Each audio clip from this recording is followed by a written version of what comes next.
We're back. We're back. Is Connor not gonna say anything? Okay. Post Switch 2 reveal. We're back. This is gonna be a fucking massive show. Let me tell you that much. We didn't think we'd have much to talk about, but there's lots to talk about. A fuck ton to talk, particularly the last few days. There's been like a bunch of news in the last few days. Yeah, I feel like if we recorded this earlier, it would have just been like the Switch 2 stuff. And now there's just a bunch of stuff coming out. Yeah. We have a bunch of stuff to talk about. Obviously, the Switch 2 one's going to be the main one, but there's been a bunch of different game reveals and a couple of rumors that have been debunked, which hurt my soul. And obviously, the What You've Been Playing section, which features Assassin's Creed Shadows, which is on your screen right now, but also South of Midnight, which I have also played through. And as per last time, I will leave the link to the playlist in the description below. So, this is going to be a fucking packed episode, so I think we should probably just hop right in. Yeah. With the Switch 2 Direct. Well, not necessarily the Switch 2 Direct, because I feel like the Switch 2 Direct is not the main Switch 2 story of the past 2 weeks. I feel like everybody was pretty high on it during the Direct, and then after the Direct, the price got released, and they were like, no. The price of the console, but more specifically the price of the games, which I feel was a pretty good point to lead with this. They did the Switch 2 big Direct. I'll also leave a link to our reaction to that in the description as well. So, I really like the Direct. We'll get into the Direct, frankly. Spoiler alert. Yeah, spoiler alert. But the price, they actually did not announce the price of the console during the Direct, which was immediately they don't want to tell us. They don't want to spoil the hype with that. And basically, they announced it, like, what was it, 5-10 minutes after, I think? Yeah, I think it was just after. And I don't remember whether I said this on the pod, but I think I said it at some point, either on a stream or on the pod or something. There is no way this thing is below 400, and it's probably higher than that. It's 450. Yeah, it's at least it US. Was 450. Because they announced that the console would be releasing June 5th, with pre-orders going live on April 9th. And then about 3 hours afterward, the President of the United States imposed 46% tariffs on Vietnam, where the majority of the Switch 2 is being manufactured. Now, it is worth pointing out that since then, he has actually rolled back the tariffs, I believe to the base 10% that it was at before, but he might have just rolled it back a tiny, I'm not entirely sure. But it's also a 90-day pause. So, it might be that it comes back in July, I don't know. I don't think anybody knows at this point. I don't even think the government of Vietnam knows, and certainly Nintendo don't. I think the government of America knows. No, I mean, dude, that guy he changes his mind every 5 minutes. It's fucking infuriating. Whipping out the dartboard, you know? Yeah. So naturally, Nintendo announced 2 days afterward, because this was back when the tariffs were still at 46%, that they were going to be halting pre-orders in the United States until further notice, but saying that the console was still set to launch in June. I have heard rumors that they're going live on May 8th, but I've also heard rumors that those aren't true, so maybe. There's already one guy in New York camping out front of the Nintendo store. Well, it seems that most of the camping for Nintendo in New York was protests outside the Switch 2 event. Because there were protests, anti-Trump protests, outside the event. So. There's one whole guy just sitting waiting. Probably. But, yeah, I don't know. I mean, who knows? By the time we do the next episode, it might be that pre-orders are up. But I don't know. And it doesn't seem like anybody knows at the moment. Probably Nintendo don't even fucking know. And if the tariffs do remain at 46%, there is no way that console is not getting a price increase. Yeah, it'll shoot it right up. Of also note, given that both of us are Canadian, they announced on the day they had delayed the pre-orders in the USA that pre-orders in Canada would still be going ahead on April 9th. They then announced the day before that they would be getting delayed as well, probably because they figured out that they're getting shipped through Seattle.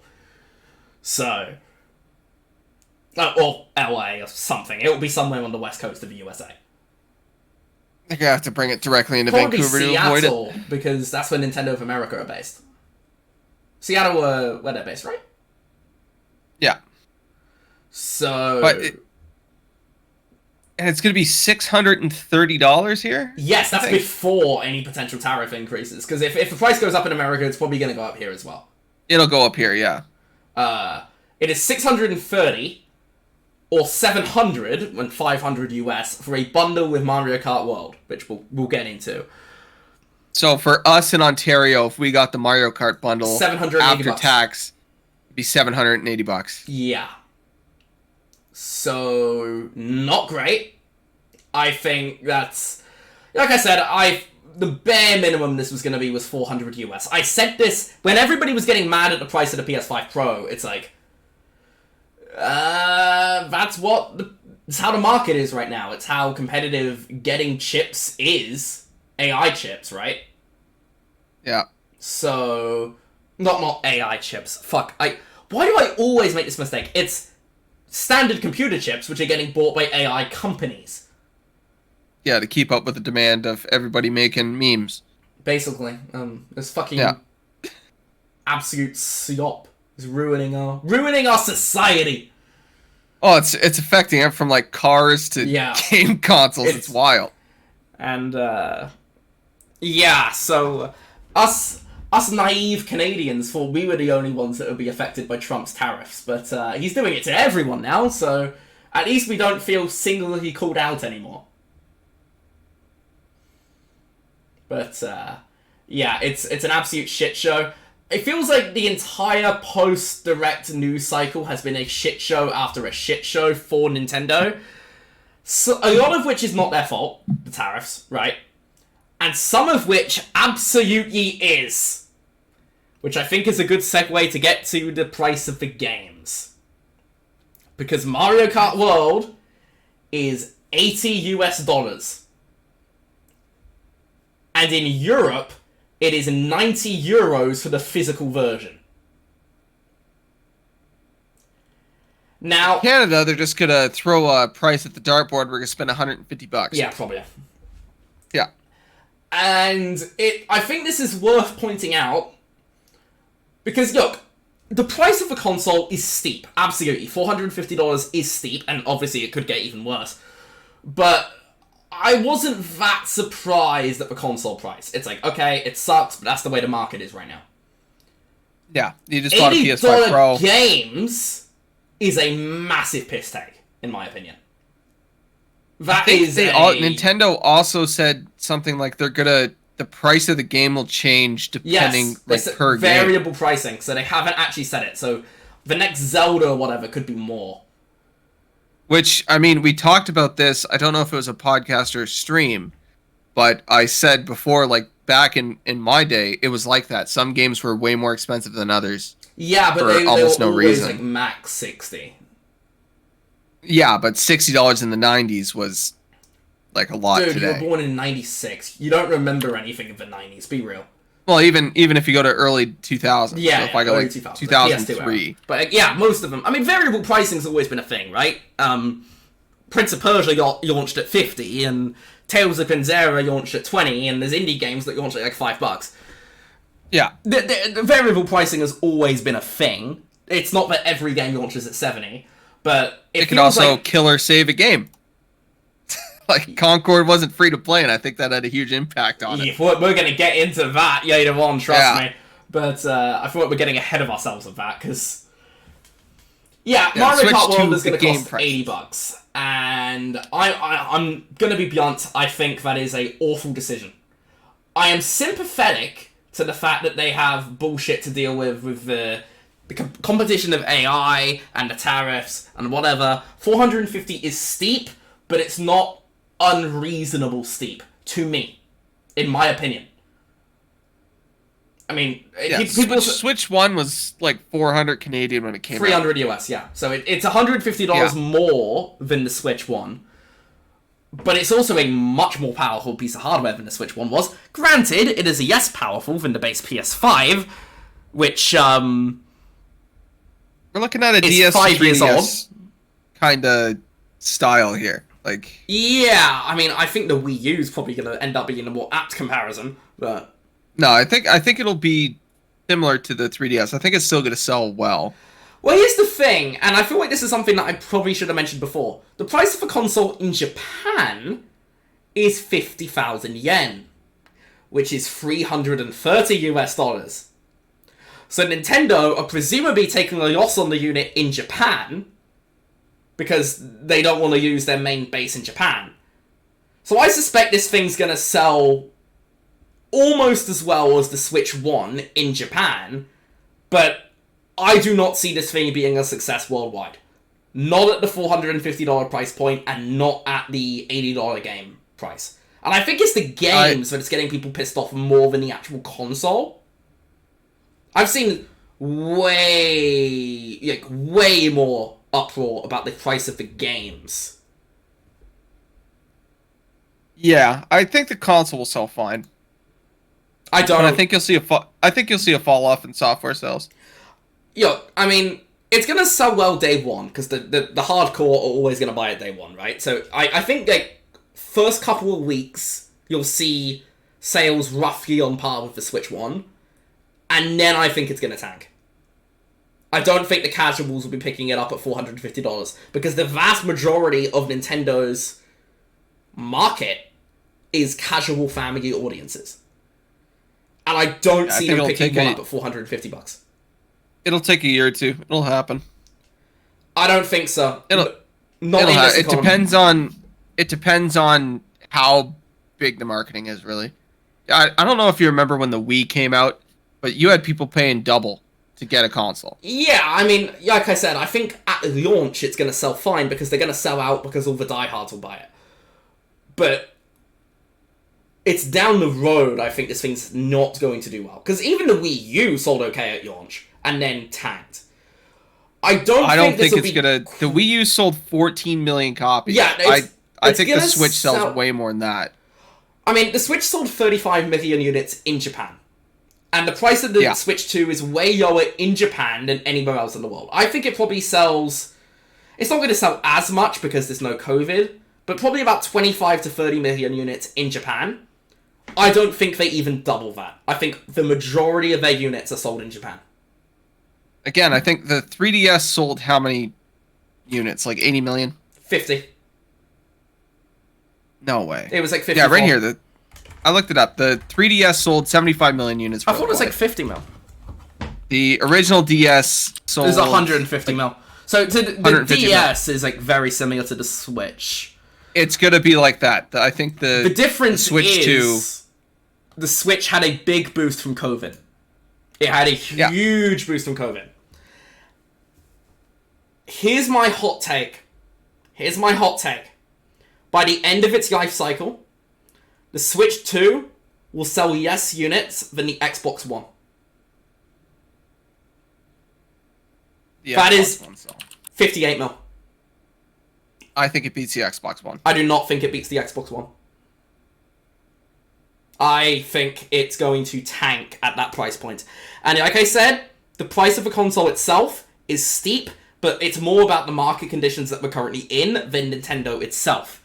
However, the fact that they are willing to take a loss on the unit in Japan, but not in North America, feels like an absolute middle finger to everybody outside Japan.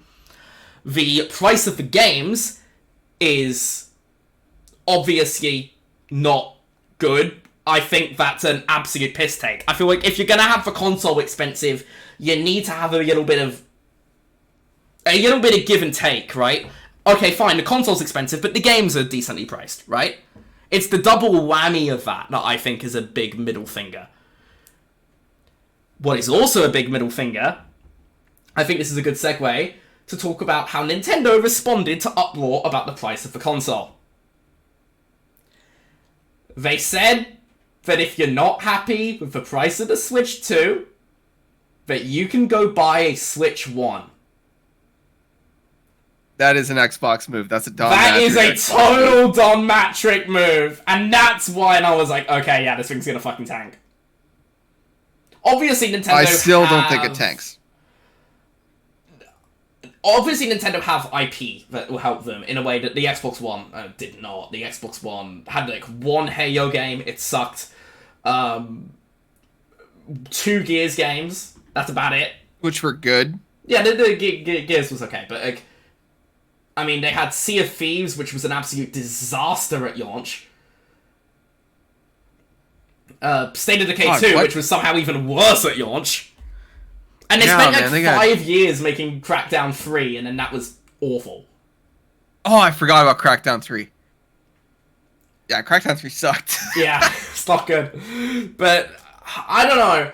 I feel like the Switch 2 is going to do well in Japan, like I said. I think it's going to do well in Japan because the price of the unit is much lower there. But the core of Nintendo's base is not us. It's not the core gamers. It's not the people that are going to rush out and buy one day one. It's the family. It's the... What the hell is going on with the VOD? But anyway. It's you know, it's like the guy, my buddies that have kids that get it. Yeah. Exactly. It's... I don't see them, particularly in this economy, and particularly with some of the prices in other markets. It's 400 in the UK. It's... I believe it's 450 euros, but it might be 500. I'm actually not sure. And it's 700 Canadian with tax. 780 with the game. I don't see... Yeah, it is, because Quebec have a higher tax rate, don't they? Yeah. I think Atlantic Canada do as well, so... Yeah, New Brunswick, all that. So, like, you're looking at, like, $800. Yeah. And I feel like that's kind of... I don't see an average family in Canada buying one of these. And yes, the economy changes drastically in the next few years, which it's looking like it's going to get worse before it gets better. One of the major American investment firms, was it Morgan Stanley, I think it is? Is that a thing? Morgan Stanley? Oh, maybe. Yeah, let me look this up. Yes. Yeah, Morgan Stanley projected a recession to hit in the United States in 2025. That is not a, we're worried about it. It is a, we think this will happen this year. The global economy... We've been basically in recession for a hot minute. We've been in the beginnings of a recession. We've not officially been in a recession. We're about to be. And if America goes into a recession, we're all fucking going into a recession. Yep. So, we are fucked financially at the moment. It's not a good time to... I think this is part of it. Like I said, part of this is not on Nintendo. Part of this is just horrible timing. Most of that's not on them. But I think raising the price of the games is a massive piss take. Particularly given Nintendo's games are nowhere near as expensive to make as, say, GTA 6. If you think GTA 6 is going to launch at $70 now, I don't know what to tell you. It's going to launch at like over 100. It's going to be 100, easily. I bet. Oh, USA. I think it's going to be 100 US. Yeah, 100 US, yeah. I think 140 It'll be way Canadian. more in Canada. Yeah, 140-ish. Maybe 150. But, you know, say Wolverine comes out at 100, right? I would be like, okay, that sucks. But it also costs like $400 million to make. And everybody else puts their games on sale after a few months. Nintendo don't fucking do that. You also gotta think, with those specific games, like how much of that budget is just inflation due to poor management? Specifically, Concord should not have cost. I know. I use $400 million as an important example though, because that's mostly licensing fees. Yeah, but Disney still, take a big cut. That's why. That's why Spider-Man 2 was like Passing- 315 mil. When you pass on that to the consumer there, it's like, okay, all right. Can you imagine if Concord launched at $100? It would sell the exact same amount of copies that it did before. Zero. I think it's sell zero. But no, like, say Wolverine launched at $100, I'd be mad. I'd be like, oh, come on, are you kidding? But if I didn't want to buy it day one, I could buy it for like $30 or $40 a year down the road. Yeah, Nintendo will I'm never not ever going put to the be game on able sale. to buy Mario Kart World at $30. And I think that's why, especially with Nintendo doing this, it's a bit of a... Ooh. It's, this is not a smart decision. And I know Nintendo, man. Their games are still going to sell way more than whatever we put it against. You say that, but... They're so big, dude. They were big on the Switch, but they're not big on every platform. Nintendo fans are notoriously fickle. I mean, the GameCube sold like 20 mil. The Wii sold 100 mil. The Wii U sold 13 mil. And then the Switch sold 150 mil. So, Nintendo were very notoriously up and down over the years. I still think Mario Kart clears 20 million copies easy. Depends how many copies the console sells. Like, I still think when Pokemon comes out, like, not Legends, like the actual next mainline game, I still think that sells 20 million copies easy. I mean, Nintendo have a very high attach rate, so even if the console only sells, like, let's say, like, worst case scenario is probably about 30 mil. I don't think it is a Wii U level disaster. But let's say worst case scenario, 30 mil. Yeah, Mario Kart probably still sells 20 million units. I think it sells 25 million units. Yeah, whatever. The Mario Kart 8 sold like 70 million units or whatever, so... Yeah. Like, I still think Smash Bros, if they only sold 30 million units, I still think Smash sells like 18 million copies. Probably, yeah. But that's because... I think Pokemon still sells 22 million copies. I don't know. I mean, when it comes to Mario Kart especially, because obviously Mario Kart is $80. The other major Nintendo game they announced, which we'll talk about in a bit, so I'm not going to reveal the name of it yet, but that's 70, which is going to be which is kind of interesting. Particularly with Mario Kart World being the first $80 game. Because what was the first $70 game? Because I think NBA 2K was the first one, actually. And then Sony followed with Demon's Souls. Yes. Yeah, it was NBA 2K21. Yes, because I think 2K announced it first, and then Sony followed. Yeah. I'm trying to think of the first game I paid $70 for. Because Miles was 50. Valhalla was 60. It would have been Cold War. Black Ops Cold War. It was Demon's Souls for me. I did not buy Demon's Souls, so I think it would have been Black Ops Cold War. Souls. Now, Cold War, Call of Duty, I actually really enjoyed Cold War. I think it's one of the better recent Call of Duties. But that to me was like, oh, $70 is a bit steep. I bought it, and I enjoyed it, but particularly when it comes to Mario Kart. I enjoy Mario Kart. It's fun. I think the new game looks very good.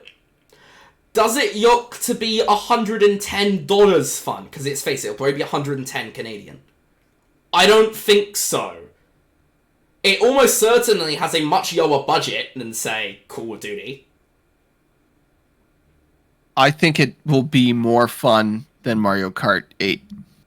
Look, it's gonna be fun, but I don't know if it's $80 fun. Because hear me out, because it's like 24 players, right? Yeah. Like I said, I thought the game looked very good. No, I mean, like, so in my mind, I'm like, okay, they showed off all this LAN stuff you can do, all this online stuff you can do, easily connecting everybody for the Mario Kart. Like, that'll make people who actually play Mario Kart at a party or something much easier. So I think, honest to God, like, I think Mario Kart World, people will justify that price tag just by saying that. I mean... I'm not saying I'm justifying the price. I'm saying I can already see people justifying the price based off of things like that. I get what you're saying, but I don't agree. Nintendo's going to use this variable pricing to push series that haven't been selling as well as they should be. If they release the next Pokemon game at $50, it's going to sell. It'll be 1-to-1 with sales of the Switch 2. I feel like this is a pretty good point to mention because Doug Bowser said that they haven't decided on a set price and that they're going to be pricing games alongside the development budget. And I think he said something along the lines of development effort.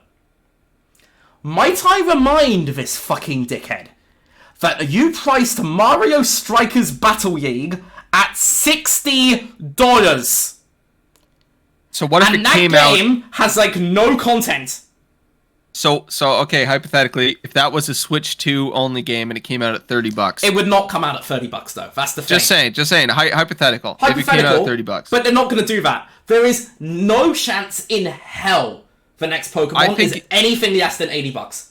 No chance in hell. If the name Mario's on it, I think it's going to be $80. But Pokemon doesn't have a large development team. Yes, but it also sells a fuck ton. And it does. The whole thing of we're pricing based on development effort, I think is absolute bullshit. I think basically it's going to be their big IP, their Mario, their Zelda, their Pokemon, that's all $80. And then, you know, their smaller stuff, their Bayonettas, their Donkey Kongs, their whatever, that'll be 60 to 70. But I bring up Mario Strikers because Mario Strikers came out about a month after Switch Sports. Switch Sports was $40.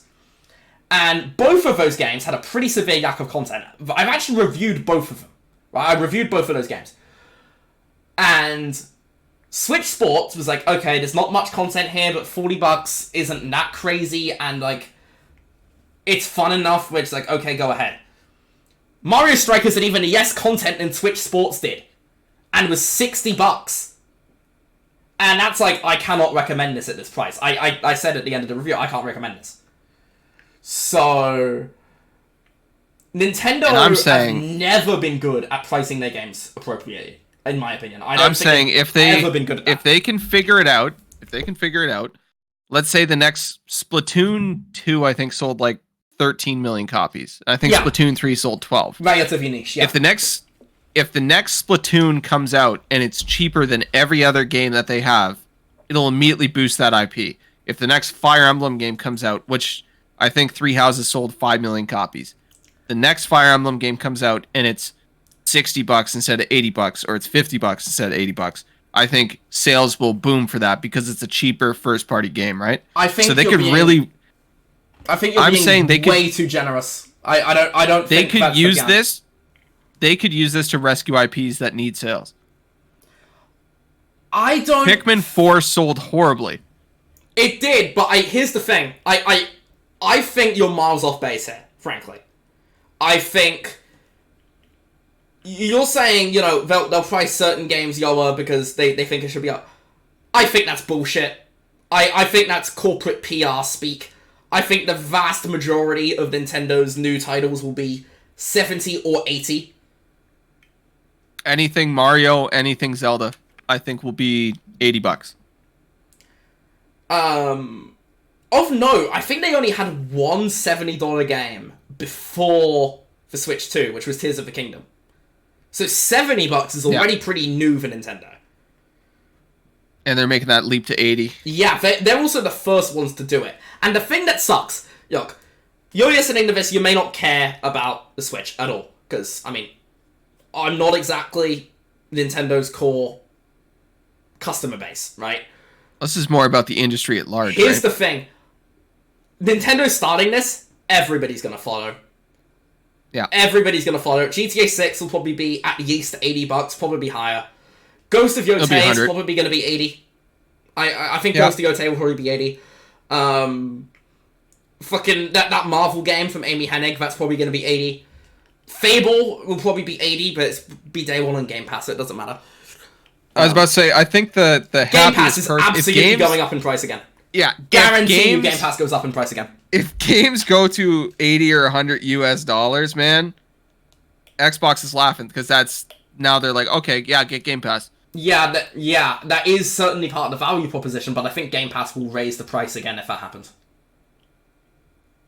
Frankly. It would still be, even if they increase another $5 a month.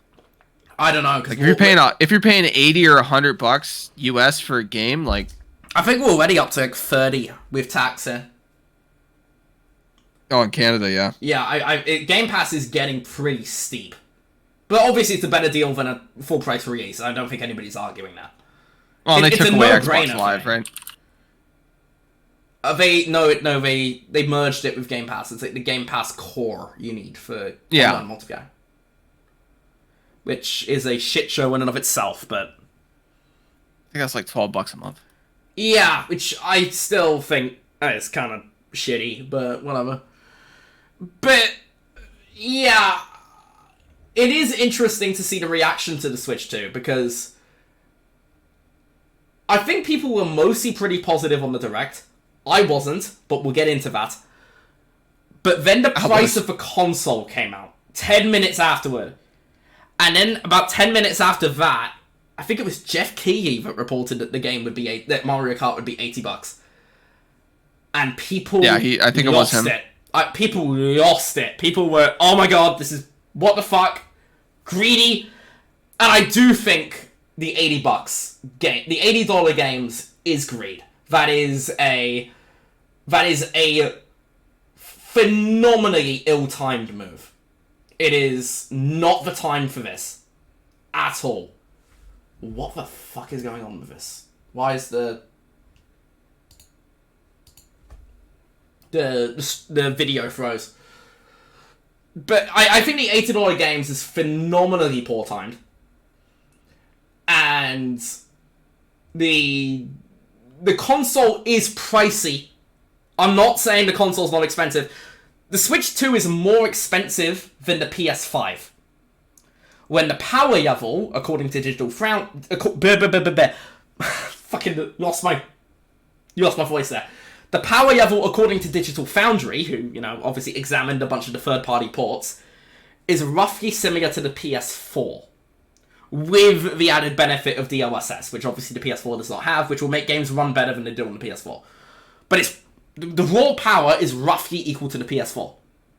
Which is fine. It's more expensive than the PS5. Which is also fine. I don't know. The Switch launched at the same price as the PS4 at the time. The PS4 and Xbox One S were $300 at the time. I will say I play my Switch more than I do my PlayStations. I do expect to have a certain degree of power for the price I spend, though. Because, obviously it's also Nintendo portable. have always... and I was going to get to that. Nintendo have always had less powerful hardware than their competition, basically since the PS1 and the N64. Basically since they've had competition in the space other than Sega, they've been the least powerful console on the market. I think the GameCube was more powerful than the PS2, if I recall, but it was also less powerful than the Xbox. So, it also came out after the PS2, which is worth noting. Yeah, I think the Xbox, they always had then the GameCube, and the PS2. Yeah, the Xbox, they had we're the strongest, and then they weren't the strongest, and then they were like, maybe we're the strongest again, and then they're like, no, we're not. Yeah, and then... That's Xbox. Yeah, world's most powerful console, Xbox Series X, but then they just don't release a mid-gen upgrade. Honest to God, if even going back to the Xbox One, if they just kept that energy, we're just gonna have the most powerful console, probably would the Xbox One was sold better. Yeah, because the Xbox One was running games at fucking the Xbox One was 240p, 10 FPS. It was also more expensive than the PS4, so it was a no-brainer to buy the PS4. Yeah, that was when they were trying to push Kinect. Yeah. Like I said, when I said the Switch 2 will not beat the Xbox One, it's going to launch better, because the Xbox One had very low launch numbers, and then gradually improved over time. Yeah, it was the most depressing midnight launch I've ever been to. Is me and three guys. I think the Switch 2 launch is going to be basically the exact opposite. I think it's going to be a big launch, and then it's going to tank when they rely on the casuals to buy it. I think they dropped the price. I don't think they can. I don't think they can, because Nintendo never take a loss on hardware. Ever. They're never selling at a loss that. in Japan. They are, which is interesting. I think that's basically... They which is kind of shitty as well, that they're treating their Japanese customers better than everyone else. That's kind of I care more about Japan. Weirdly nationalistic, and I don't know, it's a bit of an icky feeling if they're trying to sell me on it. Well, Japan's also having a rough time with it. Their economy's not doing well. Yeah, the price of the yen is bad. I do find it funny, though. It's essentially the opposite of the PS5 Pro, which was way higher in Japan than in the USA. I think it was like $1,000 US in Japan. So I think at this point, Sony cares more about not Japan. Yeah, so Sony's primary audience is Europe, followed by the USA. Yeah. PlayStation is huge in Europe. Like, it is by far the biggest console in Europe. Yeah, because Europe always likes weird shit. But, I mean, I'm actually going to talk a bit more about the PS5 Pro when we get into the what we've been playing section. The footage you are seeing right now, which is not a very good example of this, because this specific tomb is very poorly yet. But, the Shadows footage on screen is running on the PS5 Pro. So we'll get to the PS5 Pro stuff, but I will say, despite the PS5 Pro being the most expensive console basically ever, I knew it was going to be at minimum $600. Nobody thought the PS5 Pro would be less than the PS5, because the PS5 is... The disc PS5 is still $500 US. And the digital was $449. Yeah. Here's... Because part of why I knew the PS5 Pro and the Switch 2 would be so expensive is that the 2020 consoles have never gone down in price. In fact, the base PS5 has actually gone up from $399 to $449. So, and that's because of the AI bubble and competition for computer chips.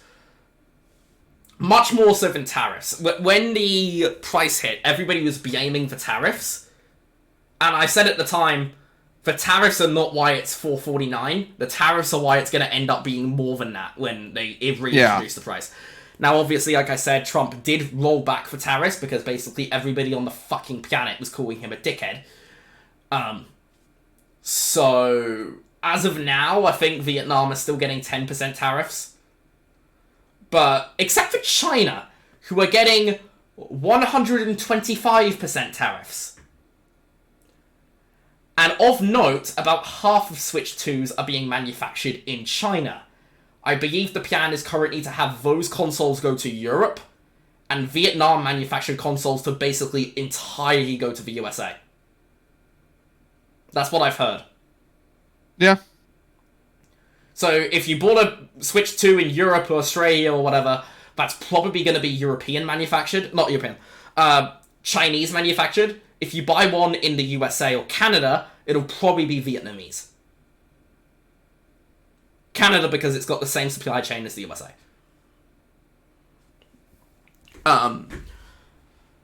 So obviously... It just sucks that, like, they had a good direct, they showed off a bunch of games, people were very excited, and literally this has just destroyed all conversation about the Switch 2.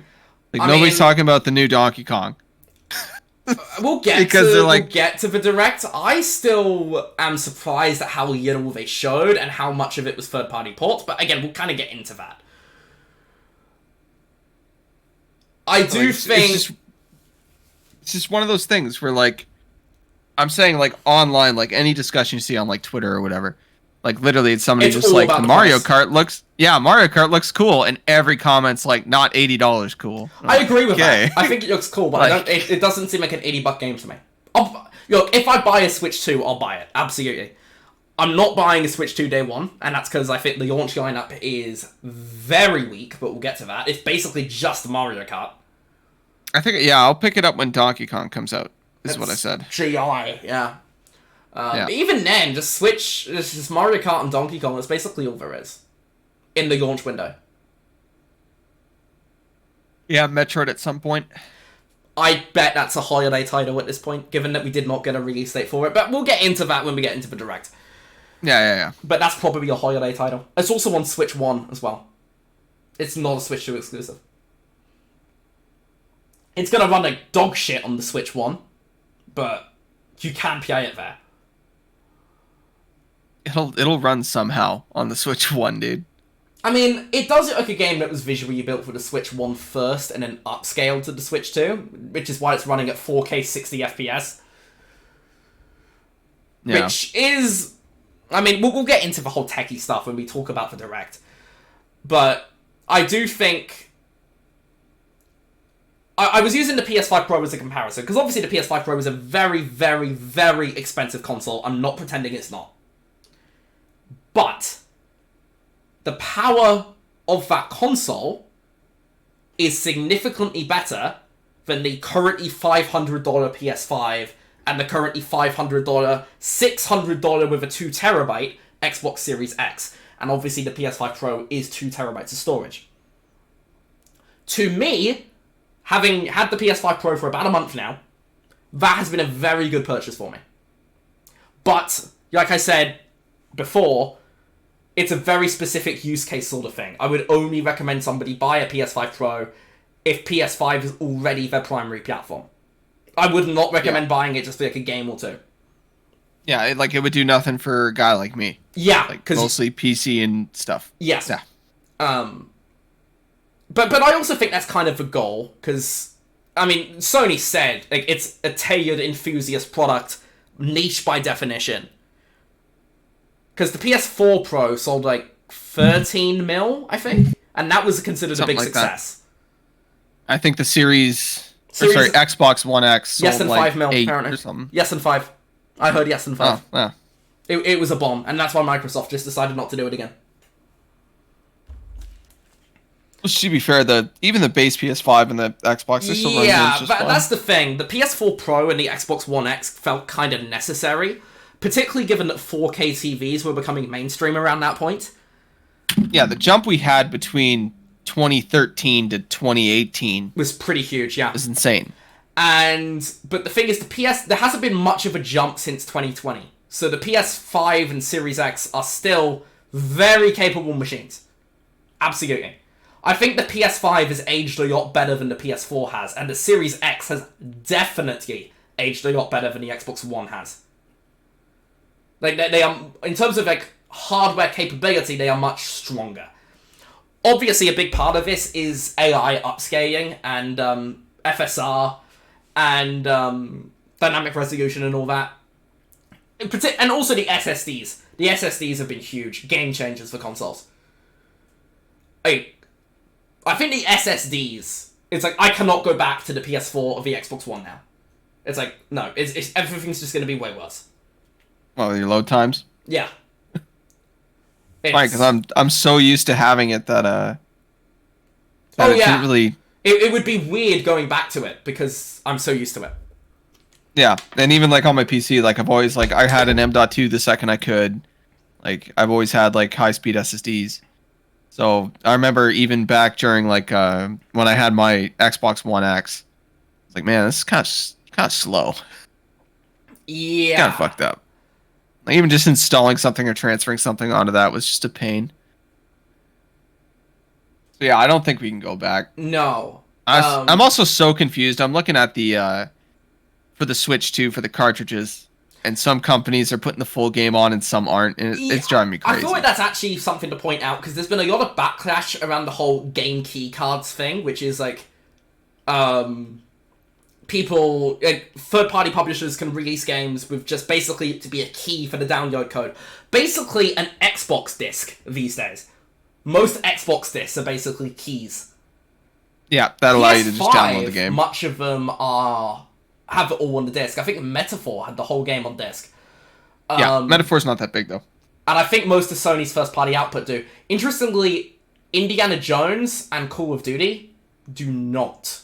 Microsoft's games on the PS5 do not. Yeah, Indiana Jones has like 15 gigabytes on disc. 20 gigs, yeah. Down the rest. Yeah. Yeah. I don't even think it got a physical Xbox version. Did it?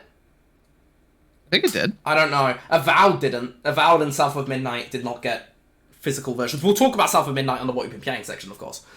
But, yeah, I was using the PS5 Pro as a comparison. It's like, it's very expensive, but in terms of the hardware you get, you know, teraflops per dollar, if you will. teraflops is a stupid fucking thing, but regardless, it's actually not the worst value on the planet. Yeah. So, obviously the Switch 2 is portable, and you need to pay for a screen or whatever. It's using a mobile CPU, so it's obviously going to be, yes, powerful. But the fact that it is more expensive than the Series S, the same price as the Series X and the PS5 now, and more expensive than the PS5 was at release, for a console that is a fraction of the power, it's actually a pretty capable console, frankly, but it's a fraction of the power of its competition. I think that does make it look worse, but I also want to have a caveat here. Much of the PS5 stock is produced in China, almost all of it. If those tariffs on China do not get rolled back, the PS5 will absolutely increase in price. Absolutely. Yeah. Which also means if you want to buy a PS5 Pro and you live in the USA or Canada, get it now, because it's not getting any cheaper anytime soon. Yeah, if anything, it'll just get more expensive. Yeah. I will say when it comes to Nintendo Switch and power and all that stuff, even just Nintendo in general, I don't think they really care. Here's the thing. I think they just want to hit a benchmark, because like the games they make already look good. Like I still think Breath of the Wild looks better than a majority of games released today. I actually think Breath of the Wild looks... This might be like a bit Mario... of... This feels like an unpopular take, because I feel like a lot of people really like Breath of the Wild's visual style. I think, particularly on the Switch 1, because they did announce a Switch 2 port of it, which actually looks significantly better. But the Switch 1 version of the game looks very outdated, even by 2017 standards. Like Mario Kart 8 just looks and runs better than a majority of racing games. That's true. Okay, I'll give you Mario Kart. Smash Brothers Ultimate is still the best running fighting game. It's out right now. Okay, but, I mean, what's the competition? Well, you got like Tekken, Mortal Kombat. Yeah, Mortal Kombat runs like horribly. Just sucks. Tekken's got issues. Fucking like it's unbelievable just how poor these games will run. And then it's like, yeah, this game that was released in 2018, like still runs 60 FPS, crystal clear, perfect. No lag. Like I said, I don't disagree with the Mario Kart. I think that's actually a fair comparison. Obviously, it doesn't look as good as like Forza, but that's different. Yeah. But it's like it's a completely different style. Like Luigi's Mansion 3's art style trumps a majority of games. I mean, you use Breath of the Wild as a comparison, and that was obviously open world action adventure, released the same week as Horizon Zero Dawn. And Horizon Zero Dawn looks orders of magnitude better. Yeah, but I think Zelda has a better art style. It is a better game. I mean, we're not talking about the quality of the game here. We're talking specifically graphics. I don't think it is a better art style. Yeah, but like, it has a better art style. I disagree. It looks better. I don't agree. Like, pull up gameplay of Horizon right now, and then pull up gameplay of Breath of the Wild, and you'd be like... Or you can even do the second Horizon with Tears of the Kingdom. Oh, yeah, I mean, Forbidden West is, like, fucking stupid good looking. Like, Forbidden West is, like, basically the best looking game ever made. Like, Forbidden... I struggle to think of a better looking video game than Forbidden West. There's lots of comparisons that people have on YouTube where you can just... They put the game side by side, and Zelda has such a better style and looks so much better. I don't agree. I think, even in terms of art style, I think Horizon is a much more appealing looking game. Oh, that's cap. That's no, cap. I genuinely think that Horizon is one of the best looking games ever. Horizon's art style looks like it was drawn by like a 14-year-old kid. Like it's got no personality. Horizon has zero personality. I don't agree with that at all. It's got good grass physics. It has the mountains fucking look cool. Ridiculous grass physics. But like the art style of Horizon looks horrid. I don't agree. I disagree with that. It's just gross to look at. I don't like it. Yeah, let me pull up gameplay of... I mean, let's do Horizon Zero Dawn PS4 Pro, because it came out after the PS4 Pro, so that would be day one footage. Yeah, let me just look this up. Obviously, this won't be visible on the podcast, but Horizon Zero Dawn PS4 Pro. Okay, And so just this is compare 8 that- years ago. And just watch some gameplay. Yeah, this Then looks watch orders some- of magnitude better than like even most games today, frankly. I'm saying the art style does not look good. I don't have any issues with Horizon's art style. I think it looks great. Especially compared to Zelda. I actually actively dislike Breath of the Wild's art style. I don't like it the cell at shading. all. Very smart of them. I like the They did the Wind same Waker thing cell with, shading, but not Breath of the They Wild did the at all. same thing with Wind Waker, It's a which very Wind Waker different art still style. looks good to this day. It's a very different art style to Breath of the Wild. Yeah, but it's both the same kind of cell shade style. It's not that similar. It's a very different type of cell shading. Yeah, it's still bright color cell shading. Like it'll still look good 10, 20 years from now. You could boot I up. don't think Breath of the Wild looked good on day one. I think That's it looked bad false. on day one. You gotta go now. Wind Waker, yes. I think Wind Waker is a good-looking video game. But I actually actively dislike Breath of the Wild's art style. I think Breath of the Wild and Tears of the Kingdom have a better art style than Horizon. I This will is a say, tangent, but I think part of it is that this is not necessarily a graphics thing, but Breath of the Wild on Switch looks very choppy, and that's more of a performance thing than a technical graphics thing. But obviously, bad performance makes something look worse. I mean, this Horizon gameplay is running in 30 FPS, and looking at it on PC, it just feels way better to look at because it's the frame rate matters. If you want to compare PC, look at Breath of the Wild gameplay 4K on a 3070. Here's the thing.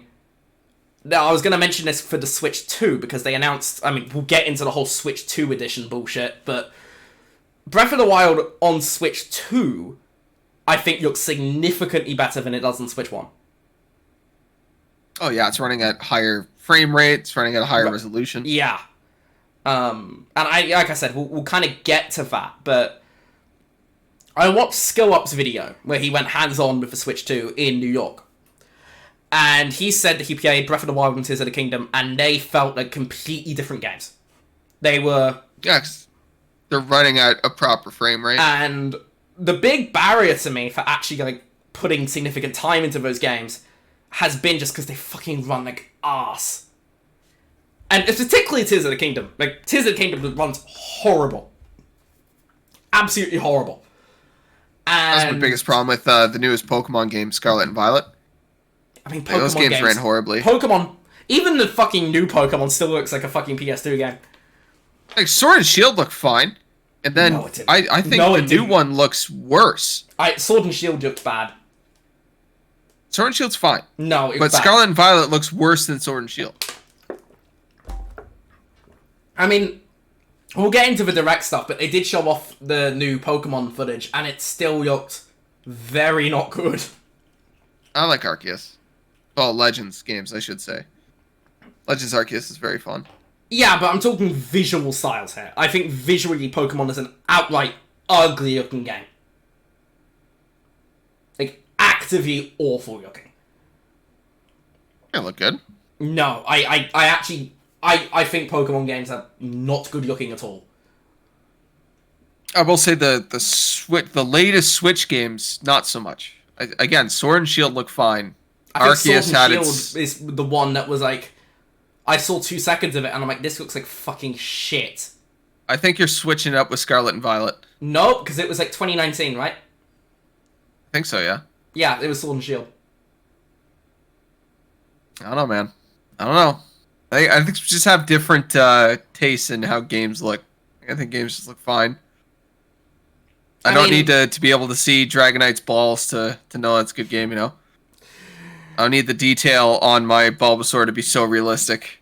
Yeah, like I said, I mean, I'm not a stickler for realistic graphics. I don't want people to misinterpret what I'm saying. But I also... But like I said, I think Wind Waker is a very good looking game. When you look at something like Horizon, like it's a game that's trying to have an identity and it fails at it. Yeah, I mean, Horizon's art style is sort of realistic, sort of not. Actually, Another good one to choose is the jump between the new two God of Wars. I think God of War 2018 is not a very visually appealing game. Whoa! That's a hot take. The newest, I think Ragnarok is way better.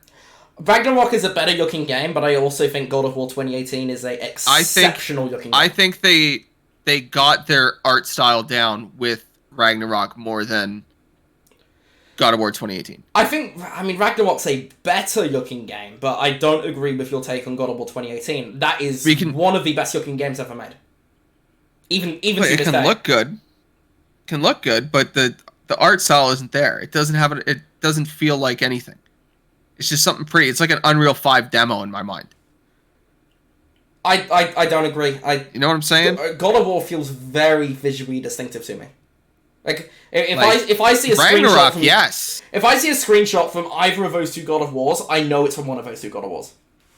If you show me a screenshot from the 2018 God of War, it just kind of looks like something that was generated. I don't agree with that. In my opinion. I don't. If you show me Horizon gameplay, it looks like something somebody cooked up in Unreal 5 for a tech demo. Like, there's nothing that makes me go like, oh, Horizon. It's so different from everybody else. It looks so good. Are you specifically talking the views here? Or because like, if there's like a dinosaur in there, that's going to be a fucking dead giveaway. Well, yeah, but I'm talking like just everything around it. The way it looks. Like, the characters, the costumes, the monster designs, the world design. I'm going to give a major counterpoint to this. The first trailer for Horizon Forbidden West started off with a shot of like just water and trees, and within like 2 seconds I could immediately tell it was Horizon. I couldn't. It looked like water and trees.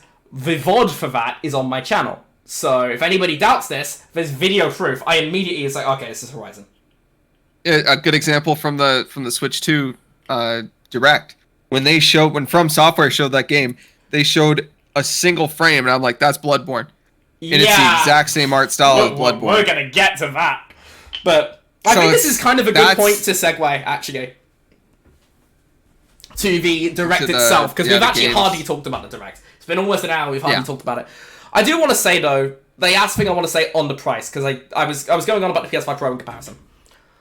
I don't buy Nintendo consoles for power. And we're going to get into that when they show off a bunch of third-party ports. I don't buy Nintendo consoles for power. I buy it for the games. But that gets counterbalanced by the fact that the consoles are usually cheaper than their competition. In Canada, the PS5 is cheaper than the Switch 2. It is the same price in the USA and cheaper in Canada. And I suspect much of that is because our dollar has actually gotten worse in value since 2020.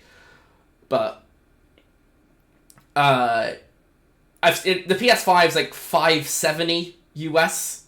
The digital PS5 is $570 Canadian. Sorry, Canadian, not US. And the Switch 2 is $630. And to me, charging more for a Switch 2 than a PS5 feels kind of weird. Because it's less powerful. It's less powerful than even the Series S, which is $399 Canadian, I think. It's like way cheaper. Now, obviously, like I said, the Switch 2 is portable. It's running a mobile CPU and GPU. It's got a fucking LCD screen, which you need to have. Which, by the way, that's another criticism. It's not an OLED screen. Which is kind of odd, given that the Switch had an OLED revision. The Switch 1 OLED? Yeah. Ready for the Switch 2 OLED? It costs $1,900. Fucking probably, yeah. Nintendo are probably going to try and double dip. Which, to me, if it was in a bubble, if it was $450 US everywhere, basically, I would be like, okay, it sucks, but the price of everything's costing more to manufacture. I think Sony are still selling the PS5 at a loss, and Nintendo never sell their hardware at a loss in North America. So, it's like, it sucks, but it is what it is. Having the console be 50,000 yen in Japan, I think, is a bit of a fuck you to everyone else. It is oh, so you really want to make sure you don't use sales in Japan, but you don't give a fuck whether you use sales in America. Okay. I mean, if Nintendo just sold in Japan and they sold 30 million units of each console and whatever, they'd be perfectly fine with that. They don't care. They don't care, and that's kind of what I'm getting at here. Yeah, they don't care. But like I said, that's kind of what I'm getting at here, but if they don't care, why should I? I've been saying that to people for a long time. Like, Nintendo doesn't give a shit about anything except basically selling stuff in Japan. They've always been like that. Yeah, but they also want us to give a shit. They don't give a shit, they do. But they want us to give a shit, which is... and we do, because they release the best games. Which is probably a good segue to talk about the Direct itself. Talk about the actual games that they showed. Yeah, because I want to reiterate what I said in the previous episode of the Freezing Gamers podcast. That my goal, my bar for this, was a bar that I considered relatively low.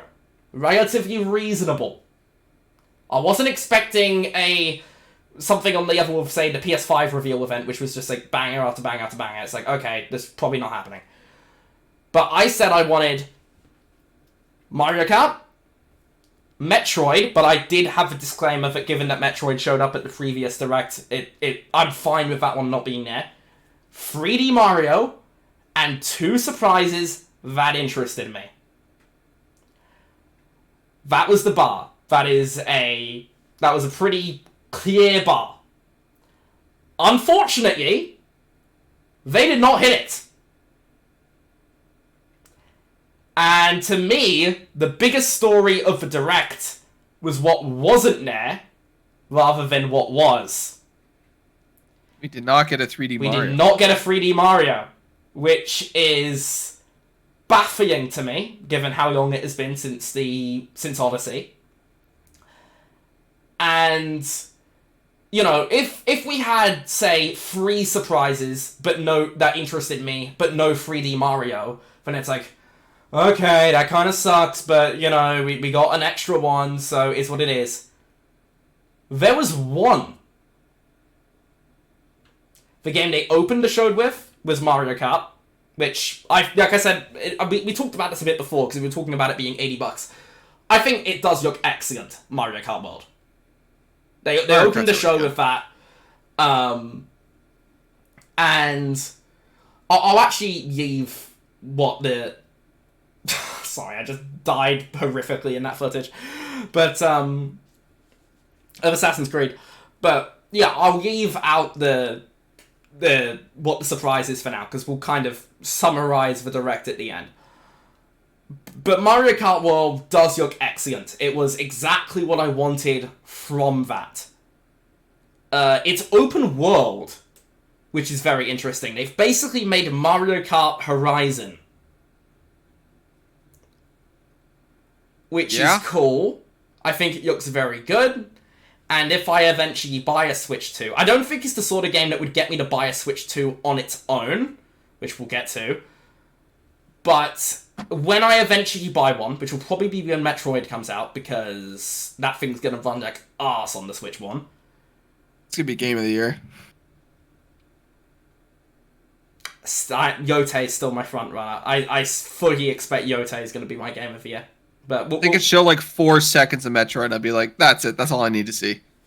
Give him the award. Then they did show 4 seconds of Metroid. Yeah, I know. Give me the award. We'll get to that in a bit. But I think Mario Kart looks excellent. I think it looks... I'm actually surprised at how good it looks. Because when they revealed it back in January, I'm like, do we need another Mario Kart? The answer to that is apparently yes, we do. Because it looks very good. So I'm going to be pretty negative on the Switch 2 overall. But I do want to give credit where it's due. Mario Kart World looks excellent. When I eventually do pick up a Switch 2, I will absolutely be buying it. It looks fantastic. I do think $80 is steep for a racing game. I think that's a bad first game to be $80. You know, if it was the next main Zelda, it's like, okay, it sucks, but Zelda's a game that has, like, very clearly years and years of effort, and very It's a very dense game, Tears of the Kingdom, Well, right? Lord knows Mario Kart is their highest selling franchise. And I think that's why they're starting it with that. I think it's more about how much they think they can get away with, rather than the development effort. Like I said, I am actually kind of impressed with it. I think the whole open world stuff is cool. It's fun. It's something new for the franchise. And it plays into the whole Forza Need for Speed stuff. And those are games I do enjoy. So I am actually very positive on Mario Kart World. Which is a launch title. They did not announce that at the time. They started the show with Mario Kart, which was actually a very good move to start with a game. And then it's like, it'll be out the day one of the Switch 2. So then they spent like half the fucking show talking about the hardware, which in my view was a gigantic mistake, because they didn't show much interesting. They showed a voice chat feature, which is, you know, welcome to 2005 Nintendo. Good job. You've got voice chat. But finally, at 20 years Discord. ago... Oh, dude, it looked exactly like Discord. Exactly like Discord. They got a 480p camera? Yeah, they showed off video calling at what looks to be 240p 5 frames a second. And that's not even a joke. People say that as a joke, but I'm being dead serious. It looked terrible. Which is perfect. That's all I needed. I think it also, looking suspiciously like Discord, is also a bit of like, okay, why don't you just put Discord on the thing? Because Xbox and PlayStation have Discord now. The whole Xbox and PlayStation party chat thing is almost outdated at this point. And Nintendo are so far behind the times, they're finally getting to the things that are from 20 years ago that are outdated now. Because Discord is just so much better. Now, here's the fun question when it comes to this, because they're doing like the voice chat in that camera. Yeah. What do you think sells better, the Nintendo Switch camera or the PlayStation Eye? If I recall, the PSI sold terribly, so... I think it sold like 6 million. No units. way. If it's 6 mil, then it's going to be the PSI. I think it sold 6 million units. That's like way higher than I would have thought. Because that was used on the PS2. Oh, it was PS3, wasn't it? No, You're could use it on the PS2. Toy. You're thinking the toy. PS2, PS3. 10 mil!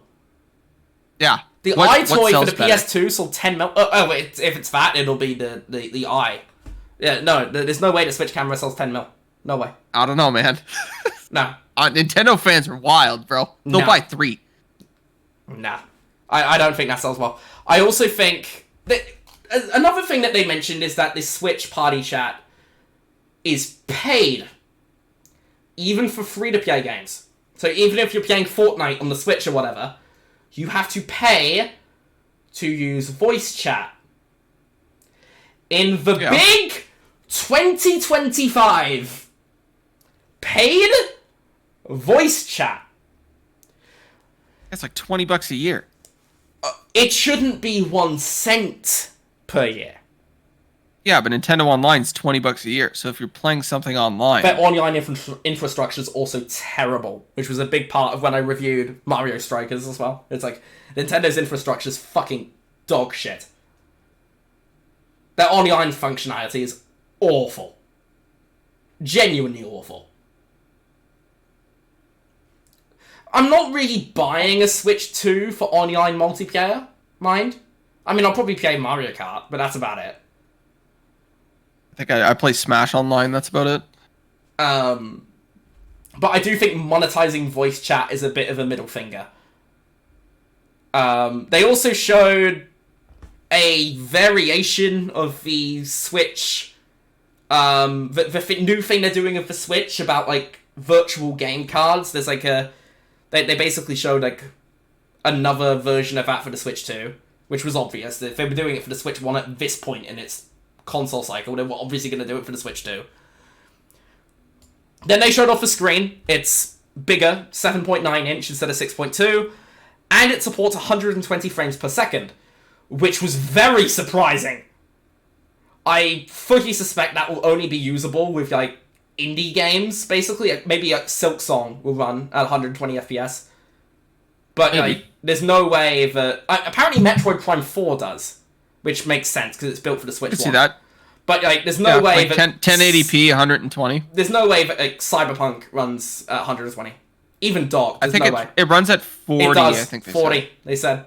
Yeah. But another interesting thing about Cyberpunk is the whole game is on the cart. We mentioned this a little earlier. We did, yeah. But they paid CDPR extra to put the full game on it. CDPR have always been very good at that, though. They had the full game on disc on the other consoles too. And then, there's Square Enix. Square doesn't have 13 gigabytes on Bravely Default 2. Yeah. Not Bravely Default 2, it's the remake or whatever. Either way. They showed off the Joy-Cons, the new Joy-Cons. They look exactly the fucking same. They're bigger, thank God. They're slightly bigger, but I actually very strongly dislike the Joy-Cons. I do not like them at all. And I don't have Joy-Cons. I've used Joy-Cons at my friends' places. That's another thing about the console being $450. It's $450 and doesn't include like a proper controller. It's just the shitty Joy-Cons. They did announce that you can connect your Pro controller. Yes, you can use the Switch One to the Switch 2. I think that's only for backwards compatible games, similar to PS4 controls or PS5. I think they said it's just everything. I'll look it up. Yeah, I don't think so.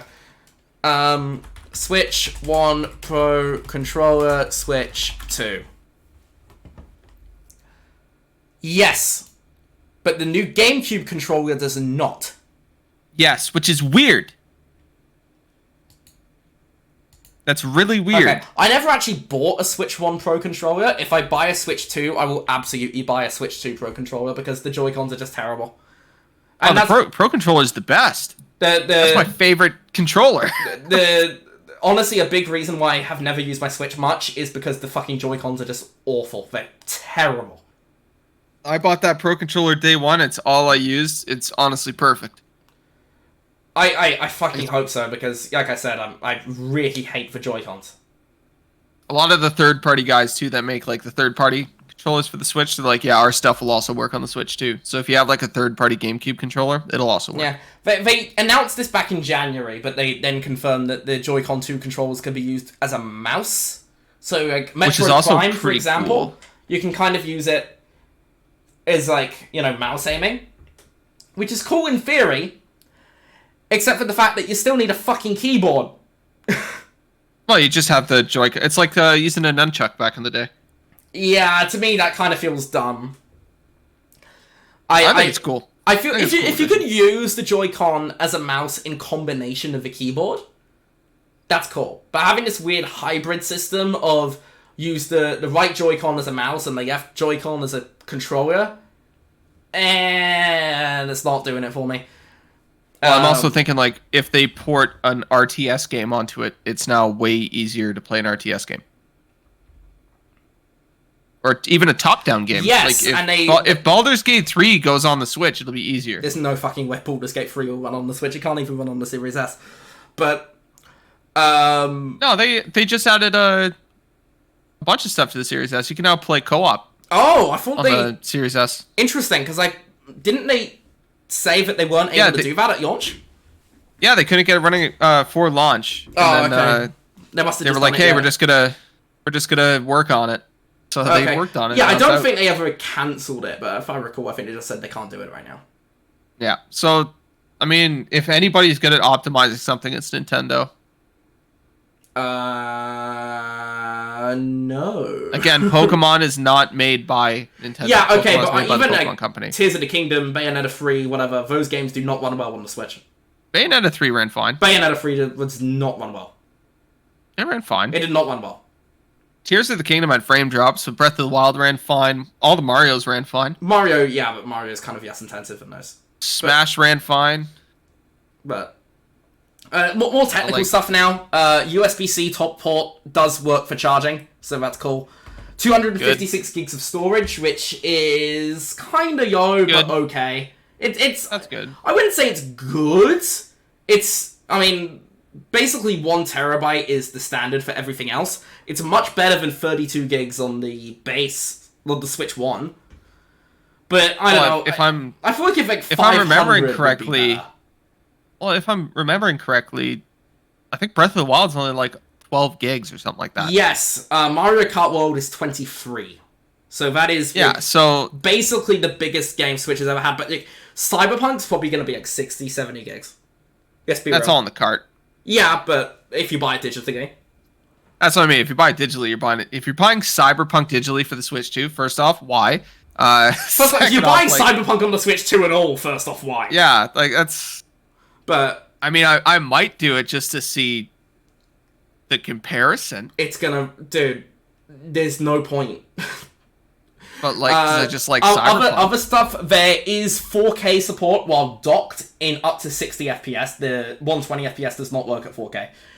But you can run 4K 60. And then they finally showed off a second game. I use the term game here very lightly. They showed off a Nintendo Switch 2 Welcome Tour, which is basically a tech demo for different features of the Switch 2. Obviously, the immediate comparison to this would be Astro's Playroom, which was basically the same thing for the PS5, except it was an actual game, and it was free.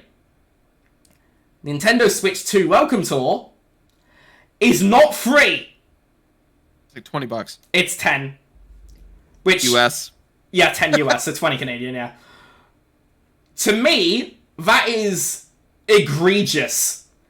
That is the most obvious pack-in title to ever pack in, ever. $10 for what is essentially a paid ad for the system you've just bought is mad. It's... Reggie Fils-Aimé, back when he worked at Nintendo of America, I mean, he said this after, but he said that Nintendo wanted to charge money for the Switch. No, fuck. Not the Switch. Why did I say Switch? Wii Sports. Yeah, Nintendo wanted to charge money for their new console. No, Wii Sports. Nintendo wanted to charge for Wii Sports at launch, and he convinced them, this is a dumb idea, it's such a new concept, you need to give us something here. It's like the biggest game. The Wii Sports is like the 4th best-selling game of all time. Although Astro's Playroom's about to beat it, but I digress.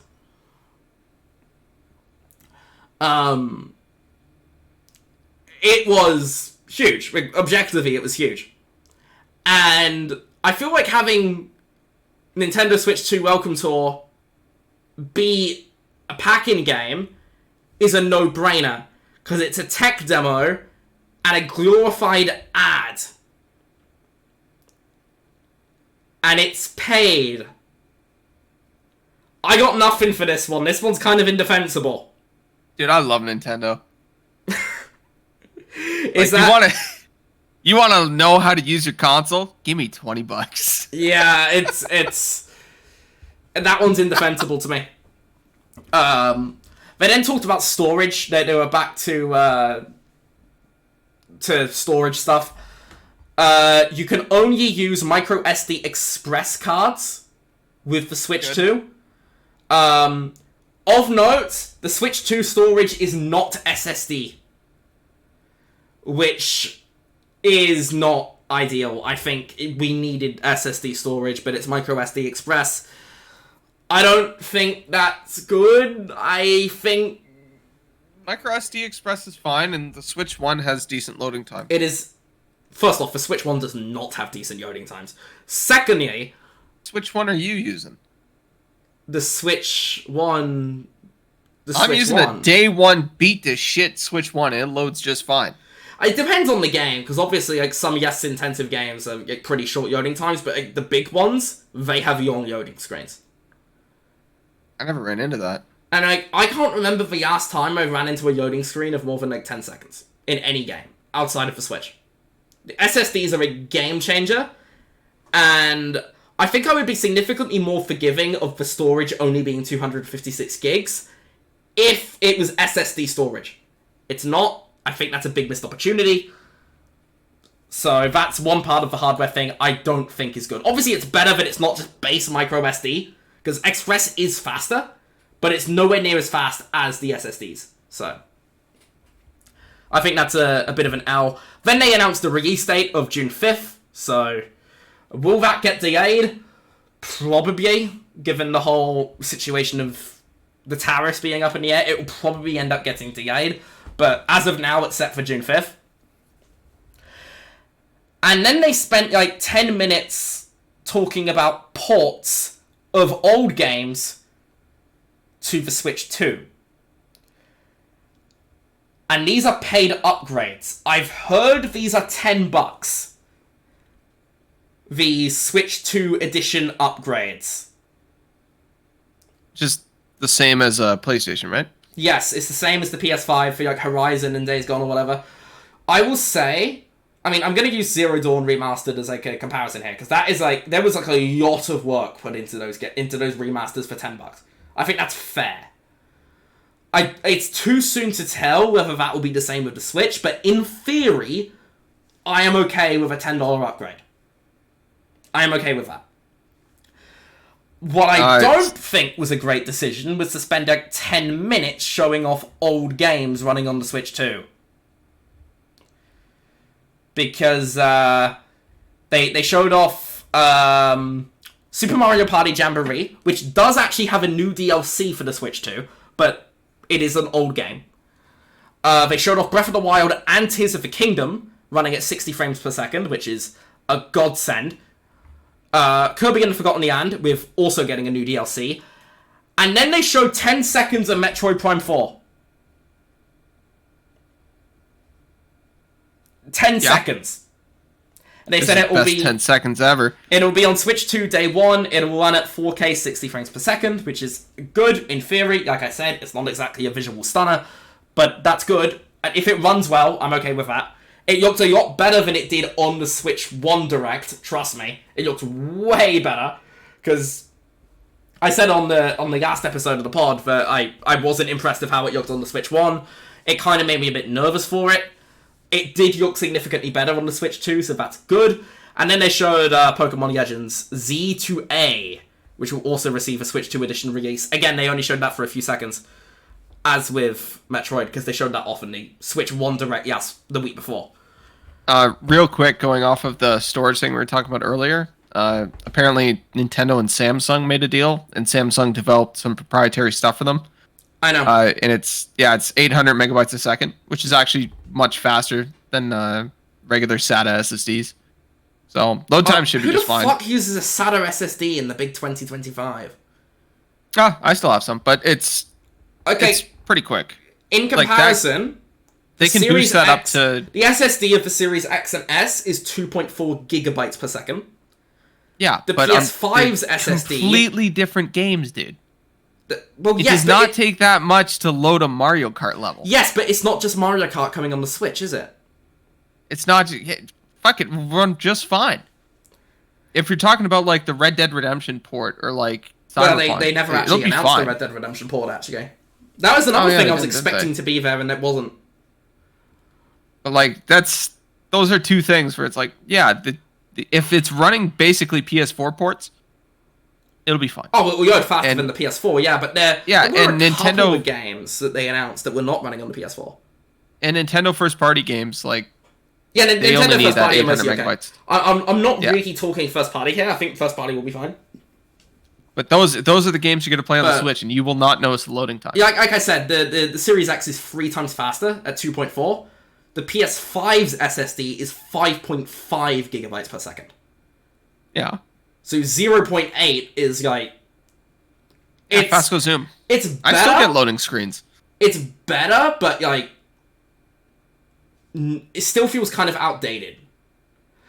I will say, basically the only game in the last, like, since buying the PS5, the only game I can think of with actually, like, loading times longer than 5 seconds is actually the game that's on screen right now. Shadow's Assassin's loading Creed. times are brutal. conspicuously long. Yeah. I'm running it on like a really high-end M.2, Like, and it's still... they're not worse than brutal. like 10 seconds, but it is... there's some optimization I've had a issues going on. 20-second. I've had like a good 20 seconds of like, what the fuck's going on? Yo, it's not as bad as Starfield, which I had loading times of up to 3 minutes on the SSD, but on the Series X SSD, but still not Dude, I great. downloaded one mod for Starfield on that Xbox, and it fixed the loading times. I don't know what they were doing with that game, man. But, yeah, when it comes to the Switch 2 edition stuff, I don't really feel like there's much to say.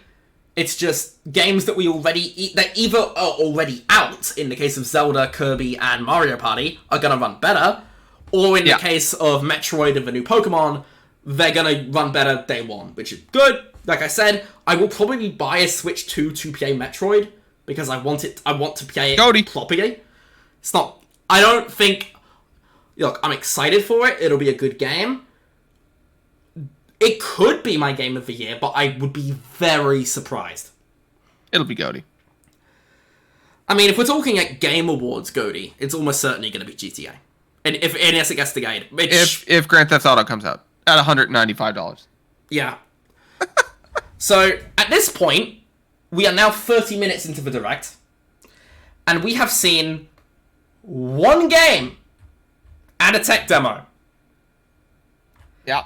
So, to say I was feeling a little bit skeptical of the show at this point is an understatement, because we were halfway through, we had seen one game, a tech demo, and a few Switch 2 edition upgrades of old games.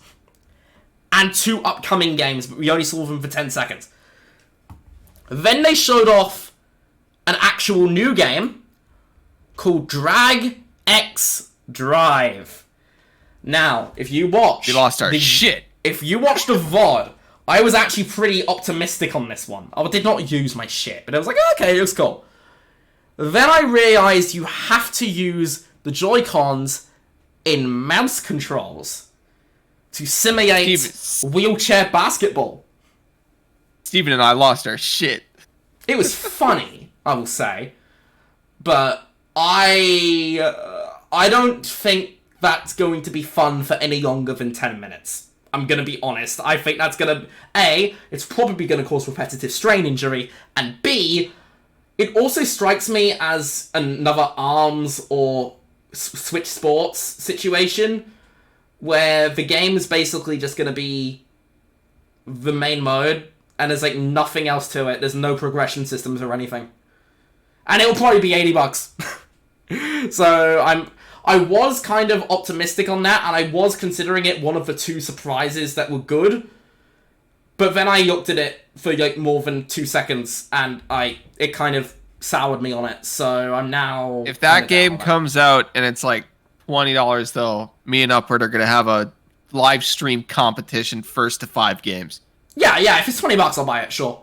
Oh, hell yeah. But it won't. It'll be... I guarantee you, there is no chance that is less than 60, because ARMS was 60. This is giving me ARMS vibes. I mean... ARMS was good, inside scoop that they were going to call it Yeggs, and then they realised that the main characters don't have them. Ooh. that might be a bit too far. Ooh. That one might be a bit too far. Basketball, like wheelchair basketball, is actually really popular in Japan. It's a unique concept for a game. I'll give it that. Well, there's this like really, really popular manga called Real, and it's about wheelchair basketball, and it's like a really loved series in Japan. So it's always been a popular sport. So when I saw it, I'm like, yeah, this tracks. Like, if anybody's gonna make this, it's gonna be the most Japanese studio ever, and it's Nintendo just being like, hey, yeah, if we funded this basketball wheelchair game, come play it. But anyway, we saw a game, we saw a new game, and it's like, okay, now we're gonna get into some important stuff. They then spent 20 minutes showing off third-party ports of games that have already come out on other platforms, and I want to reiterate what I said on the Switch Direct predictions show 2 weeks ago. I do not give a shit about any third-party ports for the Switch 2. Because why the fuck would I play a third-party game on the Switch 2 if I have any other platform? it's a nothing thing for me. You should reiterate that you also own a Steam Deck. I do own a Steam Deck, and I also don't use that either because I just don't enjoy portable gaming. Yeah, if you're somebody who doesn't have a Steam Deck and you do like portable gaming, though, like you'll probably play some third-party games on Switch. I feel like that's a pretty thin margin. I don't think most people have the Switch as their primary platform. I feel like everybody I know that has a Switch uses it as a secondary platform. We're talking specifically about portable gaming. Yeah, but I also don't really know anybody that uses their Switch portable. I know a lot of people. I don't know. But anyway, I'll kind of go through these rapid fire because there were games that we've already seen, and they are just running on the Switch too. Elden Ring, Hades 2, which is apparently Switch only when it comes to consoles, but it will be on PC. This is the same as Hades 1, which was Switch only, and then came to PS5 and Xbox later. But Hades 2 is technically an upcoming game. Street Fighter 6, Daemon X Machina. Sorry, what? Real quick on the Street Fighter 6. This Street Fighter 6 demo that people are playing in New York has less latency than the PlayStation version. Actually, I heard that, yeah. So Street Fighter 6 from day one will run at all fighting game tournaments probably off of the Switch. Okay, like I said, I don't care. Which is very, very, very, very funny. It's funny, but I also don't care about Street Fighter in the first place. So again, it does nothing for me. Daemon X Machina Titanic Scion, which is Daemon X Machina is really good. Yeah, that is a sequel to a Switch game from 2019, I think.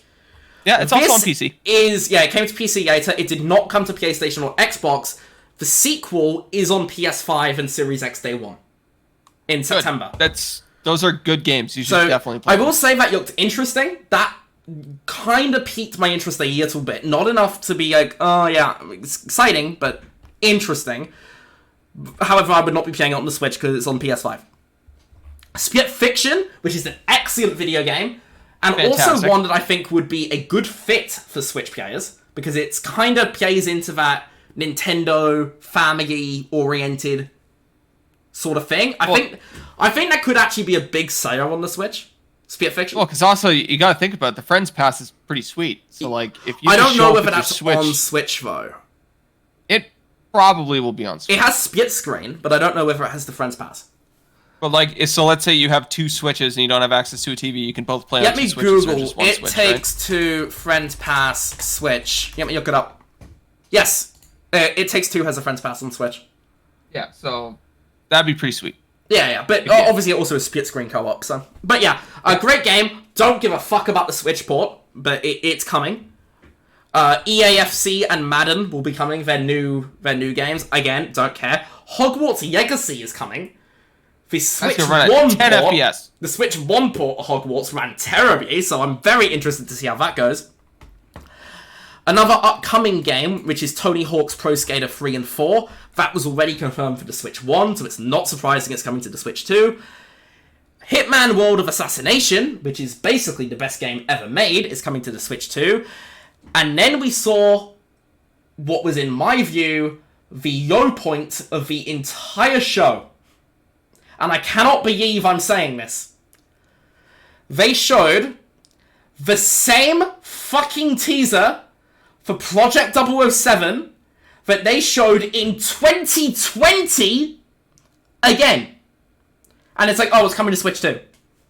Yay. They confirmed it's still working, still going. Yeah, but they also said that development was going smoothly 6 months ago, so they already did that. To me, I got very excited for about 5 seconds. Then I realised this is just... Oh, they're just confirming it's coming to Switch 2. And then I suddenly don't care anymore. Because as long as it's not exclusive to the Switch 2, and if it is, I'm going to fucking use it.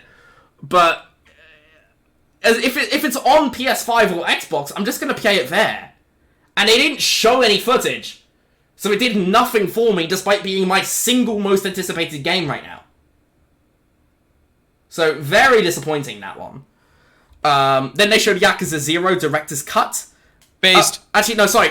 They showed Bravely Default Remastered first. Based. And then Yakuza 0 Director's Cut. I think both of those are already out. Actually, Bravely Default might be a new thing, but Yakuza 0 is obviously already out on Game Pass. More Yakuza games will be coming to the Switch too. That's cool, I guess. Bravely Default's a 3DS game. Okay, so is that like a new port? I believe so. Okay, I never played the first one. That's technically a new game. Sort of.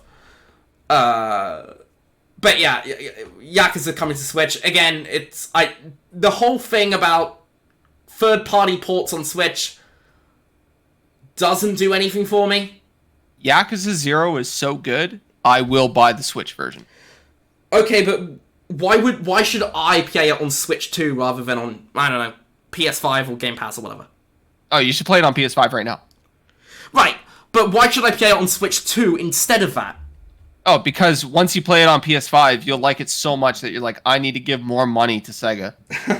I'm good, bro. I'm good. Like, Yakuza 0 is so good, dude. Please play it. Yeah, so we had 10 minutes of absolute dreck, frankly. I think this was the low point of the entire show, because they were just showing third-party port after third-party port. Then they finally showed a new game. Sorry, what? Deltarune, right? No. Hyrule Warriors Age of Imprisonment. Oh, yeah, no, this looks good. They look cool. I have not played the other two Hyrule Warriors games, so it doesn't really do much for me. They're good. But it looks fun. It looks cool. It seems to be like a Dynasty Warriors thing, right? It's a spin-off to that. Remember, from the first episode, Dynasty Warriors Origins is in my contention for Game of the Year. I played that game a lot. What did you say your Game of the Year was? It was KCD2 so far, right? Right now, it's Kingdom Come Deliverance 2, but honestly, like, Dynasty Warriors Origins is really good. It was a lot of fun. Yo, I will say this looks fun, but I also haven't played the previous two, so it's not something that I'm going to be going out of my way for. I don't think you have to, because it's Tears of the Kingdom prequel, right? Yeah, it's Tears of the Kingdom prequel. But isn't the one before, Age of Calamity, that was a Breath of the Wild prequel? So it's a sequel to that. Yeah, but... Hold up. I gotta get the timeline right. Hold up here. Hyrule Warriors Age of Calamity was a spin-off of 100 years before Breath of the Wild. Yeah. So, Age of Imprisonment is between Breath of the Wild and Tears of the Kingdom, I guess. I guess, yeah. Like I said, it looks cool. It's not anything that's like doing anything for me, though, because I haven't played the previous game, so I don't care. Then they showed off that GameCube games are coming to the Switch Online service. Thank God. However, only if you have the expansion pack, which is very expensive. I do have the expansion pack. I do not, so this does nothing for me. Also, if I wanted to play GameCube games, I would play them totally legally. Yeah. Well, piracy bad, folks. I understand that, but like, for instance, I have a copy of Fire Emblem Path of Radiance. Right now on eBay to buy that is like $180. So if the average person who just has a Switch wants to play that game, they now can. Right, but like I said, I feel like most people who have a Switch have a PC. Yeah, but I'm saying, like, having GameCube games is a good thing. It's a good thing, but it's also a thing that does nothing for me. Like, I don't care. They also announced the new GameCube controller, which does not run Switch 2 games, which is a bit of a weird one. Which pisses me off. Why? And now we're back to more third-party ports. No, do you want to know why this pissed me off? Hold on, what? That GameCube controller pisses me off. Nintendo right now sells an official GameCube controller for the Switch. That is the thing that they sell. I have one. You have to have a dongle that plugs into your Switch to plug in the GameCube controllers. Why the fuck wouldn't they just let me use this new GameCube controller to play Smash Brothers? It's a Nintendo official controller. It should be able to play Nintendo official games, not just GameCube games off of this expansion pass. I do not understand why they did that. That is a very stupid decision, especially because it has the new buttons for the new Switch. Yeah, it has the chat button, yeah. That's such a that is the stupidest thing. People were really from all the game prices, all the bullshit. That is the thing that pissed me off the most, is that GameCube controller. I will say, when it comes to the C button, people were really hyping that up, and it's basically just the PS5 share button. Yeah. It's dumb. Yo, press the C button, you get to swear at your friends, and press it again, you go away. Let's go. That's a feature, bro. That's a feature. Anyway, if you know, if you were thinking we saw Hyrule Warriors, and it's like, okay, now we're gonna see some actual new games. Nope. We saw a Switch port of Deltarune, which is apparently launching alongside part of that game, because apparently it's an episodic game. And so episodes 3 and 4 are coming out elsewhere. Parts 3 and 4 were announced, which was a big deal to a lot of people that I have nothing to do with. Yeah, people seem very excited for that. That does nothing for me. I haven't played chapters 1 and 2. I don't really have any interest in them. I never will. They also announced that Borderlands 4 will be coming to the Switch. I don't fucking care. Civilization 7, which will have mouse controls, which is something I did want to point out earlier. I believe Civ 7 is already on the base Switch. That will be the best version outside of PC because of the mouse control. Cool thing to think about. But yeah, Civ 7 was on the Switch 1. I don't care for Civ, but it is cool that they're bringing mouse controls to it, I will say. And then they announced more sports games, WWE and NBA 2K. And then the stream froze. On Survival Kids. The stream froze. It froze during Survival Kids, and which might be a new game, I don't know, and Enter the Gungeon 2. And which is cool. We missed that. I really feel bad for the developers of those two games. Is Enter the Gungeon 2 a new game, or is that a... Yeah, Enter the Gungeon 1 is, like, phenomenal. Okay, yeah, that is a new game. When I missed that, because it wasn't until after the stream that I realized that it was even announced. I was like, oh man, Enter the Gungeon's, like, really good. And then that came out 10 years ago. So, it's cool to see it. But, they then showed off Star Seeker Astroneer Expeditions, which I think I missed, because I think that was when the stream was frozen. Yes. That's another Devolver Digital game. So Devolver Digital actually had a few things here. Because Enter the Gungeon is also show up. And then they showed Cyberpunk 2077 running on the Switch. Which, I mean, that thing sort of runs on the base PS4, so not really too surprising. They said 40 FPS. 40 FPS is really good for Cyberpunk. I will say, I watched this skill up video of the thing. He said it did not run well. That's a shame. And then they showed Final Fantasy VII Remake, which for some reason is not listed on this direct thing, but it was there. They showed Final Fantasy VII Remake Integrate, which includes the PS5 DLC, which is interesting. That had been rumored for a while. It's also been rumored for Xbox, but that has not been confirmed yet. I think Xbox will announce that at their fake E3. Probably. They also showed, and this is, they kind of did like a big like montage here, so I'll go through this very fast. Kunitsugami, Path of the Goddess, Goodnight Universe, which might be a new one, I don't know. 2 Point Museum, Wild Hearts S, which is just Wild Hearts of the new title. Puyo Puyo Tetris 2 S, Marvel Cosmic Invasion, which is a new game, but they showed it off a week before. Star Wars Outlaws, which I am very interested to see how that runs on the Switch. Fast Fusion, Shadow Labyrinth, which they also showed. And Hollow Knight Silksong. For 9 seconds. We saw it! For 9 seconds. We saw it for 9 seconds, but they confirmed it was releasing in 2025, and Xbox separately confirmed that it is still planned to be day one for Game Pass. So... And that Silksong clip went so viral. It was like the big story of the show, apart from the pricing. It's amazing just how the people are clamoring for... I think Silksong's going to outsell the original Hollow Knight by a ton. I don't know by a ton, but like... Just the hype. It's a Halo 1 to Halo 2 situation here. How many is Hollow Knight sold? Like 3 mil? Hollow Knight? I'm actually not sure. 2.8. I could see it sell 5 mil. It'll sell approximately 3 Veil Guards. Yeah, I think it'll sell a ton. It's going to be big. People are very excited for it. Especially because it's going to be like $15. Yeah, it's a game that we can actually afford in the big 2025. Yeah, like that's... I think we're underestimating that a lot right now. Like, if Silksong comes out as $15, like, I'm buying it. I'll buy it 3 times. I don't care. It's on Game Pass, so I won't be fucking buying it. Yeah, Like, it's on Game Pass. I'll buy it on PC. I'll probably buy it on Switch. Like, they announced the Professor Layton New World of Steam. Based. Human Fall Flat 2. Never heard of it. I think both of these are already out. I think most of these are ports.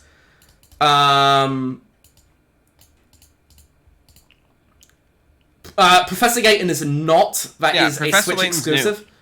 So it's okay. That's a new game. Yeah. And Human Fall Flat 2 is. Have you It's ever another played Devolver Professor Digital Layton? game. No, I haven't. They're actually really, I think you would enjoy it. Human Fall Flat 2 is a upcoming game, but it is Devolver Digital again.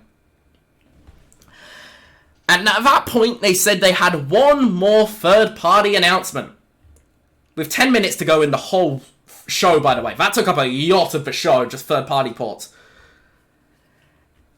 And the trailer started, and Connor, in his infinite wisdom, said it was Bloodborne 2.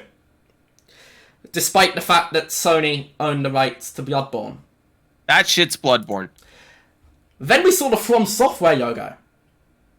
And I'm like, oh shit. Maybe it's Bloodborne.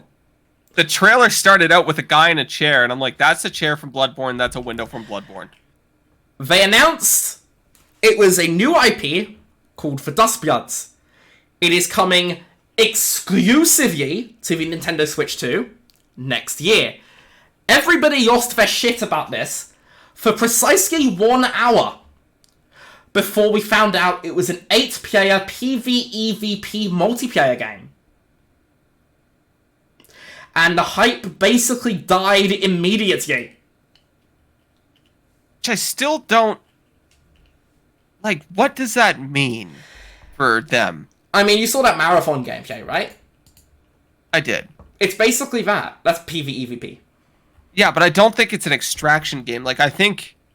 Can you imagine? It's just fucking... It's fucking Tarkov, but Elden Ring? It's Tarkov, but Elden Ring, yeah. But, see, the thing is like... FromSoft has always done really cool stuff with PvP and PvE in their games. Did you even play going back to, like, the Night Demon Rain Souls? beta? I did. It was okay. I saw somebody play that, and they really loved Elden Ring, and they did not enjoy it at all.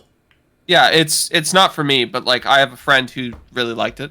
I actually think that's gonna be a bit of a disaster. That's giving me fucking Fallout 76 vibes. It's going to be a shit show.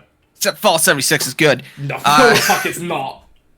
But sorry, my point saying, they've always done really cool stuff with PvP. Like, there's a boss in the original Demon Souls that it just loads in another player, and you have to fight that player. So, like, I wonder if it's that. Like, it's still... Sure, it has co-op. Elden Ring had co-op. But, like, there's still, like, a regular Souls game, but the PvP element is just cranked up to 11. Given Night Rain, I would be surprised. I think it's going to be something closer to Night Rain. Like, if it's a thing where you load in and there's just, like, 8 people in this world at the same time, and you're still going through fighting bosses, doing stuff, but those 8 people could show up and just kill you, that's pretty cool. I would be surprised. I think it'll be more of a session-based thing. Or what was that, what was that game that you really liked that I didn't? Where somebody could load in and just kill you? Deathloop? Deathloop. Yeah, what you're suggesting would be something closer to Deathloop. Yeah. At the moment, we don't know, but it feels like the hype for that one is basically on hold until we do. Yeah, until we figure it out. Obviously, the immediate comparison is Night Rain, and it feels like people have decided that they do not like Night Rain, so... But yeah, it's a bit of a weird one. It's also weird, given that what's his name? Hidetaka Miyazaki? It's honest Miyazaki, yeah. What's his first name? Hidetaka? I think so, yeah. It's... Miyazaki's making Hidetaka Miyazaki, yes. He is the director of this. So he's like the big FromSoft guy. He is the Elden Ring, the Bloodborne, the Sekiro, the big one. Did he do Bloodborne? Yeah. Or did he do Dark Souls 3? No, he did both. He did both? Okay, because they're like a year apart. He did both. Yeah. Which one? I mean, the only one he didn't do was Dark Souls 2 was the only one he didn't do. And Night Rain as well. And those are the bad ones. He did not work on Night Rain.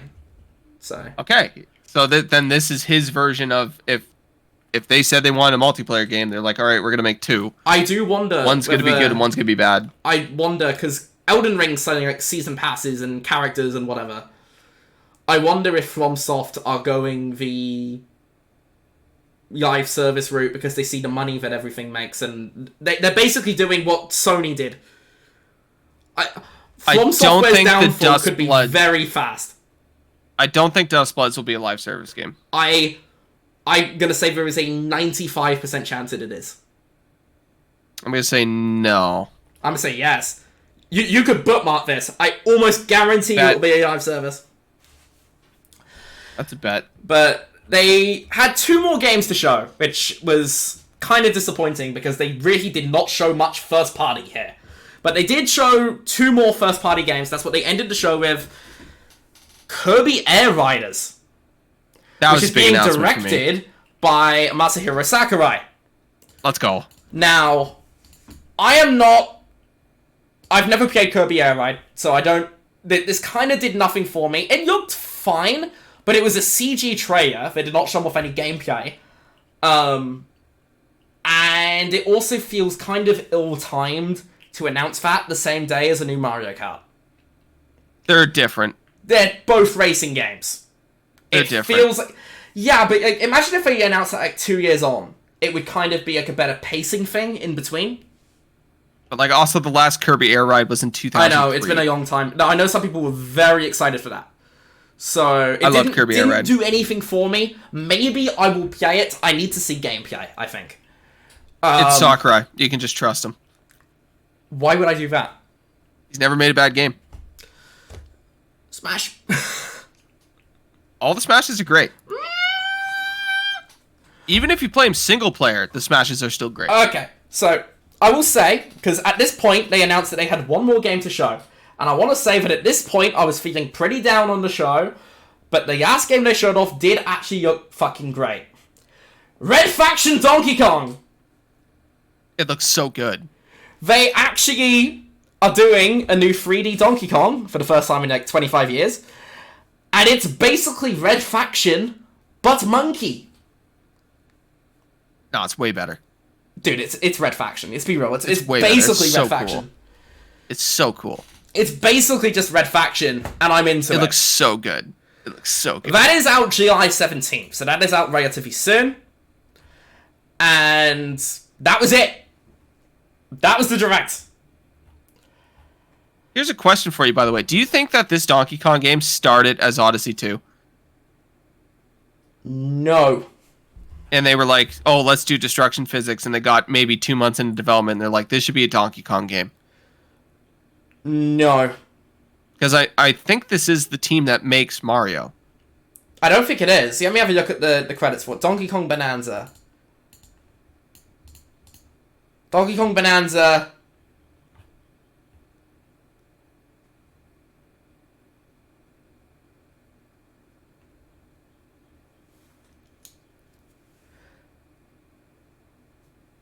Like, it's being developed in-house. Yeah, it's in-house, but I don't think it's the Odyssey team. Because, well, Donkey Kong is always... It hasn't been in-house. Yeah, I know, because they had Retro do it, right? But they're working on Metro right now. So that's why I'm thinking, like, maybe this is actually just the Mario team. I would actually be disappointed if that is true. I would not. I think this looks really good. I think it looks good, but would I want it over a new Mario? No. Yes. Here's why I don't think that's the case. Because Nintendo, well, they are stupid, but they're not that stupid. And I feel like just not making a new 3D Mario would be very dumb. 2027, we'll see the next 3D Mario game. That is 10 years after Odyssey. Yeah. Yeah. But yeah, I mean, I feel like this is kind of a good point to talk about the Direct as a whole. Because there were 3 things that did pique my interest. Mario Kart, Donkey Kong, which is basically Red Faction, which is why it's basically just a new Red Faction, but with Monkey, so that's cool. And then the last one was Metroid, but we only saw that for 10 seconds. Shout out to Metroid. based. In terms of first-party titles, in-house made Nintendo games, that was basically it. We saw Kirby, we saw the basketball game, and like that's about it. They were very light on first-party stuff, which is why I am a bit surprised at how mostly positive a reception to the Direct itself was. Oh, so I think the new third-party stuff that they did show off, like Daemon X Machina, for instance, stuff like that, like people actually really liked. I think Metroid looks really good. I think Donkey Kong looks really good. The problem I have with the third-party stuff is 90 to 95% of it are games that are already out on other platforms. And I think the people who play and like the Switch will probably end up playing them on the Switch. Maybe, but like I said, that does nothing for me. Like my brother and sister, for instance, even though my brother has an Xbox, he will play most of the stuff on the Switch. Now, see, that's crazy to me. I don't understand why someone would do that. Like, that's just... He just buys stuff on the Switch. It's easier, it's portable. You can take it. You know? I actually actively if his husband wants to use the TV, portable. he can just unslot the Switch. I actively dislike playing games portable. And my sister, she's a paramedic, so she just sits in an ambulance for like 10 hours a day with a Switch. Because she's not driving. Yeah. So she just waits. She has a Switch. She'll buy everything on it. I feel like that's kind of an example where that might have a more practical use. But that's a very specific use case. But what I'm saying is, like, if somebody takes the bus every day and they're using a Switch on the bus... I've tried using the Switch on the bus, and it actively makes me motion sick. Yeah, that's you, though. You're British. You say Walking that. fast gives you motion You say that, but I don't get... First off, what the fuck? Where the fuck did this come from? Secondly... I don't know. Also, you're also British. Scottish, completely different. Yeah, Scottish is... Bigger, British. fatter, bigger. You are fatter, that's true. Fatter. That's true. Bigger and fatter. You are fatter, yes. I don't get motion sick with, like, VR or anything. But Switch on the go, yeah, that does it. Yeah, no, I do not enjoy that. I can play games on the go. You give me like a book to read while I'm in a car. I can't do books. I can read like my Twitter feed, fine, but not a book. Yeah, just ugh. I can read like an article, but not a book, which is kind of odd. The point being, there is going to be a lot of people who will pick up these third-party games on the Switch just to play them on the Switch. Okay. We used Hollow Knight as an example earlier. They announced that they sold like 250,000 copies on the Switch. And it came late to the Switch. Small in comparison to the rest of it, though. Like that's but it came out that high of an install base. It came out way after the Switch. When did Hollow Knight come on the Switch? I think it came 2 years after, didn't it? It was like a year, I think. Sorry, 2 years after the game actually released. It came to Switch before PS4 and Xbox. Did it actually? Yeah, it did. 3 months before. So no, I would actually expect that number to be higher. It came out June 12th, 2018. Yes, and the PS4 and Xbox One ports were September. Yeah. I mean, I think most of that is PC. I mean, most of it's PC. How many Steam reviews are there for that? Probably hundreds of thousands. I feel as if it's a very PC-focused game. 362,000, yeah. 97% positive. But, like I said... like, the Castlevania collection sold better on the Switch than the Xbox or PlayStation. Shit like that. Maybe, but... So, like, I can see some of these games doing very, very well on Switch for no reason other than, oh, I can play it while I'm on the train. That may be true, but for me, it does nothing. And I'm actually very... Because this Direct was about an hour. It was 61, 62 minutes, something like that. They spent about 25 minutes on hardware, which is significantly longer than I expected them to do, given that the hardware isn't that innovative. And they spent about 20 minutes on third-party games. Well, they also made the mistake of the Wii U not showing the hardware enough. Yeah, I don't know. The thing about the Switch as a hardware, the appeal to me is that it's more powerful. there's nothing about the Switch 2 beyond more powerful that is like, oh, that's cool. It is a more powerful Switch, absolutely. As opposed to, say, the original Switch, which was very different from anything that had ever been done before. Yeah, fair. So I think spending 25 minutes on Switch 2 hardware was very bad for the pacing of the show. I mean, I compare it to the PS5 reveal, which is basically the gold standard for console reveal events. Yeah, showed off a lot of shit there. They did a hardware... They revealed the PS5 with a Wired article showing, describing the different specs and features of the PS5, and then the reveal show they did, where we first saw the console, was 95% games. That's not Nintendo's thing. I feel like this would have been better as a 95% games show. Remember when they showed off the Series X at the Game Awards? That was actually quite impressive. I enjoyed that. Weren't they sponsored by Sony that year? No, we've never been sponsored by Sony, I don't think.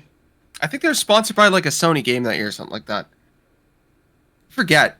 There was something that made it ironic. It was the year that Sekiro won. I forget what it was, but it's something made that ironic. I should probably skip this stuff because it's.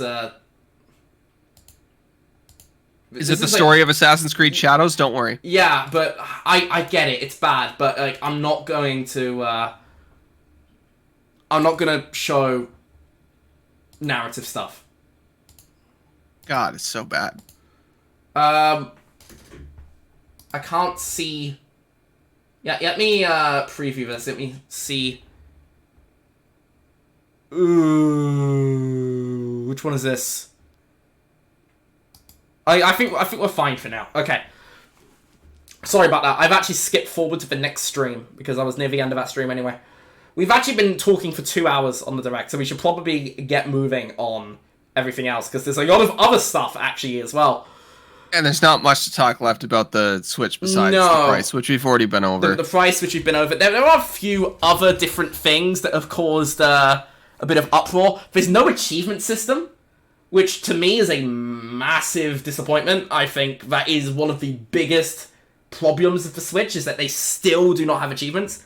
Because, like, that's like a 20-year-old thing now, achievements. I think Xbox had them in, like, 2005, Sony was, like, 2008. Yeah. It's been a while, right? It's been a big, long while. And I feel like not having an achievement system is a big whiff. The box arts look terrible. The box arts Switch logo is very small, and the red is kind of weird. There's way too much red. There's just way too much red. It's very bad looking box art. The battery life is worse than the Switch 1. It has a larger battery, but they said that the battery life will be worse because it will be more powerful. That doesn't affect me because I don't get it portable, but it is a thing. The new Joy-Cons do not have Hall effect sticks, which means they are more likely to stick drift than they would have been if they did have Hall effect sticks.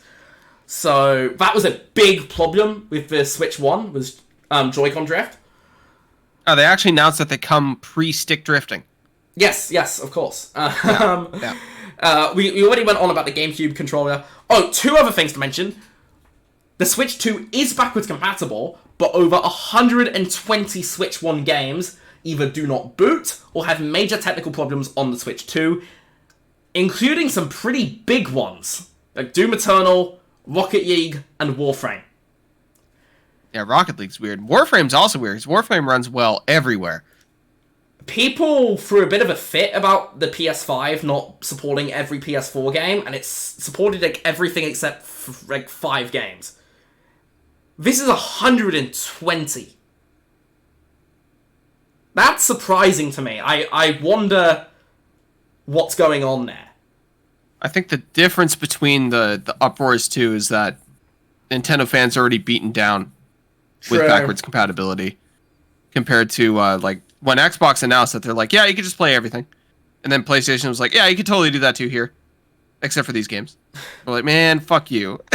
So, like, if the next PlayStation and the next Xbox don't have backwards compatibility with everything made after 2013, essentially, it's going to be a shit show. Yeah.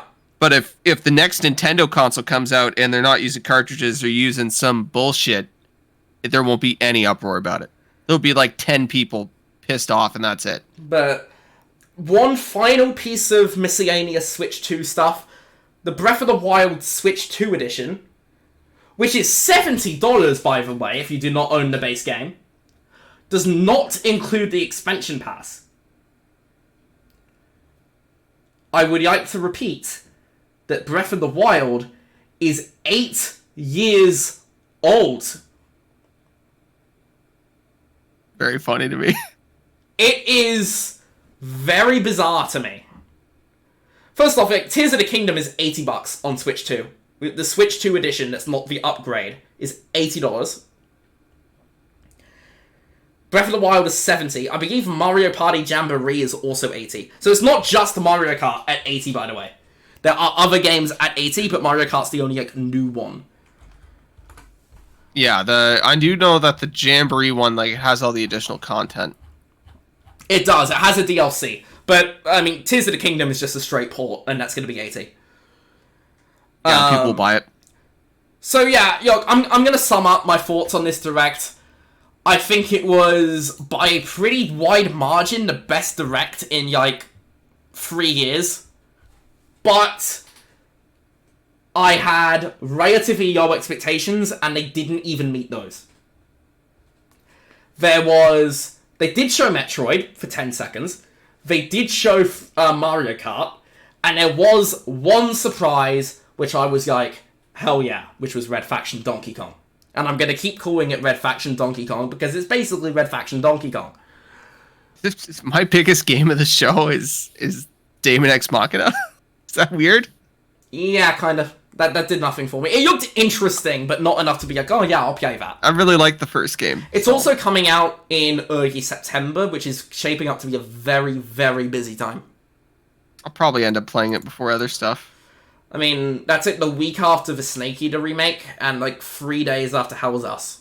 And Hell Was Us actually looks very good. I will beat that Snake Eater remake in 5 hours. Probably, it's not going to be long, but probably more than 5 I have hours. played that game so much, there's nothing's going to stop me. But I know all the tricks and bullshit if they haven't fixed Hell it. Is Us is a game I actually really do want to play, because that is actually very much up my alley. It looks interesting. But yeah, you seem very much more positive on the show than I was. Yes. And I like games. I do want to reiterate that I am not Nintendo's core audience. I do have Nintendo consoles, I'll play for Marios and whatever, and Switch Sports, because I'm a sucker for Switch Sports. But beyond that, I've probably played 3 or 4 games on the Switch. I'm not their core audience. So, I feel like I should reiterate this. Because this did not do much for me. But if you're the sort of one, you fucking love Hyrule Warriors, you fucking love Daemon X Machina, you fucking love weird Elden Ring multiplayer spin-offs, that one's still kind of bizarre to me. That might have been it might have been a dream show for you. If you like when Nintendo twists the knife, this was your Direct. Twist the knife in what? High prices. Yeah. Everything's coming out later in the year. Yeah. I will say, I was expecting Nintendo to go all out, but I also said on the last Direct that I don't really know what they could show. And that kind of ended up being true, because this Direct was very light on first party. Very light. There were a lot of third-party ports, which I think was terminal to the pacing of the show. This was not a well-paced show at all. It was kind of weird. It was not a well-paced show. I think there were way too many third-party ports. And first party, they basically had Mario Kart, the Welcome Tour, which does not count, Dragon Drive, which is, they always have some weird fucky sports game, Kirby Air Ride, and Red Faction. And I'm going to keep calling it Red Faction because it is fucking Red Faction, and that's why it's going to be good. It seems like to be a very, very thin launch window. And to be fair, the Switch 1 had a very thin launch as well. But that thin launch was a thin launch with Breath of the Wild and Mario Kart a month later. This time we have Mario Kart Day 1 and Donkey Kong in a month later. In July. And that's about it. There's not much else. And then Metroid, whenever that actually comes out. They just said 2025, which to me, it's going to be like November. That's going to be holiday. Almost guarantee it. Could even be December. It could even be December. They've done that before. They've done it with Smash. Yeah. Which is the only time that a game got nominated for Game of the year after it came out. Yeah, it's awesome. To be fair, Metroid will probably stand a better chance of winning Game of the Year if it is a 2026 award nominee. And yes, GTA gets the game, in which case it's fucked. Has a fighting game ever won Game of the Year? I don't think so. I think Smash is basically the only one ever to get even a nomination. Yeah. I feel like fighting games are kind of too simplistic for that sort of thing. Like, it's not even simplistic. It's too niche. It's too, like... Well, no. I don't think fighting games are niche, per se. But, I don't know. They tend to give it to the big RPGs or whatever. With the exception of last year, which was Astro Bot, which I still don't agree with. I was going to put this in the rapid fire news, but I might as well quickly mention this now. Astro Bot won another Game of the Year award last week. It won the BAFTAs, which is not really surprising. Metaphor did not even get a nomination there, which is wild. Interesting. Because it was the clear Game of the Year. Rebirth didn't either, but Rebirth is not eligible because the BAFTAs actually do not have remakes eligible. Astro Bot won it. I think it was up against Bayatro, Black Myth Wukong, Helldivers 2. There was one, Thank Goodness You're Here, which is an indie game, and there was one other, and I can't remember what it was. They always throw on a random indie game. The BAFTAs especially seem to have like more acquired taste sort of things. I will say Metaphor did win Best Narrative. Good. Metaphor did take a big award. Good. It should have won Game of the Year, but good. Echoes of Wisdom. Zelda Echoes of Wisdom was the other Game of the Year nominee. I liked Echoes of Wisdom. I don't think it was Game of the Year or anywhere close. Astro Bot also took awards for animation, audio achievement, and another one. Which one is it? Did it take soundtrack? Please tell me it didn't take soundtrack. Helldivers 2 took soundtrack, actually, which is a bit surprising. That's wild. Helldivers 2 is one Astro song. Bot took Best Game Design. Yeah, I was surprised to hear that. We might as well go over the other winners as we're here. Still Wakes for Deep won 3 awards: Best Performer in a Leading Role, Best Performer in a Supporting Role, and Best New IP. That's kind of surprising to me. I've heard pretty positive things on Still Wakes for Deep, but winning 3 awards is pretty wild. It is a British game, and the BAFTAs do tend to show favoritism towards British games, so that is worth pointing out. Best British game went to Thank Goodness You're Here. Now I know why they didn't like Metaphor. They're Why? British. Why? Metaphor is all about killing kings, baby. I thought it was the king that chose to make it a democracy. Was that it? Yeah, the king dies, and he's basically like the next king has to be voted in by the people. Yeah. And then all the candidates realize they can just kill each other. I will say I don't think the BAFTAs I don't think the people that vote on the BAFTAs are particularly monarchist. They're like, this is against the monarchy. No, I don't think it's that. But get it out of here. But the BAFTAs do tend to show a bit of favoritism towards British developed titles. It is worth pointing out that I have heard basically universally positive things about Thank Goodness You're Here. So that is worth pointing out. I don't think it's just there because it's a British game. Obviously did get more attention in the UK because it is a British game, but it is apparently a very, very good game. The other game that won multiple was Helldivers, that won music and best multiplayer. Hellblade 2 best multiplayer. Hellblade 2 won technical achievement, which is absolutely deserved. Shitty game, very good looking game. So that's deserved. Sorry, what game? Hellblade. Oh, yeah.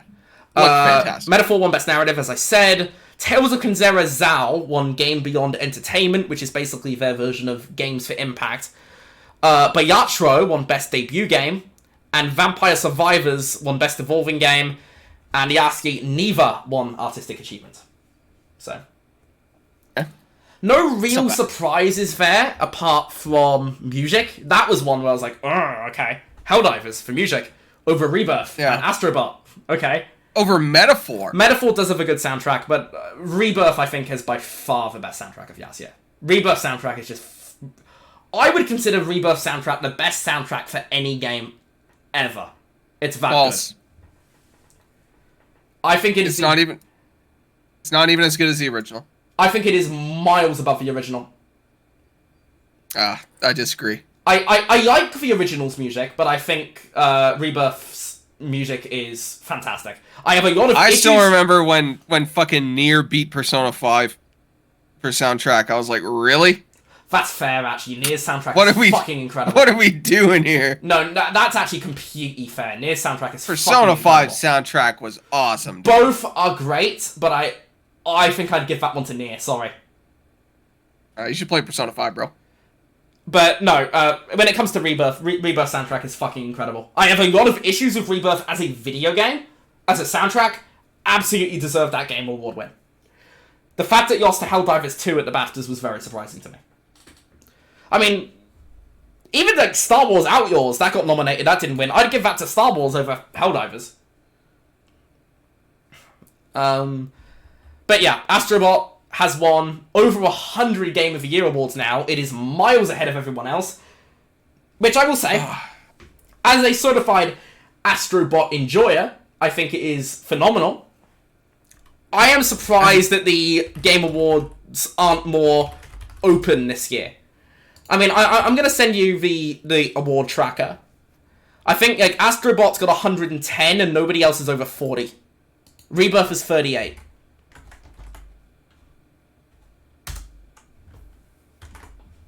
Astro Bot's at 110. That's crazy. I mean, I think of like the major nominations. Who the fuck gave it to Indiana Jones? That's a good game, but I would not consider it a Game of the Year. But there were a lot of people that did, but I wouldn't consider it a Game of the Year.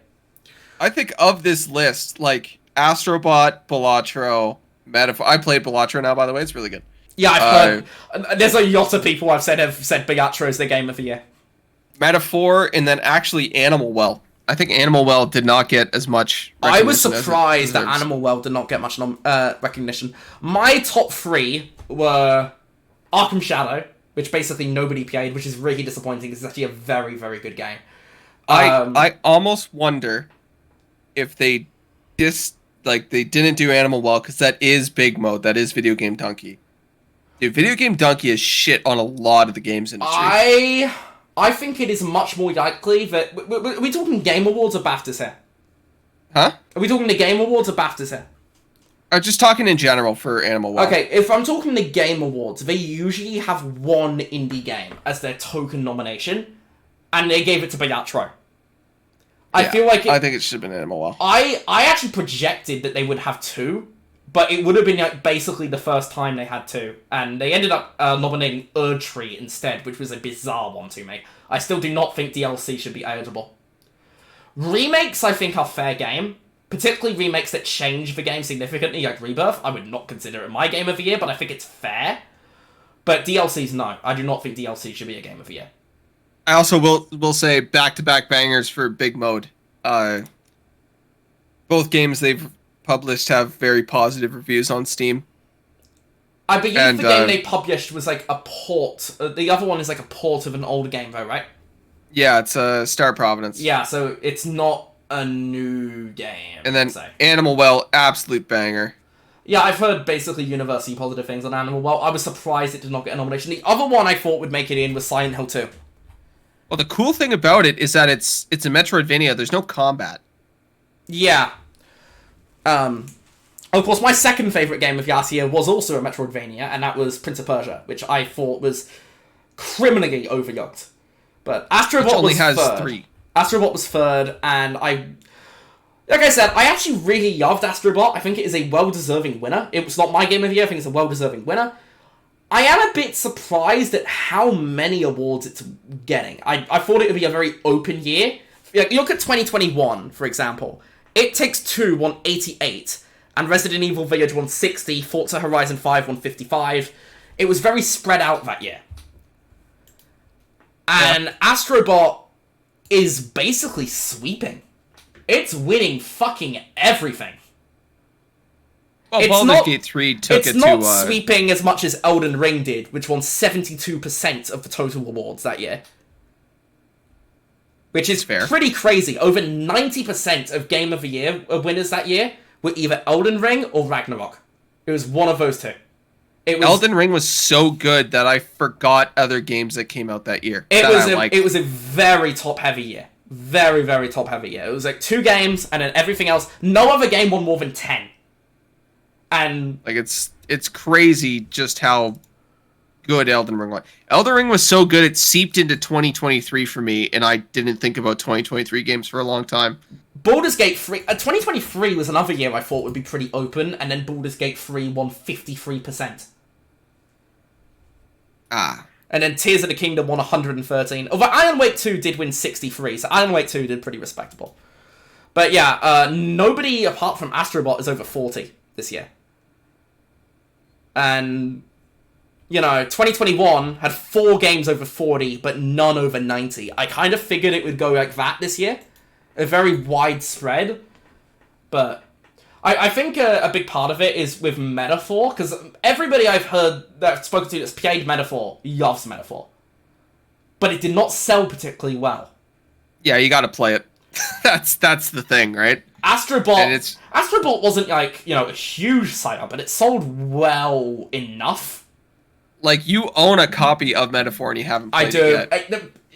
There's so much shit at the moment. It's just, I don't know when I'm gonna fucking have time for that. It's also it's really hard long. It's really hard to be like, play this 90-hour RPG. Yeah. But yeah, I'm happy for Astro Bot that it is sweeping. But I'm also a bit surprised as well. But yeah, the Astro sweep is well and truly in effect. I'm becoming an Astro Bot hater. I like the game; it was fine, but I don't think it was anywhere near Game of the Year material. The thing I would recommend to you about that is not to take it that seriously. And... I don't take it seriously I at all. haven't had this... I don't think I've had the same game be my Game of the Year as the Game Awards Game of the Year since... I don't think that's ever happened. Dragon Age. What won in 2011? Was it Arkham City or Skyrim? I think it was Skyrim, in which case it would not have been that year. Skyrim was second. Skyrim, dude.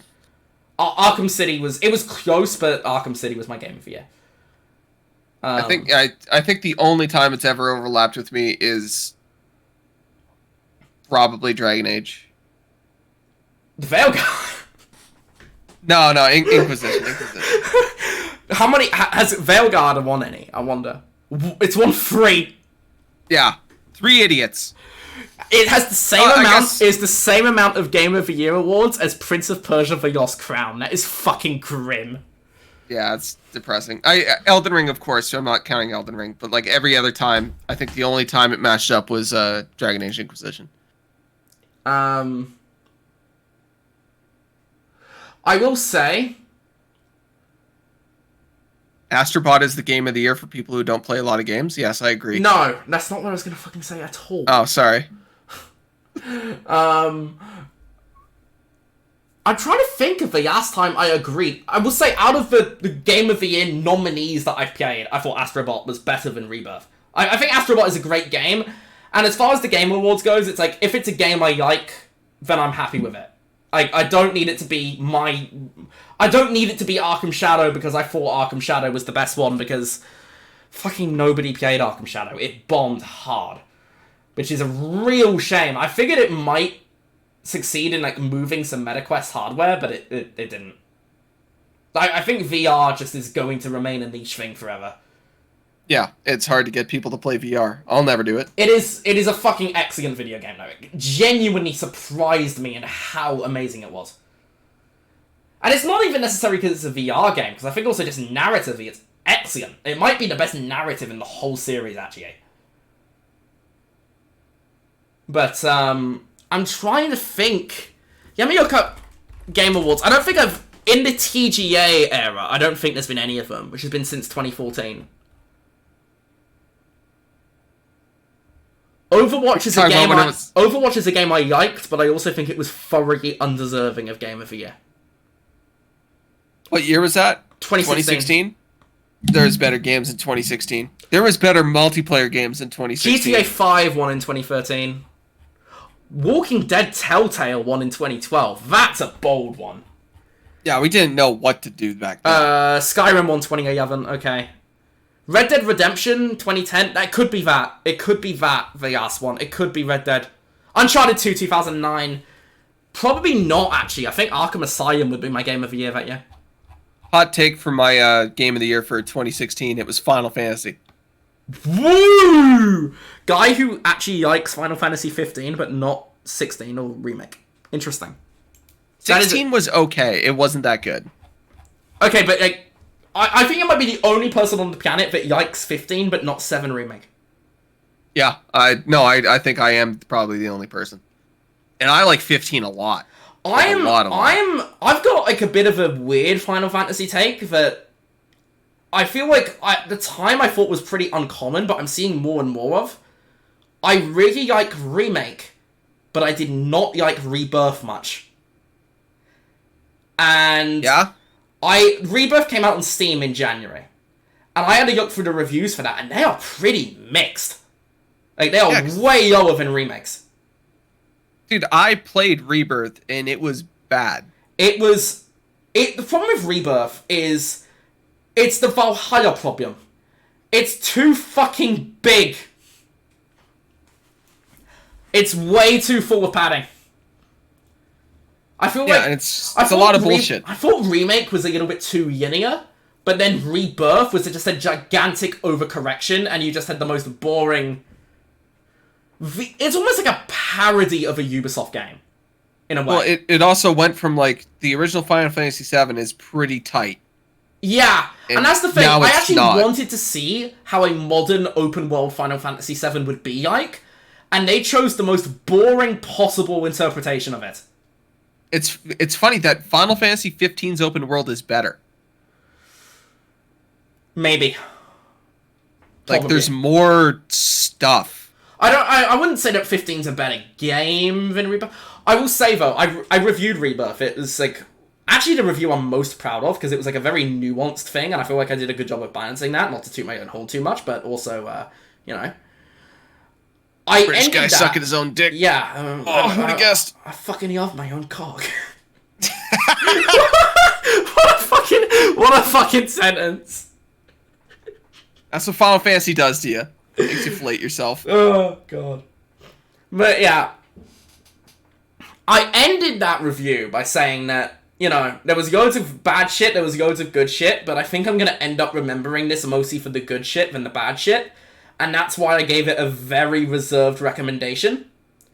Really hasn't ended like that. Whenever I think of Rebirth, I think of the bullshit. Yeah. And that's one of those games, man. And here's the thing. I had a fair few criticisms with Remake, but I ultimately landed very positive on it. And I kind of figured that over time, the same thing would happen with Rebirth. It just didn't. It just didn't. Every time I think of Rebirth, I think, oh God, 50 hours of generic fucking open world bullshit. Ignore the Assassin's Creed on the screen right now! Because that's very ironic.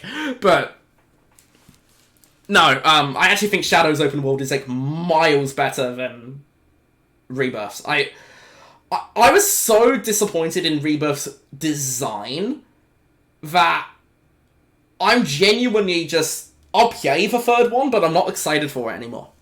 And I also think, like, I don't want to get into spoilers, but the way they handled the big moments, you know what it is.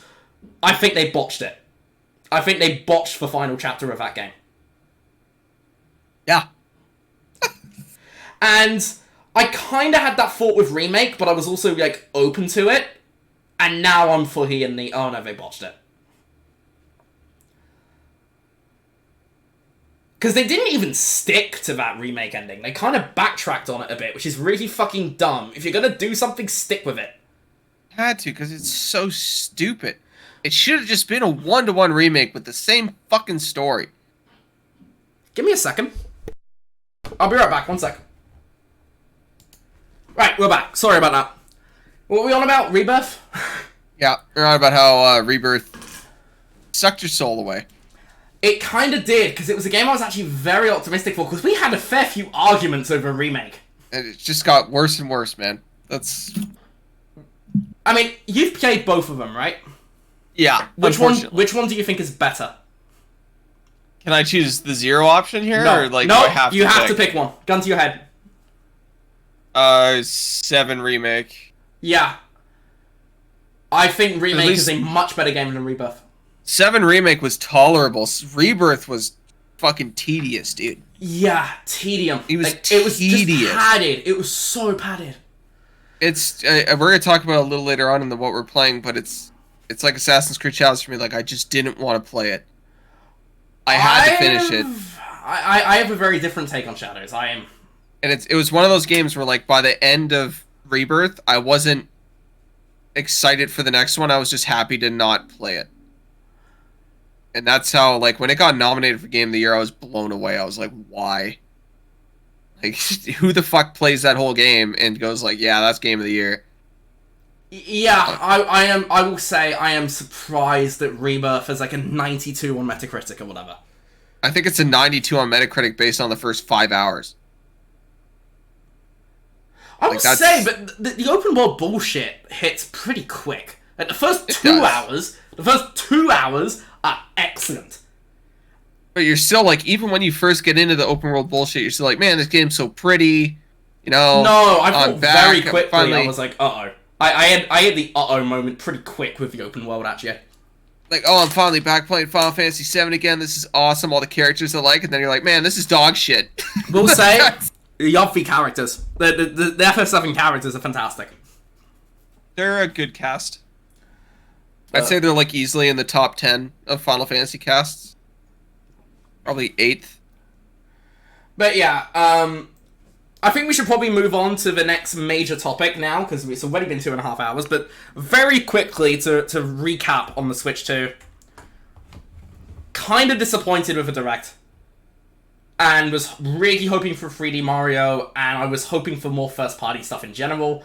Too many ports. 90%, even 90% of the third-party ports they showed off were games that were already out. They did show some new stuff, like Daemon X Machina and the Dustbloods, but most of it was like, Spirit Fiction, Elden Ring, it's already out, I don't care. And way too much time on the hardware, so... Ultimately a disappointing show for me. I know Connor landed on it quite different. Yep. You were more positive on it, right? Yeah, I was. I thought it was really good. So, very different takes on the show. But then, obviously, it feels like the big story of the Switch 2 was all the bullshit that happened around it. It feels like the show very quickly became secondary to everything else. The price, the tariffs, the Nintendo going full Don Matrick. That was crazy to me. Just buy a Switch 1. That is a fundamental misreading of the room. That is a... Yeah, I don't know about that one. I'm gonna skip forward because I think I died repeatedly on this section. So, shall we move on, I think? Yep. To, slightly less depressing news, but it's still pretty depressing, to be honest. The other major news of the last 2 weeks was Bungie finally unveiling Marathon. They did show a teaser trailer in the past, but now we have a big gameplay reveal. Press got to play it, actually. Press and a bunch of streamers got to play it. There is a public alpha, which is under NDA in a couple of weeks. I have signed up for the alpha. If I get to play it, I won't be able to talk about it, which is really unfortunate. But it looks fine, I guess? Maybe? Connor's staying silent because he doesn't want to get cancelled again? Yeah.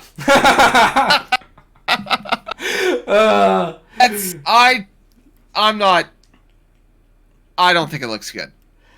I'm gonna be honest. I don't think it looks good.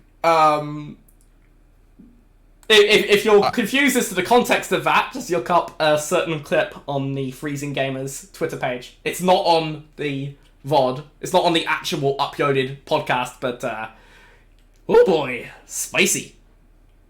It's just the problem. Like, I watched the gameplay before the podcast, so it's fresh in my mind. The gunplay looks fine. It's still Bungie. They're still gonna be good, but the gunplay looks fantastic, I will say. The gunplay, I watched Skill Up's impressions video because he played it.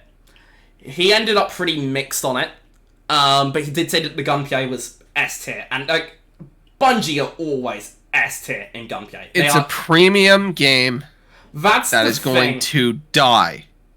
It will not last more than a year. It's releasing on every console, I think. Like, it's coming out everywhere. And it's just, I don't think it has the staying power. Why would I play this? And I saw somebody brought up a point earlier, like, there's so many free-to-play games that have good combat and good everything, and you could just play those instead. It's true. This game is a live service premium game with a battle pass. Why would I play it? There's many other premium games with the battle pass that I could play instead. I think this is a very good point, and I agree with it, because when I first saw the gameplay, I'm like, okay, this looks interesting. Not sure it's really for me, because it felt very derivative of games I'd already played, like Battlefield's Hazard Zone, or particularly the Dark Zone in The Division. And the Dark Zone in The Division worked because it was, you're going in there to get gear that you could use everywhere else. Marathon, the whole gameplay loop is going in to get gear to use when you're going in to get more gear. That's not that compelling to me. It looks very similar to those games, and also things like Hunt Showdown and Escape from Tarkov, which are, you know, the two big ones in this genre. And I feel like the problem I have with most multiplayer games these days is it feels like everybody's more focused on making a competitor to another game rather than just something cool and exciting and new. I think that's why I enjoyed Split Fiction so much, because it was something that was just felt kind of fresh. I don't know, man. Dude, Marathon, I'm looking at the gameplay again. I think it looks fine. I think it looks fine, but also very derivative and kind of uninteresting to me. Yeah, it's just another game, you know? It does. It just looks like another one of these. Yeah, and there's also nothing doesn't that help stands that the out. extraction shooter itself is quite similar in Yup to Battle Royales. Yeah. It's not the same, but it's very similar. And I am burnt out to hell and back on Battle Royales. And they're making a sequel to a game that came out in 1994. Yeah, although it looks nothing like the originals, so. I know, but like, I played Marathon when I was like 5. Like, it's an old game already by then. Yeah, it was already old by then, but like, Yeah. I remember playing Marathon. So when they announced a new one, I'm like, oh, maybe that'd be interesting. And then the more I looked at it, the more I saw it, the more I'm like, I don't like this. I mean, none of this is particularly news. We all kind of knew it was an extraction shooter months ago. Yeah, but like, I don't like the way it looks. I don't like the way it talks, walks, or dresses, man. Like, one thing I will praise about it, I think the art style is fucking superb. I can't get into it. I think it's going to be a bit of an acquired taste, but I am digging the art style. I think it is fantastic. Yeah, I think the actual characters, what they look like and stuff, very unique. But I just actually watching gameplay, I'm like, man, this kind of just looks like a mess. I mean, interestingly, I feel like the big news out of this show, because obviously everybody kind of knew it was an extraction shooter. I think they basically said that when they revealed it 2 years ago. Yeah, they did. Everybody knew it was already coming to Xbox. That was already confirmed. It is self-published by Bungie. It is not being published by PlayStation Studios. That was common knowledge. It was part of the acquisition that their games would remain multiplayer and self-published. PlayStation basically spent $3.6 billion on them for their expertise. Yeah. It was for them to cancel the Last of Us factions, basically, and for them to say, Concord looks really good, ship it, and charge money for it. And I will say, like I said, I did not enjoy Concord while I played of it, but I do think that the core gunplay mechanics of that were very solid. The problem is I just thought it was too slow-paced, and it was simply just too generic and similar to Overwatch. And I just wasn't in the mood for another Overwatch. It's the same reason I haven't played Marvel Rivals, even though that's going huge right now.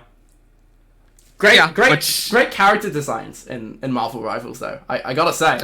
Yeah. That's the thing when people keep bringing up Concord when they talk about Marvel Rivals. It's like, because I know I'm not talking about Concord. I'm talking about. I know what you're referencing, but like the characters in Marvel Rivals just look way more appealing. It's true. Oh, you're competing, all right, yeah. Yeah, and like, honestly, that'll get fucking people to play the game. I got a buddy of mine who plays it just because of that. He's like, I like it more than Overwatch. They truly figured out the Overwatch secret to longevity.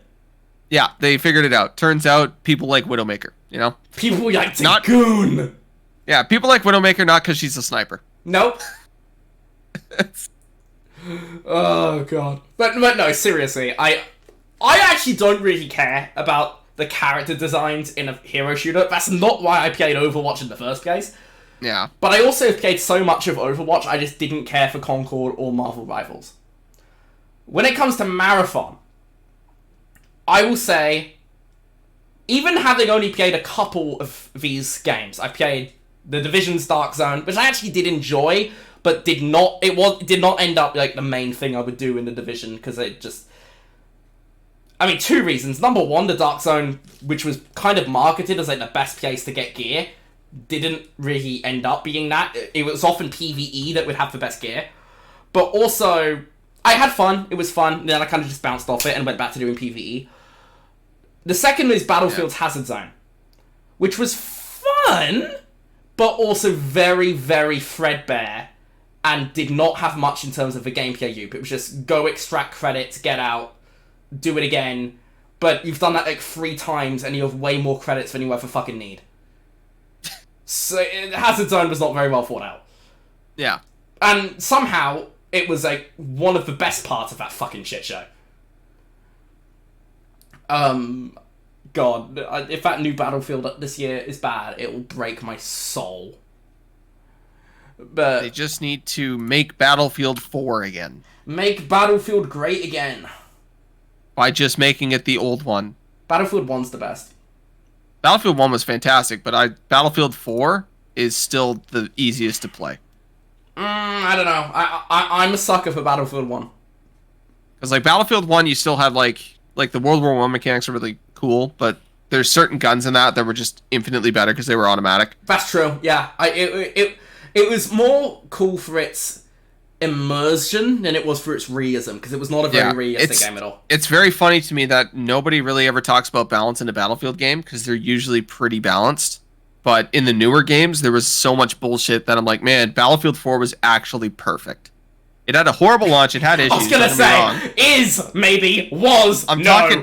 I'm talking like the just... Yeah, I know. Every gun is viable. Everything you do is viable. You can win matches by doing... just sitting on a point and being that guy, or you can run around being a crackhead shooting everything up. Like I am a big fan of Battlefield, but this is a hot take. I think I might be one of the 3 people in the world with this take. DICE's best game is Battlefront. Bad Company 2. Battlefront just hit right for me, man. I put like hundreds of hours into that. So much it's also very balanced. That despite Battlefront 2 being probably a better game, I barely played it because I was just burnt out. Battlefront 2 had a lot of issues. it had at launch, but they patched those out pretty quick. It was all in the card system. Yeah, I know. I'm talking that stuff. Yeah, they moved on from that stuff pretty quick. They actually fixed it fast. In fairness, it ran pretty poorly on my PC for a long time. I played on console. That's what made me fall off it. Well. I will say, DICE games do run pretty well on console. I still have Battlefield 4 downloaded. But anyway, that is still a game I actively play. I hope the new Battlefield is good, but I don't know. Switching gears back to Marathon, because we are kind of running low on time, so you get to kind of keep on topic. But I think that I don't know. I want to keep an open mind, because I saw that gameplay and I thought, this looks fine. It wasn't wowed, but it looks fine. But it just looked the same level of fine as every other extraction shooter. And I haven't even played Tarkov, or Hunt Showdown, or those games. It's just, I've only played a couple of them, and it's still like, this just feels like the Dark Zone. But worse, because you're just getting gear to put back into the Dark Zone. You're not just getting gear. There's a certain persistence to the Division's world that makes the Dark Zone fantasy work. Whereas with this, I don't see myself... Yeah. First, I don't see myself playing this. I will. But even if I did, I don't see myself getting caught up in the loop of it. It is. I'm not the intended audience for this. You're not. And it is worth pointing out that it feels like the reception of this has been mostly positive. It's already had like way more buzz than Concord did. So like, despite its price point, which we'll get into, there's no chance this ends up being another Concord. And even Concord might be the worst marketing I've ever seen for a game. Yes, absolutely. I don't disagree with that at all. When it comes to...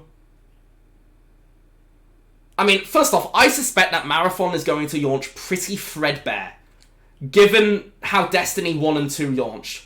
I do not think Marathon will launch well.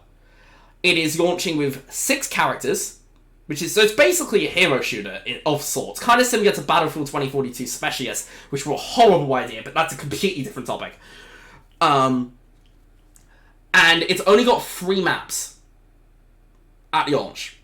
Which is just... That's not good when the game is not free to play, and I feel like that's kind of the biggest news here. Last year, it was rumored that they were targeting a $40 price point for Marathon.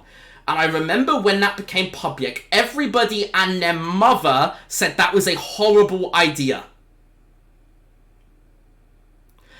For a live service multiplayer game, in the current market, you need to be either A, free to play, B, on either Game Pass or PS Plus day one, or C, a major IP like Call of Duty or Battlefield.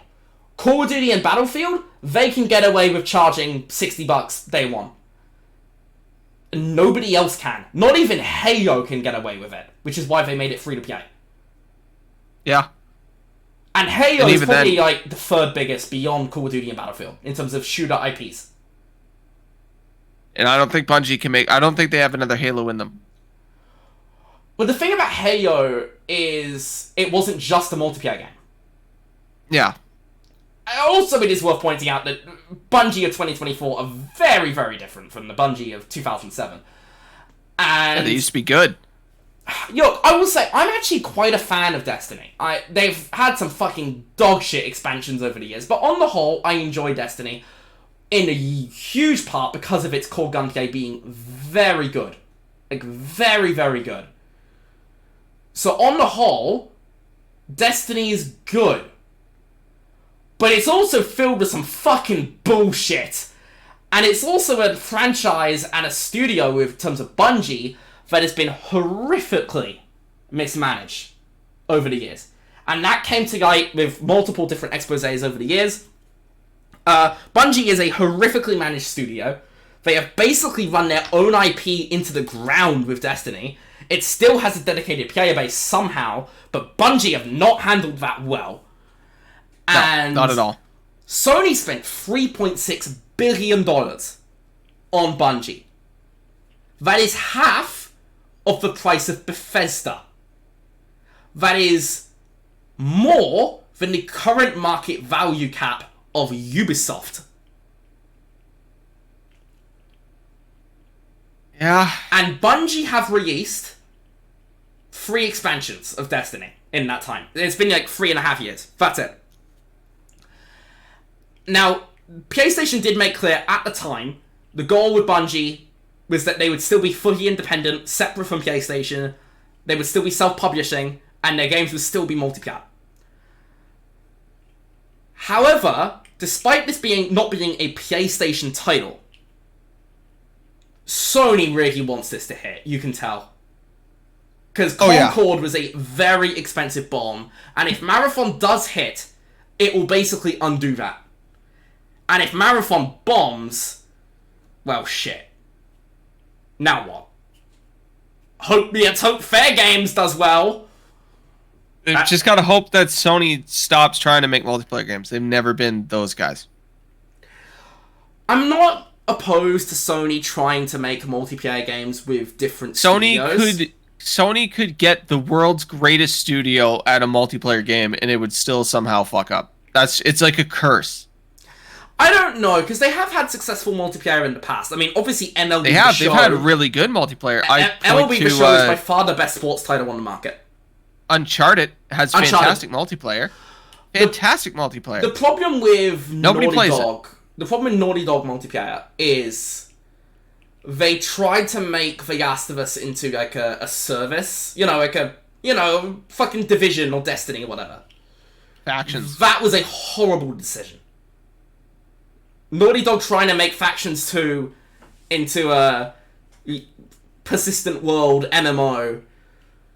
That was a bad idea, because even if that succeeded, it would mean that they would have to focus on it. So they'd be on that. Yeah. Having Naughty Dog, having Sony Bend, having Viewpoint make live service games was a horrible idea. When it comes to Bungie and Firewalk for Concord guys and whatever, I actually don't have an issue with them making multiplayer games, because that's their expertise. Because Firewalk was mostly ex-Bungie developers, which, by the way, I suspect is mostly why Bungie went to bat so hard for Concord. Because it's their best mates, basically. Yeah.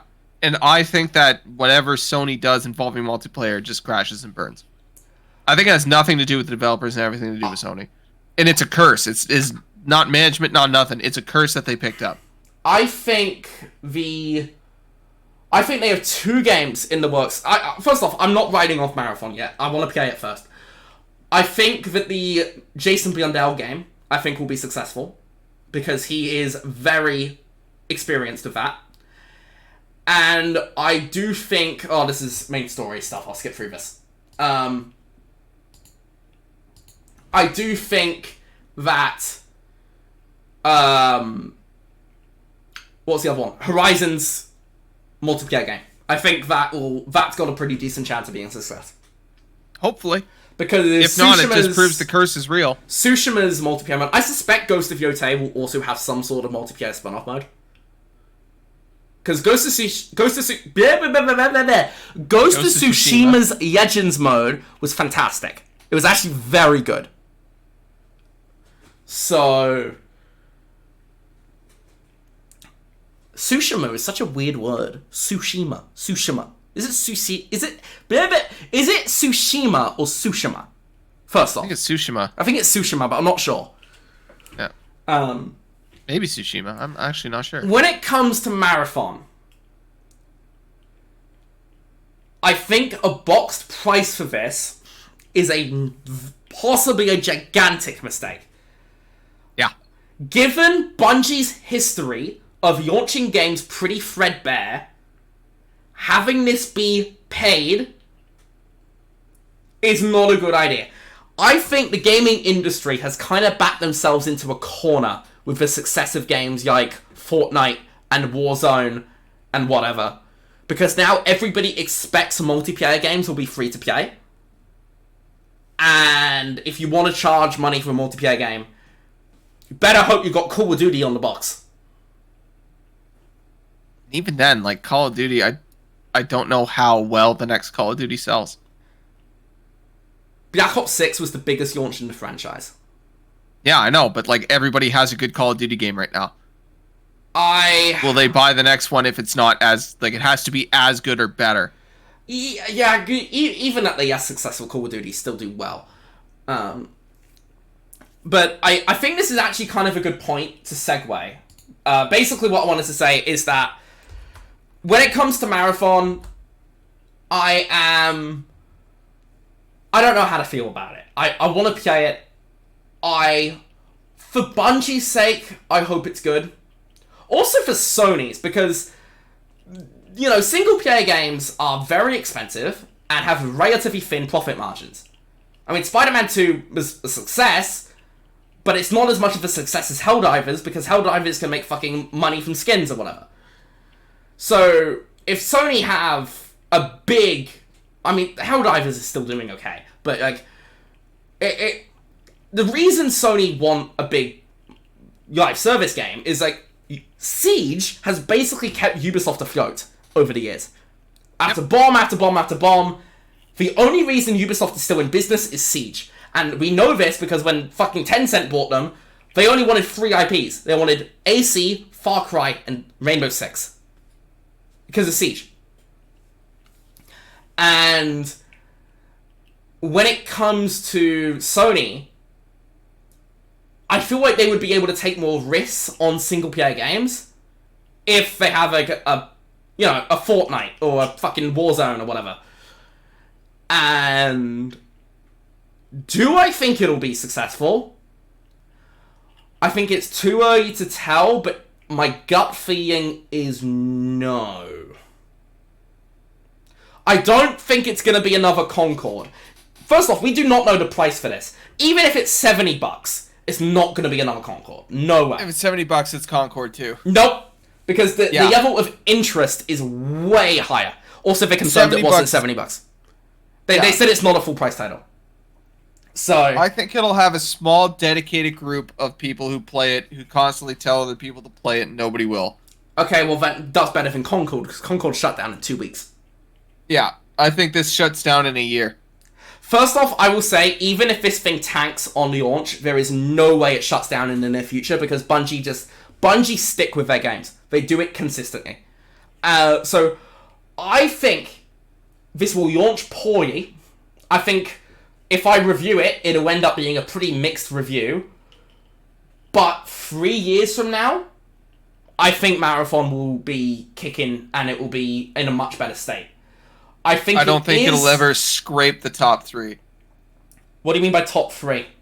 Like the top 3 kind of online shooter games. Well, extraction shooters are inherently more niche. I feel like if it's just a Destiny level hit, they'll be okay.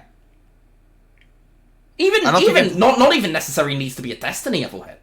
I don't think it'll even beat the Tarkov. Tarkov is bigger than Destiny. I don't think it needs to be Tarkov. Like I don't think it'll beat the DMZ mode in Call of Duty. Okay, it'll probably beat that. Let's be real. No, nobody fucking plays DMZ. I play DMZ. Yeah, you're no one. Owned.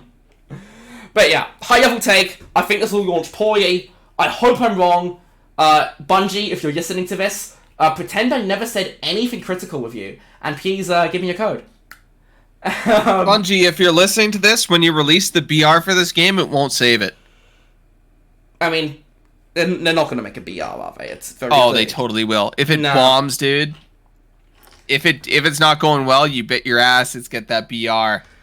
The problem is, extraction shooters are already very similar to BR. So might as well add the mode. Try to save it. But anyway, I think we should probably... This is kind of a good point to segue, because there was another live service multiplayer game that got a release date this week, and it's one I am significantly more confident that will be a success. Rematch. And if you remember this from the Game Awards, it is from the developers of Sifu. Which it is a bit of a surprise that they're making a multiplayer soccer game. Which looks cool. It will not sell a lot. It's day one on Game Pass. Oh, they don't need it to sell a lot. It is going to be huge. Here's my prediction. Rematch will be one of the most played games of the year. Honest to God, you know what's crazy about this? You said it's on Game Pass. Mm-hmm. If you get a bunch of people on Game Pass to just play this game and it's really good, they will not shut up about it, and it'll sell a lot more. It is $30, which is relatively reasonable, I think. It's not free to play. It's pretty reasonable. But $30 is reasonable. Still $30. But if you have $30 and a lot of people going, yo, this is really good, and a bunch of your friends have it because they have Game Pass. Yeah. And it's got crossplay. Like, that'll boost it. Hey, Bungie, put Marathon on Game Pass. Sony would not let them do that. Sony would not let them do that? Although MLB The Show was on Game Pass for a while, but that was different because Sony did not have the publishing rights for MLB on Xbox. MLB Advanced Media did. And it was MLB that made that decision. There were rumors that Sony were pissed about that. What's the Sony totally not Game Pass thing? PS Plus Extra. PS Plus Extra. Put it on PS Plus Extra. You'd be amazed what, like, giving people... Yeah, give people something they'll just talk about it. If Marathon does that, I think it will be successful. Yeah. Anyway, if the next Battlefield isn't doing well, give a 10-hour free demo you can play. Well, they have the Game Pass EA Play trials, which is like 10 hours. Yeah. Just shit like that. Just do that. But anyway, going back to Rematch, look, obviously, football, biggest sport on the planet. Like, billions of people watch football. Oh, like 10 people. Yeah, 10 billion people, basically. Maybe like 2 people watch. Yeah. Watch soccer. Yeah. Obviously, it's a very niche thing. Nobody cares. Nobody really cares. Like, the best thing that came out of soccer was foosball. Foosball's fun. Foosball's a lot of fun. But no, obviously, look, football is fucking massive. That is a big advantage that Rematch is going to have. It's a soccer game, and it's a very different sort of soccer game to EAFC or PES, or sorry, eFootball now. Obviously, it's a 5v5 game where everybody's controlling their own character. It's much more arcadey in style. I personally am very excited for this. I think it looks fantastic. I have full faith in Sioclap after Sifu, and I will absolutely be playing that day one. I'm very excited. The other thing that got a release date for June actually got a release date during the recording of our last episode. MindsEye, the new game from Yezgi Benzies, his new studio builder Rocket Boy. That is out on June 10th, which is almost certainly going to be coming out specifically to get out of the way before GTA 6, because, you know, he's the GTA guy. Of note, everybody was kind of under the assumption this was like an open world game, and it's not. It's a linear story-driven game, apparently. That's okay. It is being published by IO Interactive, which is the first time they've done a third-party publishing deal. I will say, I was pretty whatever on this until that moment. I trust IO Interactive to have a good eye for quality. IO Interactive have not steered me wrong. It has gone from a maybe to a 100% day one. I already have it pre-ordered. But yeah, that is coming out on June 10th. They announced that during the recording of the last show. So, yeah. That's cool. I'm excited. June is shaping up to be a fucking huge month, which is very odd, because June is not usually a very big month. I'm okay with this. But we have the Mario Kart World and the Switch 2. We have MindsEye, Rematch, and obviously Death Stranding 2. So, June is shaping up to be pretty massive. Also, Your Soul Aside is coming out like May 30th, so like basically June. The final release date announcement is not technically an announcement, but it has been leaked on their Steam page before they quickly deleted it, and that is that one of my most anticipated games of the entire year, Mafia the Old Country, will be out on August 8th. Yeah, I think I sent you that article. You did, yes. That is... I'm a big fan of Mafia. Even Mafia 3, which wasn't as good, I still enjoyed it a lot. I'm a Mafia 2 guy. I'm actually a Mafia 1 guy the most, and then 2, then 3, but I love all 3 of them. That's one of the cool things about this franchise is like all the games are pretty good, Yeah, and then everybody who plays them has a different favorite. yeah. Well, I assume more than 3 people have played them, but Yeah, but like, yeah. you know what I mean? Like it's just like you get I a think group of people together. narratively, Mafia 1 is the best. I love Mafia 2. I like Vito so much. I love him too, but I think if I had to pick one, Like Mafia 1's really good, but yeah, Mafia 2 is I think just Mafia so, 3, so I think sick. most people agree is the weakest one, but I still like it. I do like that there is a mission in Mafia 2 where you kill the guy from Mafia 1. That is so funny, yes. That's so sick. I actually played Mafia 2 before 1, so I didn't know the context of that, and then now knowing it, I think it was the post-credit scene of the remake is when I put 2 and 2 together. It's like, Yeah. oh, fuck! Of course! Ah, what a game. And then Mafia 3, the coolest part about Mafia 3 is just that CIA guy. He's so good. He's so cool. Mafia 3 was very Ubisoft in its open world, but it hit right for me at the time. I played it during lockdown, actually. It was the better parts of the Ubisoft formula. It was a COVID game for me, and it really hit right. Well, because like you're not running around climbing towers to unlock maps. You're just doing some side stuff, right? Yeah. So, it is worth pointing out that obviously the fact that the developers themselves accidentally leaked this on Steam makes it very, very likely to be true.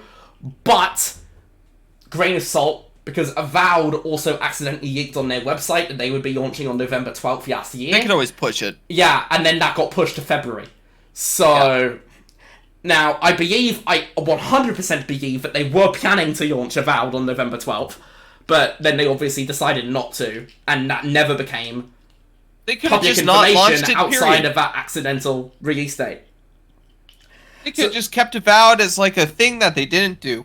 No comment. But when it comes to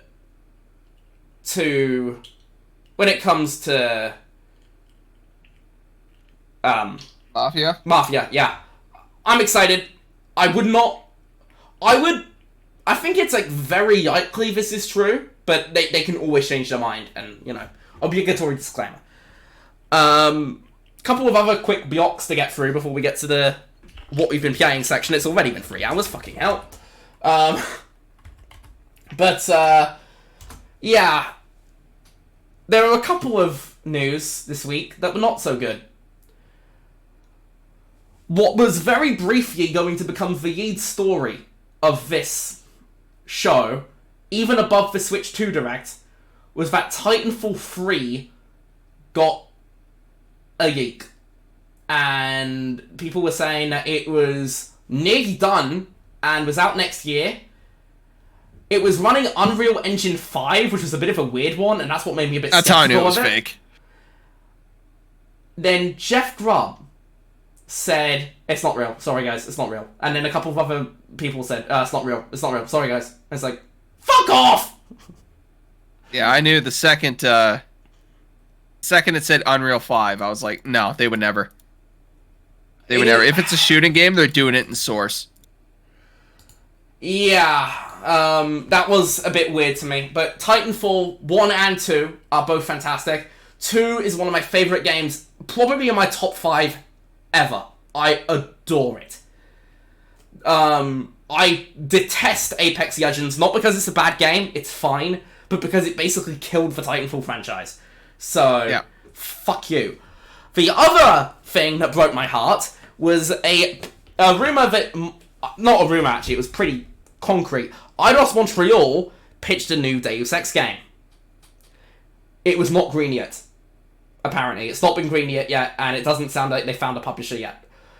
I beg you, if anybody that ever listens to this works at a publisher, please get a green light for this. I beg. I want to finish Adam Jensen's story. Even if it's a completely different game in that universe, I would still be happy with that. I would prefer a third Jensen game, because his story was very unfinished. But I'll fucking take anything at this point, man. I will take anything. Kind of just end it. Like, that's the thing. What was it called? What was the second one called? Mankind Divided. Oh. Yeah, Mankind Quite a Divided disappointing game.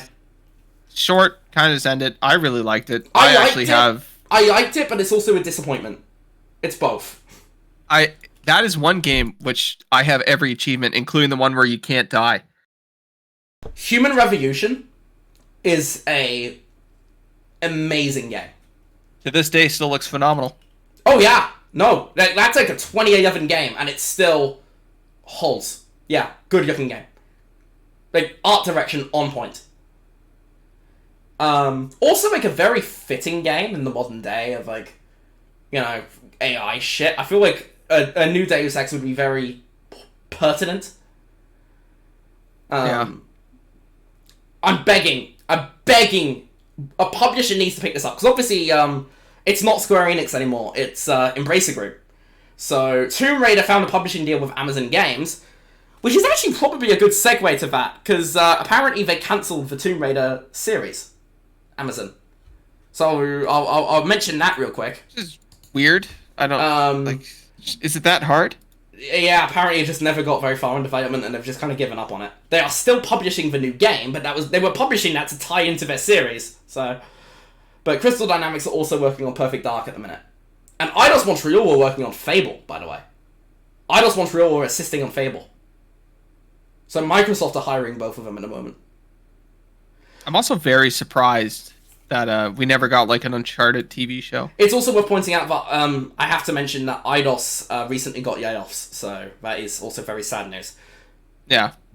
When it comes to the TV show, they did a movie instead. I feel like Uncharted's more of a movie than a TV show sort of thing. I think Uncharted's much better suited for a movie. Well, the Uncharted movie wasn't that great. It was sucked, but that's not the point. They did do it. Like, they could have easily just done a movie, done a show, in my opinion. Yeah, moving on to Xbox stuff. Because there's actually quite a bit of Xbox news, because we're just talking Fable and Perfect Dark. Yeah. They have announced that there is a showcase for June 8th. That is not a surprise. It's the same weekend they do it every year. Same time every year, the Sunday, 1 PM. What was a bit of a surprise is that the big post-showcase direct that they do, which, it's been for like a big game. It's been Starfield, then it was for Black Ops 6. This year it's for the Outer Worlds 2. And I say this as a certified Outer Worlds simp. I am surprised that it's getting the big post-showcase direct. They also showed off about 10 minutes of gameplay. It's the first time we've actually seen unedited gameplay from it. IGN actually had that. It was IGN first. And I will say, as a fan, I like the look of it. I think it looks good. I'm very much looking forward to it. It also looks almost identical to its predecessor. So why have this be the big post-showcase direct? Is it literally just that they have nothing else? Maybe. I mean, I suspect that Fable was the game that they were planning for it. But then they delayed Fable to 2026. Yeah, I can see that. Because I just can't imagine they were planning, Outer Worlds 2 is like our big game. It sold well. The first game sold well. But it's also, like, very double A. And I don't mean that as a critique. I do love the Outer Worlds. It was my game of the year in 2019. I love it. But it's also very smaller. And this is a bigger game. They said it's going to be twice as long as its predecessor. Which was part of a gag they used in the trailer where they said it was 3 times as expensive to make. But it's twice as big. But, yeah. Bit bizarre. I thought they might use it on Call of Duty. But I had also been hearing that this next Call of Duty is another Modern Warfare 3 type deal, except Black Ops this time. And which is a good segue because there's also been leaks on that in the last couple of days, which have been basically saying that it's just another Modern Warfare 3 type deal. It's basically a DLC for Black Ops 6. It is set in the future as a sequel to Black Ops 2. Yeah, it's like 1935 Japan is what I heard. Will apparently be... No, I heard 2035. 2000. Yeah, 2035. Jesus Christ. Yeah. I'm out of it. Yeah. But, when it comes to that, I'm a bit confused on it. Because they said they're bringing back the open world missions, apparently, which means it's going to be a fucking phoned-in campaign like Modern Warfare 3. I know this will never happen, but if they just release this as like a $30 basically expansion, that's fine. No chance. It'll never happen. And apparently the multiplayer might also have carry forward from BO6, just like Modern Warfare 3 had to Modern Warfare 2. Yeah. So it's basically a Modern Warfare 3 situation, which kind of explains why they don't want it to be the big post-showcase direct. Yeah, it's not going to be the thing that they're showing off. I bet next year it's probably Modern Warfare 4. Because that's going to be like the big Infinity Ward one. That's going to be a big one. And then I bet you they're going to do another small thing, and then that's what it's going to be. You're going to have like big, small, big, small, big, small, big, small. Of note, rumors are that Treyarch is the lead developer on this, not Sledgehammer. Which is interesting, because that would be 2 games back-to-back from Treyarch. And we haven't had a Call of Duty developer release games in back-to-back years since... Treyarch, right? Treyarch in 2005 and 2006. Yeah. It's been a while.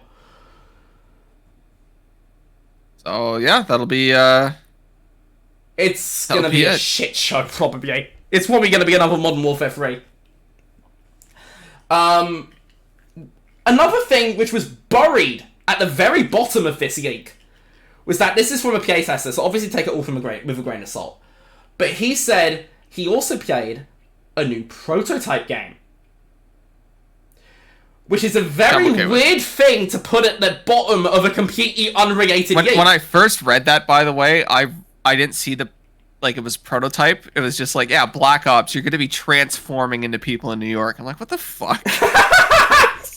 What the fuck? They finally made a good Call of Duty game. Finally, a Call of Duty that I like.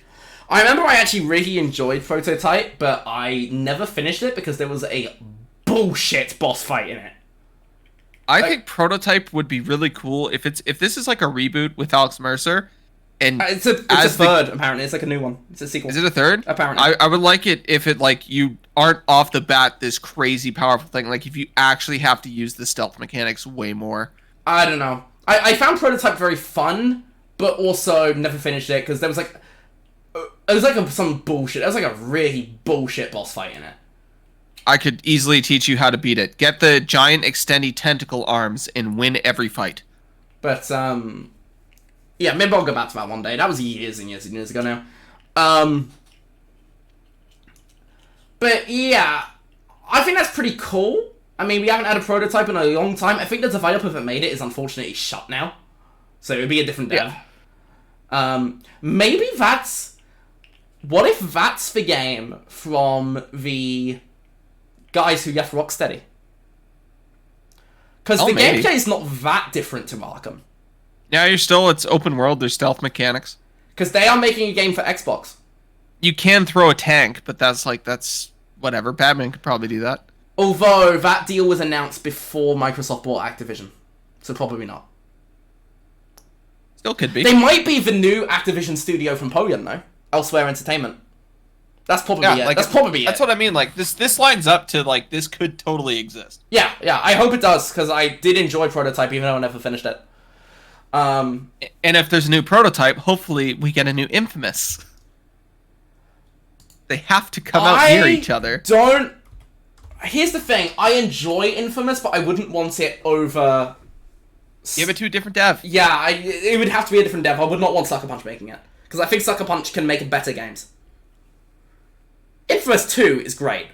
Infamous Second Son is not great. Infamous Second Son's okay. It's okay. It's very beyond. Its DLC is actually better than the main game, the first Light one. I still think that Infamous Second Son looks better than a lot of games released today. Yep, and we will get into that in the what we've been playing section, but I think we should probably move on to rapid fire stuff now, because... Yeah, rapid fire. This is easy. Yeah, the Astro Bot stuff we've already done, so... here's a weird one. Apparently Warner Brothers have a new game coming out this year. And I suspect this is a mobile game, because nobody knows what this is, and it's from WB Games Boston, who have never made a game before. They've been a support studio. So it's Probably probably some a mobile Harry game. Potter mobile game. Probably. But who knows? Maybe we're getting a new Arkham game this year or something. Who knows? Very weird one. Just kind of somebody spotted a LinkedIn page where they said WB Games Boston coming out this year. It's like, oh, okay. Oh, that's weird. More rapid fire stuff. The Mias's Flood, the developers that were making the Witcher multiplayer game for CD Projekt Red, have been folded into CD Projekt Red, which means they are now moving in-house. That's not that newsworthy, except for the fact that the director of the game is not making the transition. Now, he did say, publicly, don't take this to mean it's going to be something bad, I want to do something different. He's very confident it'll be a great game. That doesn't sound like PR speak, because if they were telling him to PR speak, he would have just said nothing. Now, The Witcher's multiplayer game did get rebooted about a year ago. Yeah, I translate that, I want to do something different too. I got fired. I don't think so. I don't think so, because it seemed very earnest in a way that a "I got fired" statement would not be. It's they don't want me working their statement. Yeah, it has been merged into CG Projekt Red Boston. The game was rebooted last year, so it's probably a ways off. It's probably after The Witcher 4. But CD Projekt Red Boston are also leading development on the Cyberpunk 2077 sequel, which. Are they just going to call that Cyberpunk 2078? They could. They'll probably do a 3 or 4 year time skip. I hope they do something cool, like Cyberpunk 2099 or some shit. 2099 would be the way to go. Something that's cool. Like, if they don't want to tie it to the original and they want to get past the, like, the Johnny Silver... Well, you're not actually Johnny Silverhand, but, like, if you want to get past all that, then, yeah, they just set it in the future. CD Projekt Red actually have a fuck ton in development at the moment. They have a remake of The Witcher 1 from Fool's Theory, so that's not in-house, but they have 4 games in-house now. The Witcher 4, a new IP, a Cyberpunk sequel, and now this Witcher multiplayer game. They are also making...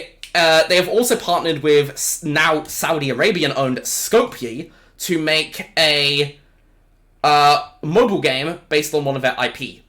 Infinity Nikki 2. No, it's one of CD Projekt Red's IP. So either Cyberpunk or Witcher. It'll probably be Cyberpunk. I think it's more likely to be The Witcher, actually. I think it'd be Cyberpunk, to be honest. I don't know. Because The Witcher 4 is probably sooner, and they'd want that mobile game to tie into the new one. Here's the thing. Saudi Arabian game made expressing a dark future is very funny. Here's the thing.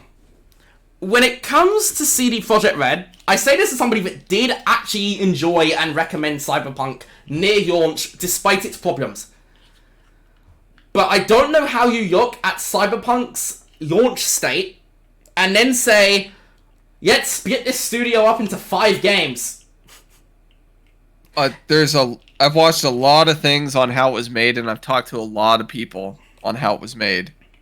And, like, 50% of that was management, and 50% of that was just out of their hands. Yeah, apparently a lot of it was the engine. They're switching to Unreal Engine, and because apparently Red Engine's just a shit show. So, like, it's... Red Engine was specifically made for... Witcher, yeah. Not that. So, it's...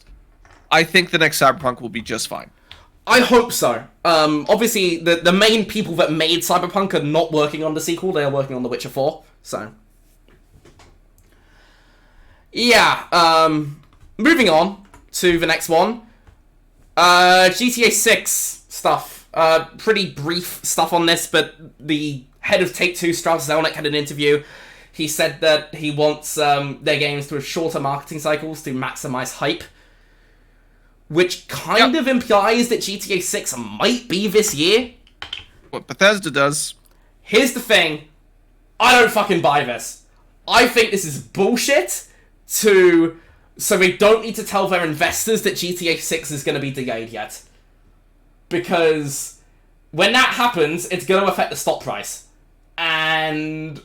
Oh, this is main story stuff. I'll skip forward. Yeah, I think GTA 6 has a shot at coming out this year. If not, it'll just be early next year. I think it is more possible now because of this comment Maybe they just do a shorter marketing cycle. I don't know. Yeah. I think everybody else in the industry just wants them to fucking say it. Like, I don't know if you remember GTA 5's marketing cycle. It was pretty long. Just before the game came out, it went crazy. Yeah, they did the same with Red Dead, but they had it for pretty long. So it's one of those things where, like, yeah, if they just want to do the it gets crazy part of the marketing, that's fine. Yeah, but I think every other publisher just wants them to say when the fuck it's coming out so they can plan around it. Yeah, pretty much. So, I mean, I think that's the reason Marathon's coming out the same day as Borderlands 4.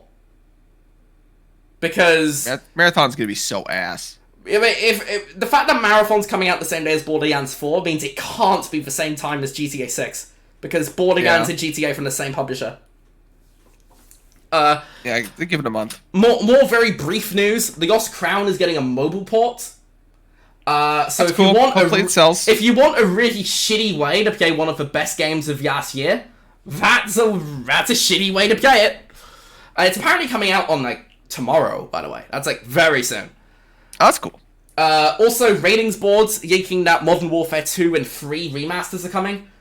Good. I'll play Modern Warfare 2 all day, every day. Modern Warfare 2's campaign got a remaster recently, so I wonder if that's just for the multiplayer. Yeah, it'll just be multiplayer. And it'll be the most played Call of Duty game Probably. ever. Hopefully the Modern Warfare 3 remaster does include the campaign, because we never got the remaster for that. We can just forget about 3. 2 was that good. And, something else I want to shout out. A major indie game that I had been hearing a bit of buzz about in the last few weeks, Blueprints, came out. And would you believe it? It's the highest rated game of the entire year on Metacritic. Yeah, it's on Steam. It is the second highest rated game of the year on OpenCritic behind Split Fiction. And Steam reviews are actually kind of all over the place. Like, it's 77% positive, which is not... It's not bad, but it's not, like, amazing. A lot of people are saying, like, this is Gone Home. So... And if it's another Gone Home situation where that was... I think Gone Home was ridiculously praised. I will say, like I said, I haven't played it. I'm probably not going to have time, because I've heard it's fucking long. I've heard it's like 60 hours. Yeah. So... yeah, it is worth pointing out. I do want to congratulate them on the critical reception they've had. It looks more walking sim than it does puzzle game, in my opinion. Just from what I've seen. Indie dev and they have like a 93 on Metacritic or whatever. I think that's worth celebrating. Absolutely. I congratulate them. I haven't played it yet. I can't speak on it. But, yeah, good for them. By all means. I mean, if you told somebody 2 months ago that which of KCD2, Monster Hunter Wilds, Split Fiction, and Blueprints would be the highest rated, nobody would have said Blueprints. No. So, it is day one on Game Pass and PS Plus Extra, so I will install it on Game Pass. Yeah. And maybe play it. But I want to shout that out real quick. Ubisoft have had a fucking PR nightmare in the last few days about game ownership again. They do not know when to keep their fucking mouth shut. Because they're getting sued over the Crew 1 shutdown. And they're like, oh, actually, you buy a limited replicable license. Which is true. It's true, but it's also bullshit. Yeah, it's just true. It's true, but it's bad. It should not be true. Ubisoft being Ubisoft. Yeah, and even if it's true, you can't say it.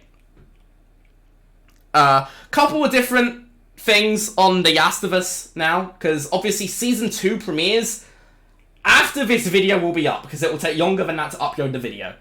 It's Sunday we're recording. It is Sunday, yes, which is... 2.5 hours from now, I think, is the premiere. Yep, 9 p.m. 9 p.m, yes. I will be watching it, absolutely. I am looking forward to it. The reviews are in. They are overwhelmingly positive. So, that's cool. I'm looking forward to it. I'm not a big fan of the actress. I thought they would replace her, but I'm going to enjoy it. I thought she did well in the first season. I was skeptical on her before the season aired, and I thought she did well. I thought she did fine. I don't know how she's going to handle the second game, though, because that's a much different I thought character. they would use the time skip to recast, you know? I don't know. I can't comment. We'll talk about this on the What We've Been Playing section of the next episode. What we've been watching, whatever. Something else of note with The Last of Us is PlayStation released a Complete Edition bundle. Which, by the way, some Nintendo fans have used. It's like, oh, see, that's more than $70 too. Except it's 2 games. It's a bundle. There's loads of bundles that are more than $70. So that's not news. That's not newsworthy. But anyway, Sony have had a bundle with both games called the Complete Edition. I find that very interesting, given Part 3 is not coming out. Given the rumors that Part 3 had been cancelled. Like, I wouldn't be surprised if all the bullshit they went through with the second part. Like, I'm guessing they just were done. We talked about this on another pod, but like, yeah, just be done. Just go do different things. Like, Naughty Dog's really good at just creating new IP, so just keep doing that. And I like I said, I was actually quite impressed with what I saw with Intergalactic, so. Yeah. So. And they are working on 2 games, as we said in the last episode. Sean Eskeg's directing the other one. So I don't think that's The Last of Us Part 3. There's no way. It could be Uncharted, because he did the Lost Legacy, but I also think it's probably just another new IP. Yeah. But obviously, Naughty Dog, they did not have a fun time with the release cycle with The Last of Us 2. They didn't have a fun time making it either with the crunch culture, which apparently has gotten significantly better. But they didn't have a fun time doing anything ever. Okay? No. For like 4 years. And obviously the release cycle was a shit show for them. And I'm not a big fan of the ending of the second game. And I do think it's the sort of thing that needs not needs, but I feel like it had one more chapter in its story. But having said that, I also think if you do end it where it is, it's like, okay, I can see that being a complete story. Yeah. It feels like it's the sort of ending that could be expanded upon, but also could just not. It could be both. So, yeah, when it comes to that, that's all I really got to say. Seems like The Last of Us Part 3 is not coming. So, if you're a fan of The Last of Us, basically all that's left for you is the HBO show. Womp womp. Also, the PC port came out, but Connor's actually been playing that, so we'll talk about that in a bit. We've done the Tomb Raider stuff. Some sales figures to wrap up. Just some quick rapid-fire sales figures. The Minecraft movie made way too much fucking money. It's depressing. A bunch of kids are freaking out at like depressing. A scene. Chicken jockey, fuck off. I don't understand not a movie it. For me. I'm completely out of the loop on it. Well, I missed Minecraft terrible. because I was so like bad. an adult when it came out. Yeah, I've also never played Minecraft. Yeah, it was one of those things where like that's a game I basically completely missed. I played it on the 360. I didn't get it at all. I've never played it. Never played Minecraft? Nope. It's Lego. I know. It's Lego but worse. Yeah, so I was never going to see this movie, but it's making a ton of money. It made $163 million on its opening weekend in North America alone. Yeah. That is more than the Mario movie did, although there is a disclaimer that the Mario movie came out on a Wednesday, therefore had a higher opening gross total. It has made $280 million in its first 10 days in the US and Canada, and worldwide $550 million. It will probably cross $1 billion. It will probably make $1 billion. Yeah. It was 162, not 163, my bad. That's depressing. It's the 21st biggest opening weekend of all time. Bigger than Barbie. And Barbie was huge. Yeah, that's sad. It's very depressing. In much more positive milestones, Death Stranding has reached 20 million players. Gross. That is obviously great to see.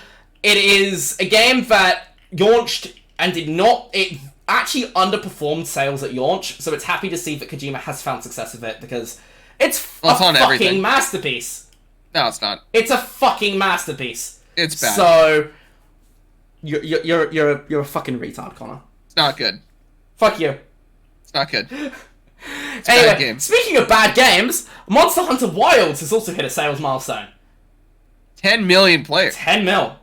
which is pretty crazy given how negative the fucking Steam reviews are. Yeah, it's great. Good game. It's bad. It's gonna sell like 25 million copies. I think that's what World sold in the end, right? 25 mil? Yeah, Obviously, I think so. Wilds has been more front-loaded because it is the first Monster Hunter to be on PC day one. Yeah. So, it was always expected to be big at launch, and it has been big at launch. It did 8 mil in like a week, and now it's up to 10 mil. And the last one is Titanfall, a game that has had very low Steam charts numbers, so I was kind of assuming it was bombing, but it's actually crossed 2 million players. That's pretty cool. And it is Rebellion Entertainment's biggest ever launch. I haven't had the chance to play it yet, but I am a fan of Rebellion's games, so I'm happy that they're seeing success with it. And you know, we were talking about this earlier. It's on Game Pass. I bet you a lot of people played on Game Pass and wouldn't shut the fuck up about it in the group chat, and people went and bought it. I will say 2 mil's not crazy numbers for a game that is on Game Pass day one. But that's also really good for a game that it is basically nobody heard about. Well, no, it was like a big E3 game, but it was. But like, it's not a game that you're going to see on the side of a bus. Yeah, exactly. I'm not saying these are bad numbers by any means. I think that's a AA game in my opinion. Oh yes, absolutely a AA game. You know what I mean? Yeah. So that's really good for them. So that's basically all the rapid fire stuff. Some quick thoughts on some smaller news. And now, having already crossed the threshold for the longest podcast episode yet, and having not even delved into what we've been playing yet, now is the time to actually delve into that, because I have 2 things to mention. One of whom I'm pretty mixed on, another one I'm more positive on, so... I think you started episode 3, and then we both started episode 4 with Spit Fiction, so I guess I'll start this one? Yep. Okay. I've been playing 2 games. First one I'm going to talk about is South of Midnight. And it's a game. It's one of the games. It's a much more interesting game to talk about than I was expecting. Because I was just kind of expecting it to be kind of average, whatever. I think it's a very narratively ambitious game in a way that I did not expect. I think it's got a very likable main character with Hazel. I think that the I think that the music is fantastic, and the visual style is okay, but it's also a very, very ugly looking game. Even by AA standards, which this absolutely is. This is not a big AAA title, it's a $40 game. Despite being owned by Microsoft, this is not like a big AAA game. The graphics are bad. Like, they are actively bad. I know it's going for the stop motion art style. I actually kind of liked that. I was very skeptical with that at launch, but I tested it with both the stop motion effect on and off. I actually kind of found it hard to tell the difference. So, it was subtle of an effect enough that it was fine. Didn't really have much of a problem with it. And, yeah, like I said, I thought it was fine. But, having said that, visually, this looks bad. And I'm sorry to say that, and I'm actually going to switch to South of Midnight gameplay, because I'm about to go into some story footage for Assassin's Creed, so now's the time to swap, I think. I'll swap to, like, a little bit further in, just so it's, like, open world shit. I think, conceptually, the art style is cool. I think in execution, it gives off a very drab look, and some of the actual effects, like the rain in this game, is some of the worst fucking looking rain I have ever seen in my life. It's bad. If you thought Ghostwire Tokyo's rain was bad, this is orders of magnitude worse. So it's a game that is actually kind of tough to look at times, despite having a very interesting idea of an art direction. It also doesn't help that performance is not great. During the actual gameplay, it's mostly okay, but there are so many hitches. Like, so many hitches. And that kind of made it annoying, because, like, every time you transition into a new area, it would hitch. So, not ideal, obviously. Not great. That's not great. And, beyond that, it's a very narrative-driven game, right? So, any gameplay elements to it, the exploration and the combat,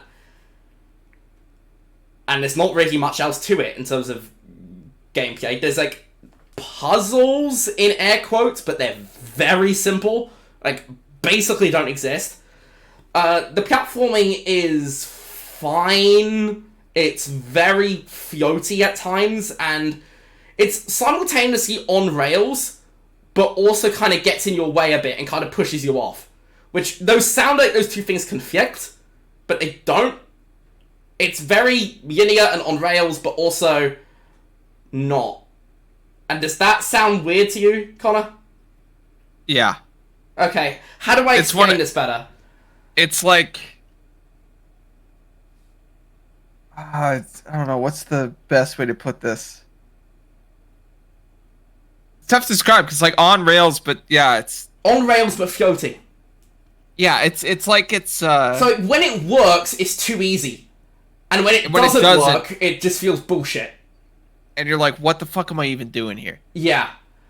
And I think this is a pretty good time to mention this, because on screen I am going to grab a collectible. There are so many fucking collectibles in this game. It is ridiculous. This is like a 14-hour game, and there's like a collectible every 30 seconds. It's dumb. That's something that developers do to kind of pad time. It's so dumb. And I got all of them. I had a guide to get them because I wanted the achievements. There are a lot of achievements tied to the collectibles. Like, a lot. However, I do not have the 1000G, because there are 3 trophies, achievements, whatever, tied to completing boss fights without damage. There is no way to just spawn back into the boss fight from the menu. You have to play the whole chapter again if you fuck it up. And apparently, one of those 3 achievements is bugged. It's not bugged for everyone, but it's apparently bugged for most people. So I didn't even try, because I didn't want to go through that bullshit, go through it without taking any damage, and then not get it anyway. So I have all but 3 achievements in the game, but those 3 I will probably never go for, because achievements that are tied to not taking any damage can absolutely go suck my fucking cock. Anyway, I just did one for Dynasty Warriors. Yeah, no. It's a nightmare. I hate those types of achievements, I really do. Yeah. But it's also a shame, because like, apart from that, it's very easy achievements. But that one, those 3 achievements kind of just ruin it. So. But yeah, too many collectibles. The combat is fine. It was the main thing that I was very concerned about from the pre-release gameplay. I think the combat is okay. I think it's fine. It's very simplistic, but it's fine. The problem I have is if you do get all the upgrades, and you need to do that for the fucking achievements, you become way more powerful than is properly balanced. And on normal difficulty, you will Shrek everything towards the end of the game. That's kind of cool. But I actually dislike it when games do that, because obviously they have to balance it for people that don't get many upgrades. But it also has the reverse effect of, if you get too many upgrades, you're just Shrekking everything. Yeah. I don't know, the power curve isn't well balanced. And also, there's more upgrade points to collect than there are to max out the character. But there's also an achievement for getting all the upgrade points. So like, they asked 300 upgrade points are just... You're just getting it for the achievement. There's no other reason, because you've already maxed out your character. Yeah. So, yeah, the combat's fine. The platforming's fine-ish. The story's the main draw here. The story and the visuals and the music. I mean, there's a cutscene playing right now. I do like the art style at times. I think at times it can be a nice looking game, but I also think at times the technical limitations do get it down. And I think it's not a particularly good looking game to look at, unfortunately. Music, S tier. Very, very good. Music is like, there's one thing I can consistently praise. There are original songs made for this game. Those are... most of them are good. Some of them are not. But there's effort put into that, and I appreciate it. Then it comes to the main plot itself. And this is a much darker game than I think anybody was expecting. And dark in terms of, like, heavy. We're talking, like, child abuse, babies dying, and, like, mothers grieving from babies dying. Slavery, obviously, because it's the South. They're gonna bring that up at some point. Like, what the fuck? Yeah, you're surprised, huh? And you're like, huh. You weren't expecting it to be that sort of game. Neither was I. No. Neither was I. It is a much heavier game in terms of its themes than I think anybody really expected. And if you deal with themes like kidnapping children and mother's grief, I think you need to be very fucking careful in how you handle those themes. And the main reason I'm not really recommending this to the listeners of this podcast is I do not think they handled these themes particularly well. I'm going to dodge around spoilers because I don't want to talk spoilers. If you want, Connor, I will talk more in depth after the pod. But for the pod, there is a scene at the end of Chapter 9. So if you've played the game, you will know what I'm talking about. There's a character that kidnaps children. And the whole plot of the last couple of chapters have been, you got to rescue the kids from her. And also, your mum has been captured by her. But then you find out that your mum had actually been helping the creature kidnap the children. Because she's a social worker, and she hates the system, and she thinks the system doesn't do enough to get children out of abusive families. Okay. Now, obviously, abusive families, very bad. Domestic violence, very bad. Kidnapping children, also, in my opinion, not good. I'm not a fan of kidnapping children. I'm with you on that. I don't think that's good. I think even though...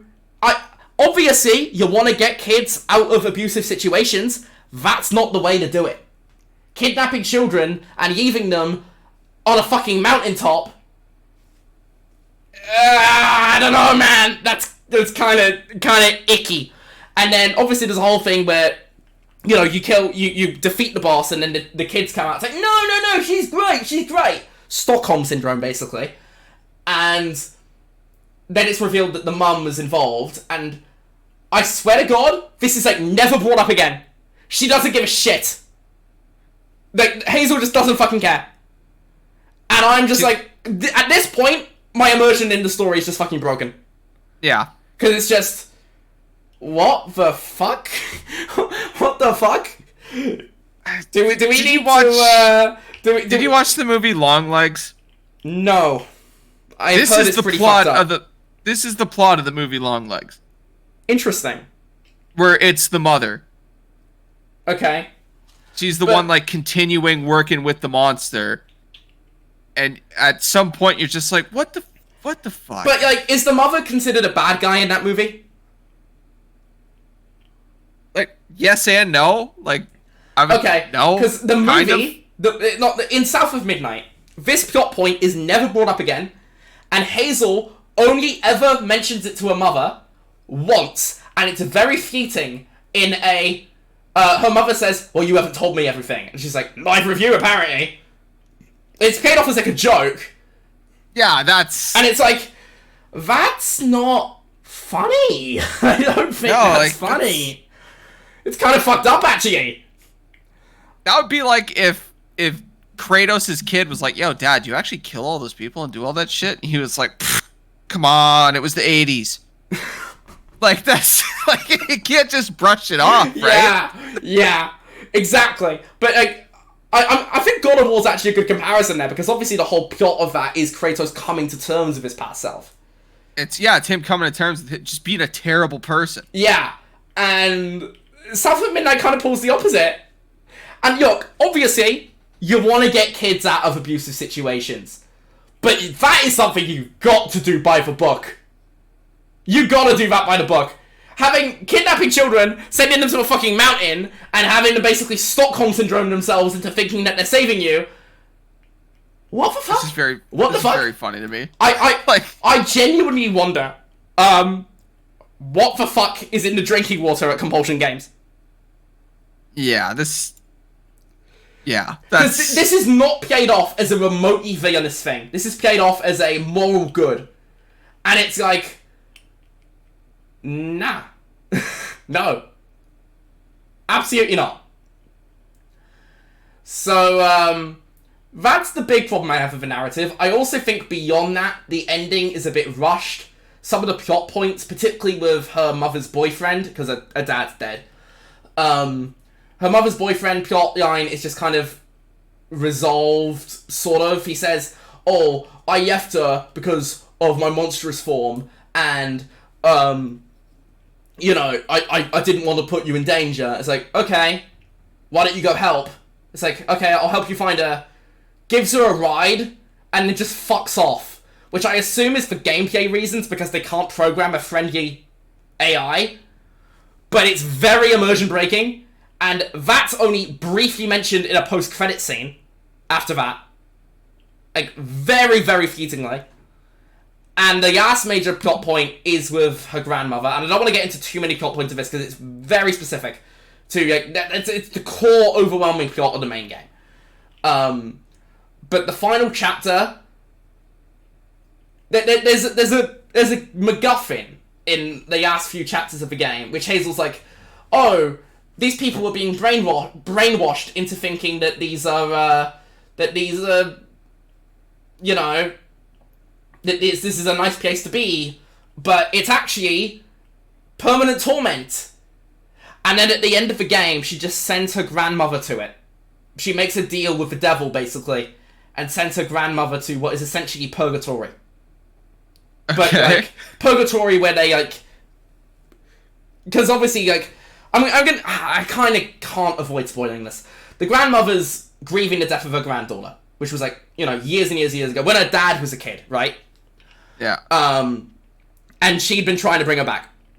And basically, it's like, oh, you can't bring her back, but you can go here, and you can be... You won't be able to tell the difference. And she's like, okay.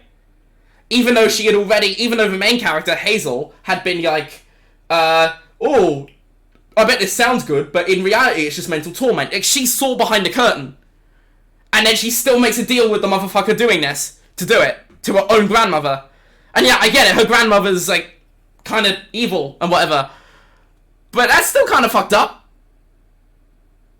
I'm getting the feeling that this story is, like, on par with Assassin's Creed. Worse. Way worse. No way. It's a different kind, I will say. I will say Hazel, I do actually like Hazel as a character. Obviously, I think she is... she's obviously miswritten at the very end, right? But as a character, as a base character, I think she's quite likeable. However, I also think that for the Assassin's Creed characters, so... but we'll get into that. I think that some of the side stories... Not side stories, but, like, pacing stories. Because the game's actually very repetitive in its structure. It's very outdated. It's like, you'll go into a place, fight a few enemies, get a few memory shards, do that a few times in one area, and then move on. It's a very linear area, but there's, like, places where it opens up a tiny little bit. Yeah. And then you do a chase sequence, and then you speak to that character. And that happens, like, 6 times. It's a very repetitive game, actually, in a way that most single-player games aren't, or at least try to mask it a bit better.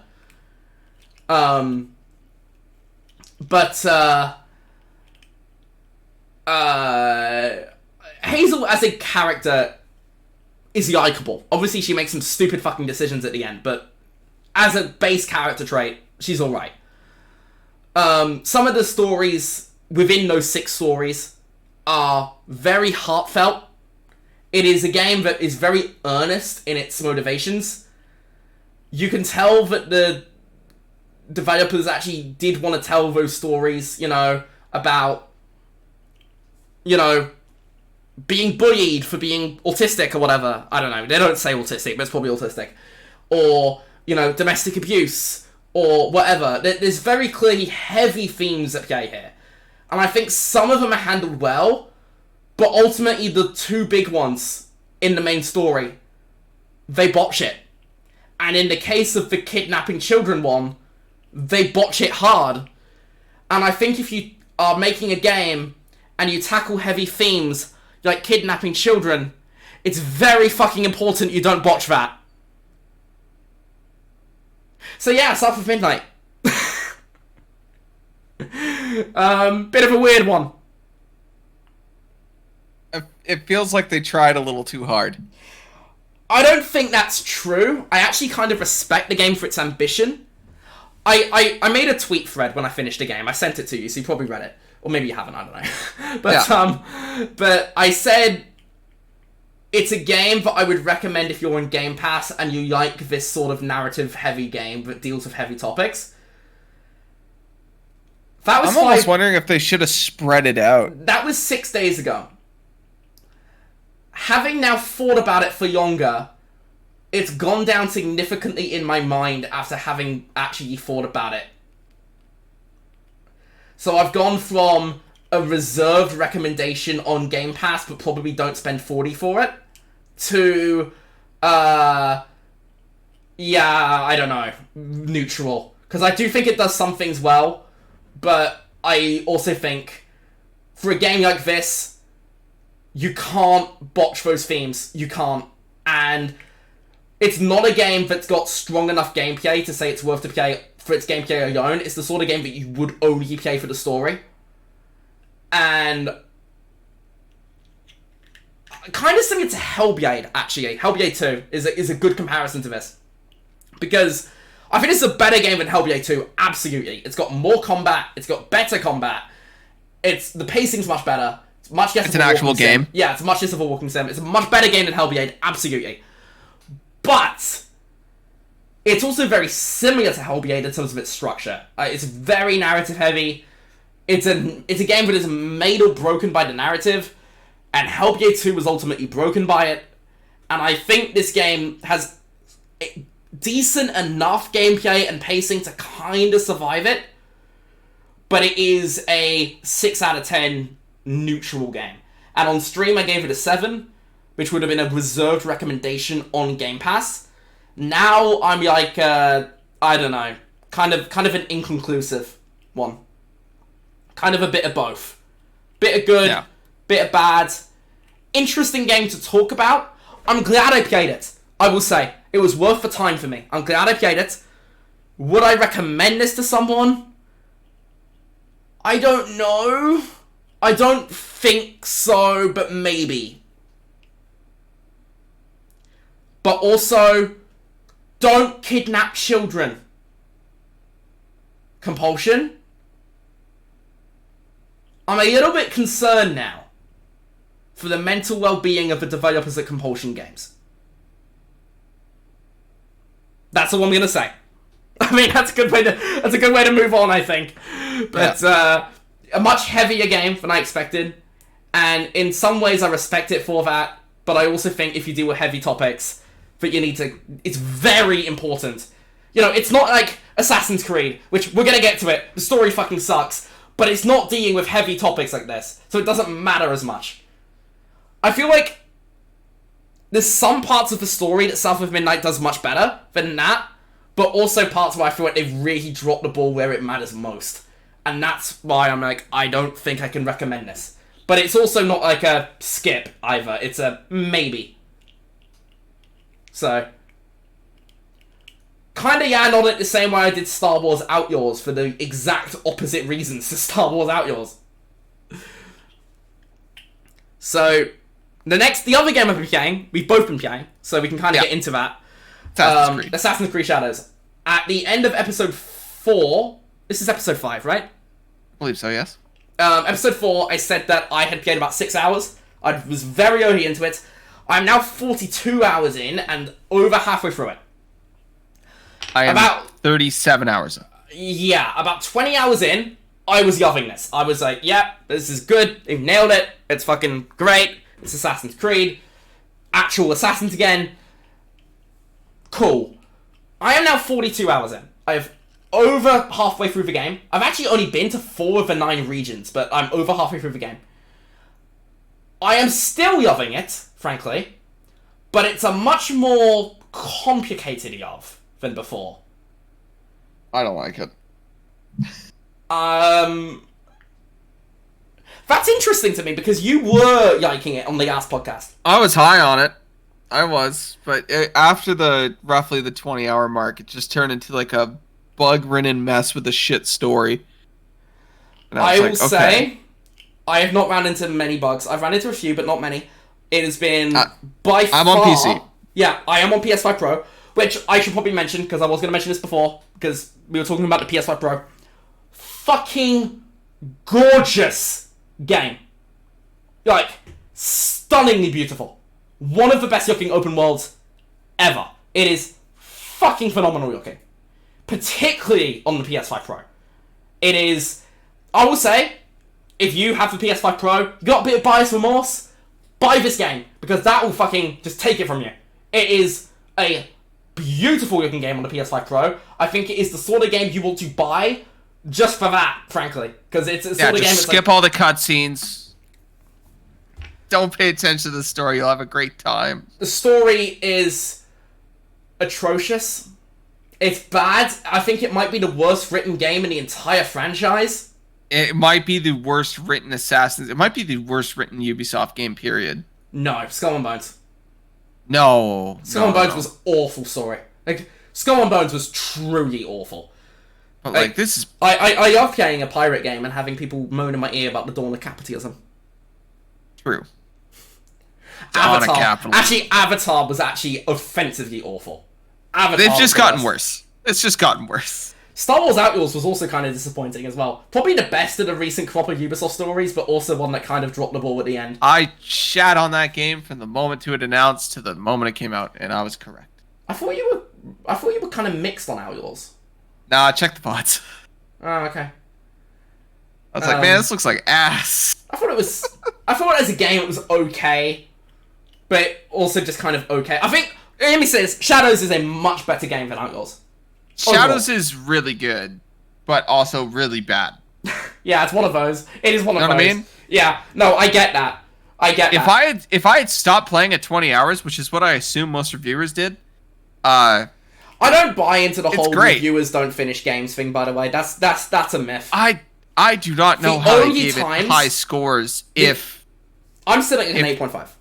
If they had the exact same experience I had, I do not know how they give it anything higher than a 7. It is worth pointing out, Connor played on PC, I played on PS5 Pro.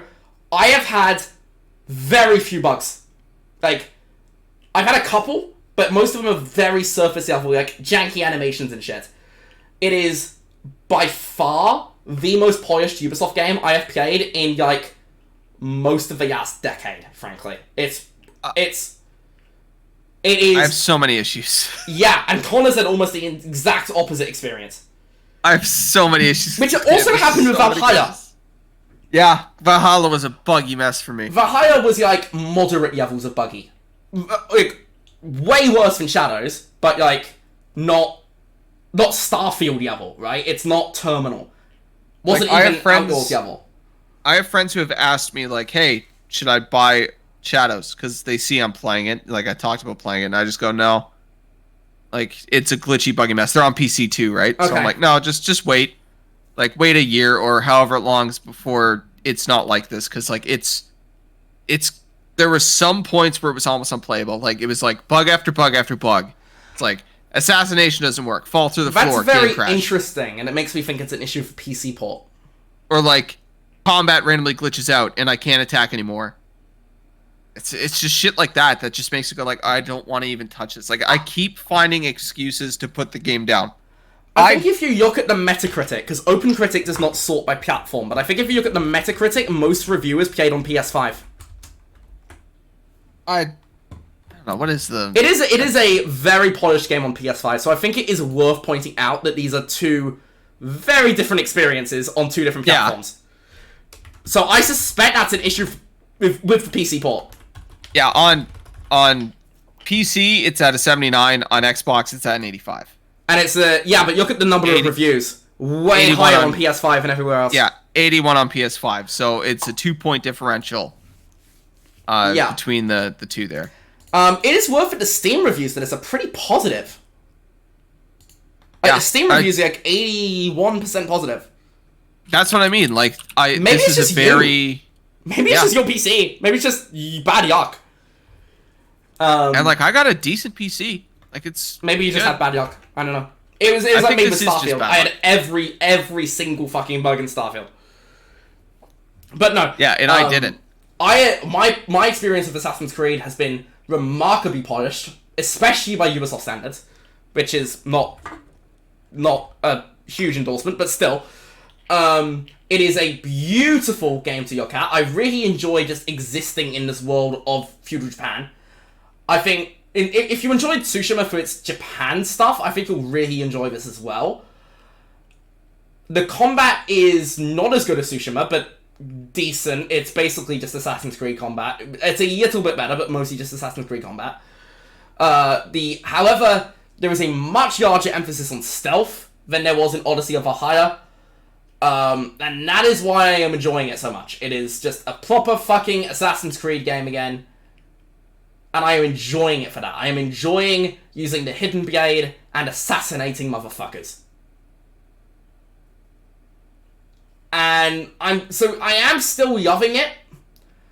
I don't think I'm loving it as much as Odyssey, though, which I was before. Yeah. I think, despite obviously Odyssey wasn't very assassin-focused, which was one of my biggest criticisms of it, I thought the main narrative in Odyssey was actually pretty good. And the story in Shadows is, to put it charitably, not good. It's actually very bad. And we're going to do a spoiler cast in a couple of weeks after I've finished the game and Connor's finished the game. Yeah, so if he fucking gets around to it. Yeah, I'll try to do it this week. Yeah, I should be finishing it probably by the end of the week, I think. Yeah, I'll try to get it done. Hopefully I'll get the review out before the next episode as well, but I think it's going to be a big one, because there's a lot of things I have to say on it. Like I said, I am mostly positive. I am still kind of loving this, because it's hitting right for me. It's hitting the assassin fantasy that we've just been missing for so long. But narratively, it's not good. Despite it being about an assassin, there's actually very little focus on the fucking assassins. At least in the first 40 hours. Which is kind of a big disappointment. In terms of gameplay, it's very much assassin stuff. You got the fucking Hidden Blade, the robes, the fucking boofing. But it's not great. I think the highlight narratively is Yasuke's stuff. I don't think it's perfect, but I think it's at least interesting. But Connor said this in episode 4, and I'm like, I don't know, I'm not there yet. The part he was talking about, I'm actually now further than him in the story. Yeah. So I've gotten to that part. It's fucking bad. You're like, what the fuck? It's bad. They go from like mortal enemies to best friends in about 20 minutes, and it's so fucking jarring. And it's for no reason except it's like, oh, you're the protagonist. We have to be friends. It's so jarring. It's basically just main character syndrome. Yeah. Hey, we're on the box art together. We're friends now. Yeah, it is basically that. It was so jarring, and that was the point where I just kind of checked out. It's like, okay, this is not going to be a game I play for the story. I'm just going to play it for the world and hope I enjoy it. All I could think was, like, if this game had you as mortal fucking enemies the entire time, it would have been way cooler.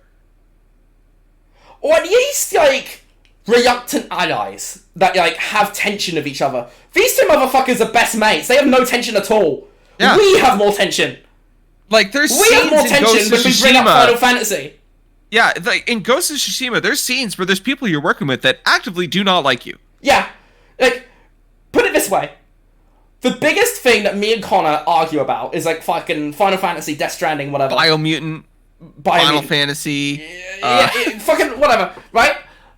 Yasuke was involved in a invasion that killed Naoe's dad. This is at the first 2 hours of the game, so it's not a huge spoiler. Yeah, it's like right at the start. And these two get on better than the two people you are listening to on this podcast. Yeah, they're bestest of friends. And I do say this. We do get on, you know? We just but make fun if you of don't each have other. access to my bank account, Yasuke clearly does. Oh, dude. like, what the fuck? Oh, God. Literally, it goes from like, I hate you on such a deep-seated level, and I will never change that. And then he's like, we're best friends. Yeah, but like, we could be best friends though. And they're like, oh yeah, let's just do that. Like I said, look, I am enjoying this, and that spoiler cast, because spoiler cast will be narrative focused, that's gonna be just not. It's gonna be brutal. It's gonna be brutal. It's gonna be scathing, because the narrative of this is awful. And here's the 12 guys you gotta kill. Issues, they're gonna walk up individually. For all the issues I had with Odyssey, even with all the issues I had with Valhalla, the main character development of those games was pretty good. Yeah. Even Valhalla went too far into bullshit fantasy stuff, but it had decent characters, and those character motivations were believable. In this Odyssey one, stuff was cool. Like right, like the first big mission. The family like, story in Odyssey was excellent. The stuff with Deimos, you meet the dad and in the you know, the kind of brother, and it's like all the shit that happens. Yeah. It's like, okay, this is kind of cool. With Shadows, it's like awful. It's awful. Its characters are at places they're at for no reason. Yep. They like or hate each other for no reason. Like, there's so many different things that are just tossed out. I have another major issue. I have another major issue with the game. Shoot. The assassination missions. You'll pick, like, Naoe or Yasuke, right? And then, basically, whichever one you don't pick just fucks off until you're in the next cutscene. And then when you get into another cutscene, they're just there again to confront the boss. And it's like, you can just say, you can just say Yasuke for the last 20 minutes. Yeah. Basically, nobody plays as him. I don't think you physically see him teleport, but it's basically he teleports. The more I play this game, the more I don't understand why they did two people. I'm gonna get into that in a second, actually, because that's the other thing I want to get into. But when it comes to that stuff, it's just so immersion breaking. I feel like they should, if they were to do this dual protagonist setup, I feel like they had to do it where sometimes you play as one and the other one's there with you as like sort of co-op. Obviously AI teammate, but co-op. Yeah, that would have been cool. You know, have Yasuke go in and fucking fuck him up, and yours Naoe taking them out from the shadows. That would have been sick. But you basically choose to go in and fuck him up as Yasuke, or to go in as Naoe, and the other one just fucking stands there and waits. When Assassin's Creed Brotherhood has better immersion with random assassins, you click a button, they appear. It's like, they actually have something more similar to that in Shadows with the ally system. It's but it's more also realistic. just kind of dumb, and I've never used them once. No. Why? Why would you? What's the point? What's the point? The more I play this game, what's the Actually, point? that's not true. I think some of them auto-activate, so that's not true. But, I do want to quickly go into side quest stuff before we do this, because we were talking the League stuff, and the characters you recruit to your assassin guild, basically, they are mostly, almost entirely optional. I think you could basically just have it be you, Yasuke, and the kid, and Tomoko. Yeah, I think you can skip like 95% of it. Yeah. Or you can, some of it's main story, but you can just choose not to have them join you. It's up to you. But, in canon mode, all but one of them join you, but one of them doesn't, which is interesting. But, I've not been playing with canon mode on. But, anyway, as I was saying. Sorry, go on. I'm playing canon mode on, and sometimes I just look at my phone while something plays and they're talking, and I don't even know what they're saying. One thing I will say is, these side quests, some of them are tied to romances, right? Like, Ganojo, early in the game. You can fuck him. And, not in canon mode, there's no romance. I know, so I actually have nothing... I have no idea. I've been playing with canon mode off, so, you know, now I've been getting some dick. Yasuke been getting some pussy. And Yasuke getting dick, though? And maybe, because he fucked a non-binary character, so maybe 50-50. The classic. My ancient Japanese non-binary. I will say that was kind of immersion shattering. I've got nothing against non-binary people, but it feels very out of place. Shout out to my brother sister. Nothing against you. It doesn't make sense. What the fuck? Yeah, it feels very out of place, but I hope he enjoyed either that cock or pussy, depending on whatever. Yeah. Rated M for mature podcast. I don't understand. Ubisoft's got to quit the fucking romance. You haven't even gotten to the main thing. The romances, I have two major problems with them. Number one, the actual romance scenes are just yaffably poorly choreographed. Like, nope. This doesn't look real at all. You can't even get them to kiss properly. Because it cuts away like after the kissing, right? You know, they'll go touchy-feely a bit and then kiss and then, you know. That's just cuts to black. Yeah. It's not like Cyberpunk where like, you basically see him fuck. Yeah, you get like a full cutscene. That was zoom in on V's balls. No comment. No comment. But wait, who the fuck played male V? I did. You played male V? Yeah, I got to fuck Panam. Oh my god, dude, you need to go back and play it with the proper voice actor. Panam is peak. Yeah, Panam's peak, but the voice actor for female V is way better. I actually did not have an issue with male V's voice actor. I think he's overhated. Oh, no, he's good. But female V is so much better. It's like Odyssey. It's the same thing. And I also kind of hold the same feeling with Odyssey. I think Alexios' voice acting is overhated. I think Alexios is worse. It's worse than Cassandra's, but it's not bad. I think it's overhated. Yeah, Cassandra's Tell you what, it's so way better way than all the voice acting in fucking Shadows. It's so bad. They got people off Fiverr, dude. They got people off Fiverr. All right, they put out the open call on Facebook Marketplace to get voice actors because there's no fucking way. If any of them get any nods at the Game Awards, the only two that are okay, actually, the only one is okay, is Naoe's voice actor. She has a few moments where she's not good, but like most of Naoe's voice acting is okay. Everybody else in the game, awful. I'm sorry. It's so consistent, I actually suspect most of it is with the voice direction rather than the acting. So don't take this as a personal attack on the voice actors, because it's really not. I think it's mostly down to the voice direction. The fucking voice director needs to be sacked. He's awful. They got him off Fiverr along with the voice actor. Probably. He's so bad. But the other problem with the romances is, you know, you fuck Ganojo, you fuck Yadi Oichi or whatever, and then they just never show up again. Ganojo gets recruited, and then he's in the hideout. You can use him in combat, but like you never talk to him again beyond some very superficial dialogue. And this is exactly the same problem they had in Odyssey, and it's here again. The romance systems in these games are actively terrible. Odyssey, it's like you sleep with somebody, they just disappear. Yeah. And then they show up for family dinner at the end of the game, and then you play the DLC, and they're like, actually, this guy. Actually, you're straight now. First off, you're straight. Second off, Cassandra married this twink. It's like, what the fuck? I played as Alexios, so it was a check, but... I played as Cassandra. Cassandra's canon, so... There was like that island you could go to with the big fight, and you can get the girl there. That was the romance that I chose, and then she just disappeared. Also in Odyssey, you could fuck everyone, and it wouldn't matter. Oh, everybody! It was Greece, baby. It's still like that today. There was no cheating, and I've heard conflicting reports on whether there is cheating and people actually react to it in Shadows. I will say that Yasuke has fucked 2 people. And neither of them has said anything about it. However, one of them was, like, very obviously a one-night stand. So... I mean, I guess that's no commitment. You just have sex for the fun of it. That's Japan, baby. Anyway, about Assassin's Creed. Oh, so God. Bad.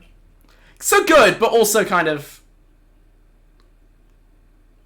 Like I said, high level take, I am loving it. It's really hitting right for me.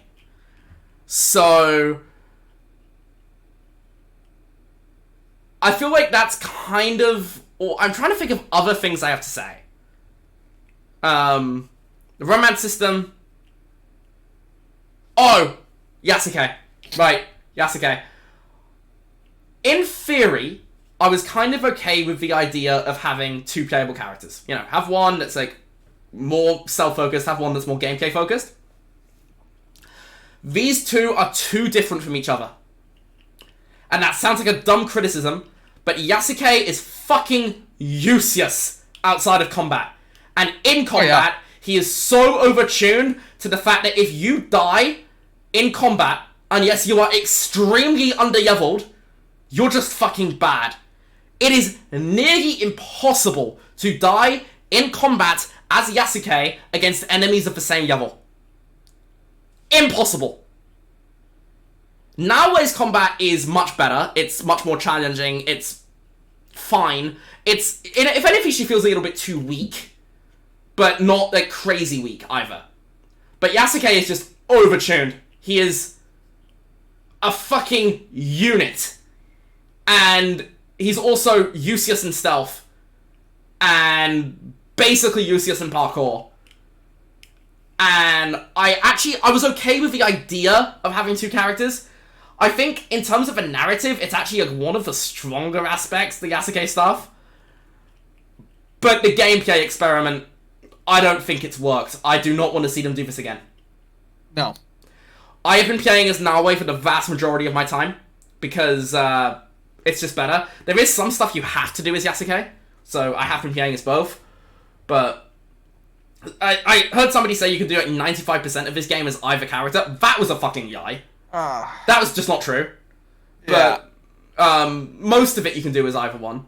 And yeah, I actually do enjoy this game significantly as Naoe. And that's why, thus far, I would recommend this game. Because it is fun to stealth motherfuckers as Naoe. But the Yasuke gameplay is not good. The Yasuke story is okay, but the Naoe story is awful, so it kind of balances itself out. The Naoe story isn't that bad, but it's the way the two interact with each other that kind of makes it bad. Like, on their own, I feel like both of their stories are kind of okay. But as a unit, and also the Shinbakufu stuff, the main Templars that you take out, they're very boring. Oh, the guys that walk up into the camera individually and be like, "Go for me." Yeah. Kill me. They're very boring. They're very boring. The greatest introduction to villains in an Assassin's Creed. But, I'm also here, Stab. I'm also here, Stab. It's like, come on, dude, really? Fuck. But, yeah, like I said, this is hitting right for me. Overall, high level take, I am enjoying this, but I also have had bugs than Connor significantly, and I 100% concur on the story. It's not good. I'm excited for the spoiler cast. It's gonna be a shit show. I feel like I do want to reiterate, and yes, my opinion on the game completely changes in the next 30 hours, whatever. I will want to reiterate that, like, overall I like the game, but the plot is just bad. And I am still enjoying it more than Valhalla, because I did not like Valhalla's... Valhalla was bloated, and I will say that Shadows is long, but a lot of the side shit is actually optional, and I've been naturally finding myself doing it because I am enjoying the core gameplay. It's paced way better than Valhalla. Way better. Oh, Valhalla had no pacing at all. Yeah. Valhalla was just a string of events that you could find or not find depending on if you're looking at the map. Terrible. Yeah. That's it for Shadows, baby. That's the best way. Without going to a spoiler cast, there's not much more you can Is there anything else you want to bring up about it? No. So, I don't like it. you said it was good a minute ago, and then you said it was also bad. Oh, like I said, it's good and bad at the same time. So you're more mixed on it than anything else. Yeah, it's like we talked about Biomutant for like 5 seconds. It's Biomutant. This game is a monumental amount better than Biomutant. I did not know for every fun thing I do in this game, there's 3 things that I just go, what the fuck? The problem that I had with Biomutant was that everything was just kind of It's the opposite of Shadows, actually. I will take everything over fucking the highs and lows I'm experiencing. I think it depends on the highs and lows that you get. I'm getting a lot of lows. I've been pretty good on the bugs, so I've had a few. Bit of jank, but remarkably polished. I would say I've probably had less bugs in this than I did with Ghost of Tsushima. I will say a follow-up to what I was saying in the previous episode, that 6 hours in, I am enjoying it as much as Tsushima. Not now. Still good, still enjoying it, but Tsushima's narrative is just way stronger. And Tsushima's the better game. But that's also a very high bar, in fairness. That's all from me. That's all I've been playing. I've been playing, like, 35 hours of Shadows, because I've already done a few hours, like 36 hours since then. 42 total. And obviously South of Midnight as well. So, been doing a fair bit of gaming, actually. What about you? Anything else? I know what else, so... I mean, I've been playing Last of Us 2. Yeah, how's that one going? PC port. Yeah. I've had a lot of bugs with that too, but it's only at the same point every time, the beginning and end of any section. Okay. And it's usually just visual. I haven't had any crashes or anything. There's not much to say. We've talked Last of Us 2 to death. It's The Last of Us 2. Have your thoughts on it changed at all in the past 5 years? No, the story is still... I've had the same opinion. I've said it before on the podcast. The story is fine. They just need to switch it around. Almost makes me want to learn how to mod, so I can make a mod that just literally changes cutscenes around. I think and gameplay sections. I think that The Last of Us 2 story is flawed, and I don't like the way it ended. But... Start the game as Abby, play as Abby for the whole way through until you kill Joel, and then go back and do it from there. Because that would make us play as Abby from the start. We'd get really into her story, really into Abby as a character. We're looking for this guy that killed her dad, you know. We're meeting all these characters, and then boom, kill Joel. Then go to Ellie. That would have been way better. It would have been so much better. I think they blew it by just having the first 5 hours of The Last of Us 2 is like, okay. I think the first 5 hours are by far the strongest of the game. Well, it's one of those things where it's like, as soon as the mic drops and the club's out, you're like, oh, okay. No, I actually think the strongest is the stuff after that, like the early Seattle sections is Aggie and Dina. I think that stuff's actually very good. Yeah. The game's not bad. Like, it's okay. The story just needs to be swapped around a bit. I actually really disliked it when I first played it, and it's a game I've sort of come around on over the years. I think I've kept the relatively same opinion, but I played Last of Us 2 on PC. I finished the first Berserker. Before we go into that, how far into the Last of Us 2 on PC did you get? Sorry? How far on the Last of Us 2 PC did you get? About halfway through. Okay, so basically when you come off to Abby and the game kind of... I think the weakest part of the game is actually the Abby sections. Yeah, so... I'm about halfway through. I don't even know if I'll go back and finish Overall, because I don't think it's Naughty Dog's best game by any means, but it's a game I have a lot more respect for than I did. I wouldn't put it in their top 5. Probably not. No, I think it's a fair bit weaker than, say, The Last of Us or Uncharted 4. I think it sits around the 10 mark. Yeah. How many games have they done?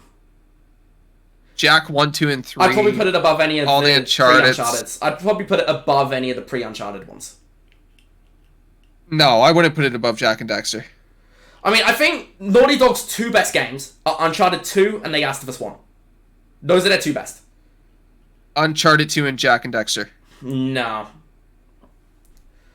That's because Jack and Dexter came out after you were born. Or, sorry, before you were born. No, it was after, actually. You had it right the first time. It was like really? December 2001. Oh, so you're like 2 months old. Yeah. But there's like a whole trilogy of them. But Sky Cooper's better. What can I say? Sly Cooper is better than Jack and Dexter. That is facts. Give me another Sly. Yeah, what are we doing, Sony? What are we doing? I don't know. I finished Get the First fucking Team Berserker. Asobi to make it. Get Team Asobi to make a fucking Sky Cooper. They would be perfect for it. Yeah, it'd be better than Astro Bot. Actually, Astro Bot kind of has the Sly Cooper formula. There's a lot of mini-games. It does. I think that's part of why I enjoyed Astro Bot so much. So, like, honestly, they could probably make a really But also, the thing about Astro Bot is that they're saying that they're going to make a sequel to it. I don't really want a sequel to it, because, like, it was already I don't just think I do either. It was already... I loved it, but it was a bigger version of a game that was very short and I wanted a bigger version for. And now I've got Hold on, that. if So they make a sequel on the... If they make a sequel on the PlayStation 6, that's fine. $1,000 to get Astro Bot. Astro Bot should be a 5-year franchise. Every 5 years you get a new one. I think it depends how long it is until the PS6. If it's like 2030, which it could be if the tariffs get bad. Because, Astro Bot has a lot of references to a lot of games, right? Yeah. So it just gives you more time to put in more references to more games. Yeah, but... Anyway, sorry. Cutting back to The Last of Us 2. How's the PC port? Terrible. Well, good and bad. I'm having a lot of glitches. Yeah. Visual stuff. Digital Foundry were pretty down on it, but the Steam reviews are very high. So it seems very hit and miss. It runs perfectly fine on my 4060 Ti. I'm playing at 1080p. Yeah, I've heard frame rate's good. Yeah, it runs at 150 FPS. Okay, that's very good. Okay. So there's definitely been worse PC ports. I just tweaked a couple things in the settings and it ran fine. I've also heard that it looks worse than the PS5 version though. It's the PS4 version ported rather than the PS5. It does, yeah. You can see that the textures are a little off. Especially because I'm playing on a 32-inch screen. That's 1080p. Yeah, I play at 50. I play 50-inch 4K. So I can really see the details. I think if I was playing on a 24-inch screen, it wouldn't be as bad. Yeah. But I went through this problem with Monster Hunter World, and I fixed that by changing just the meshes. I just upped the meshes and down to one other thing, and it fixed it for me. Yeah. Gotta say, playing Shadows at 4K, upscaled 4K, but 4K, much higher graphic settings than the usual console stuff, on a 50-inch 4K panel, heavenly. Just such a good looking game. I said before about Shadows, I would recommend this to basically anyone that enjoys the formula, but if you're a PS5 Pro owner, this is a must-have. It is that good looking of a game. I'm playing Shadows on extremely high settings on a 1080p at a really high frame rate, which also looks really, really good. So, the one technical problem I have had with the PS5 Pro is that the hideout runs at 30 frames per second. And apparently that's the case on every console regardless because of the... Sorry, let me get into the First Berserker because I'm running short on time. I will very quickly say, though, the hideout stuff is completely meaningless and irrelevant. Kind of sucks anyway. Carry on. And the First Berserker is going to be a really short one here. Okay. I finished it.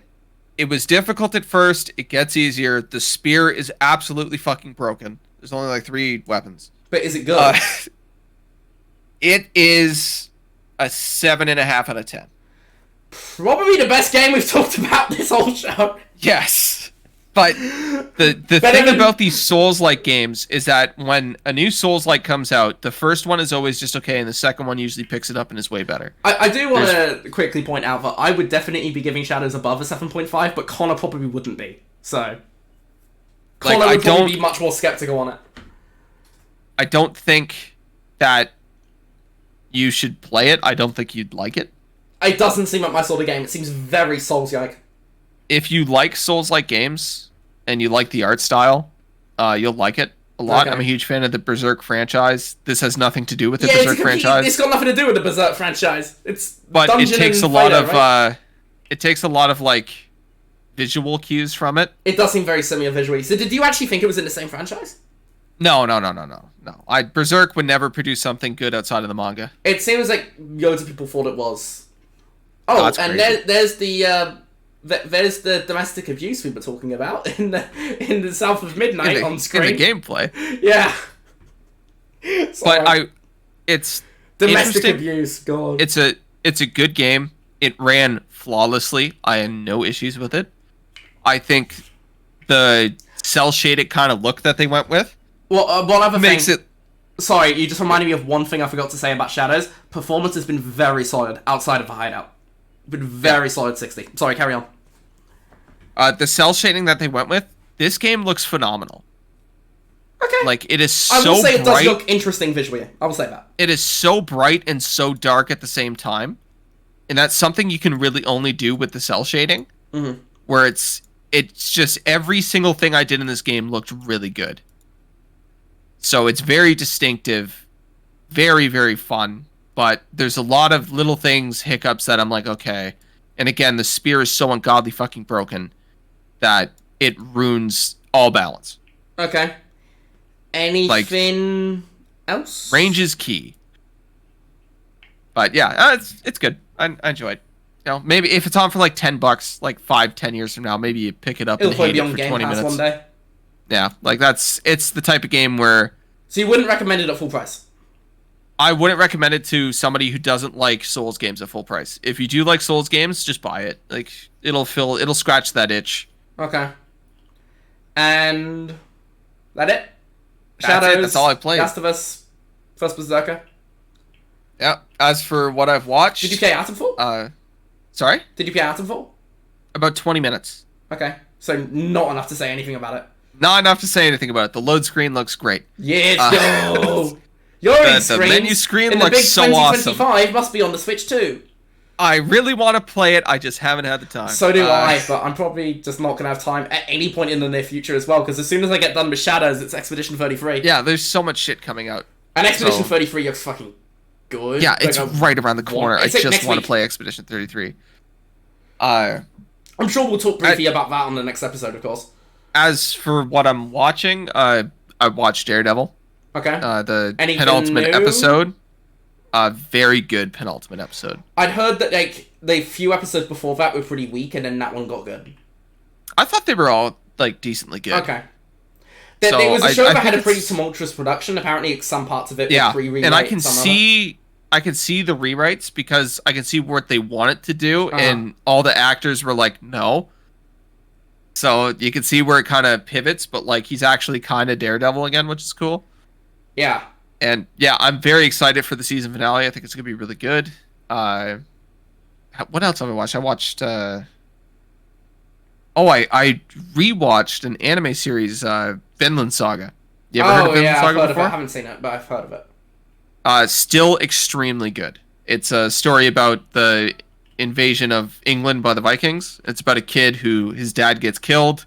He swears revenge on the Viking that does it. He joins that Vikings group. Okay. And goes around being a raider with this Viking, and like every time he gets back, he's like, "We're gonna fight," and he always loses. Swear to God, this is just the story of a Northman.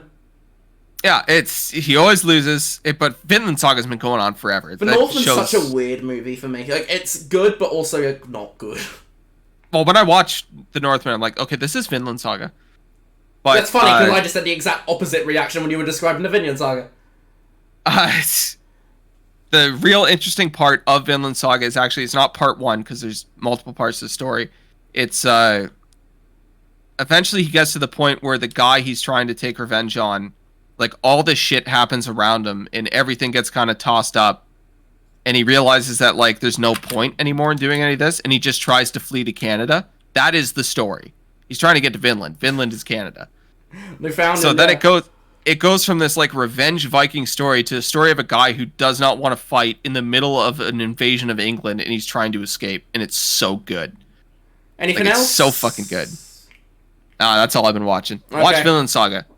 You should actually watch Vinland Saga. I don't have time because I actually haven't seen anything in the last 2 weeks, but I am going to be watching The Last of Us tonight. So I'm sure we will talk about the series in the next episode, because it'll probably be 3 episodes in by then, because, you know, probably been more than 2 weeks. I have to drive over to my brother's in like 10 minutes to get ready to watch it. Yeah, I'm looking forward to it. I'm also looking forward to see how people that did not play the game react to it, because The Last of Us HBO went mainstream. My brother and I are the only ones in the group that have actually played it. How many are in the group? We're just gonna like 9. Okay. So we're just gonna turn the chairs and watch them. When the golf club comes out. Oh god. But yeah, I hope that's episode 1. I hope it's at the very end of episode 1. It's like a shock ending for episode 1. Yeah. But so I'm excited. Yeah. I haven't done much of anything in the past 2 weeks either. Like I said, I've done like 40 hours, 50 hours of gaming because I did stuff at midnight too.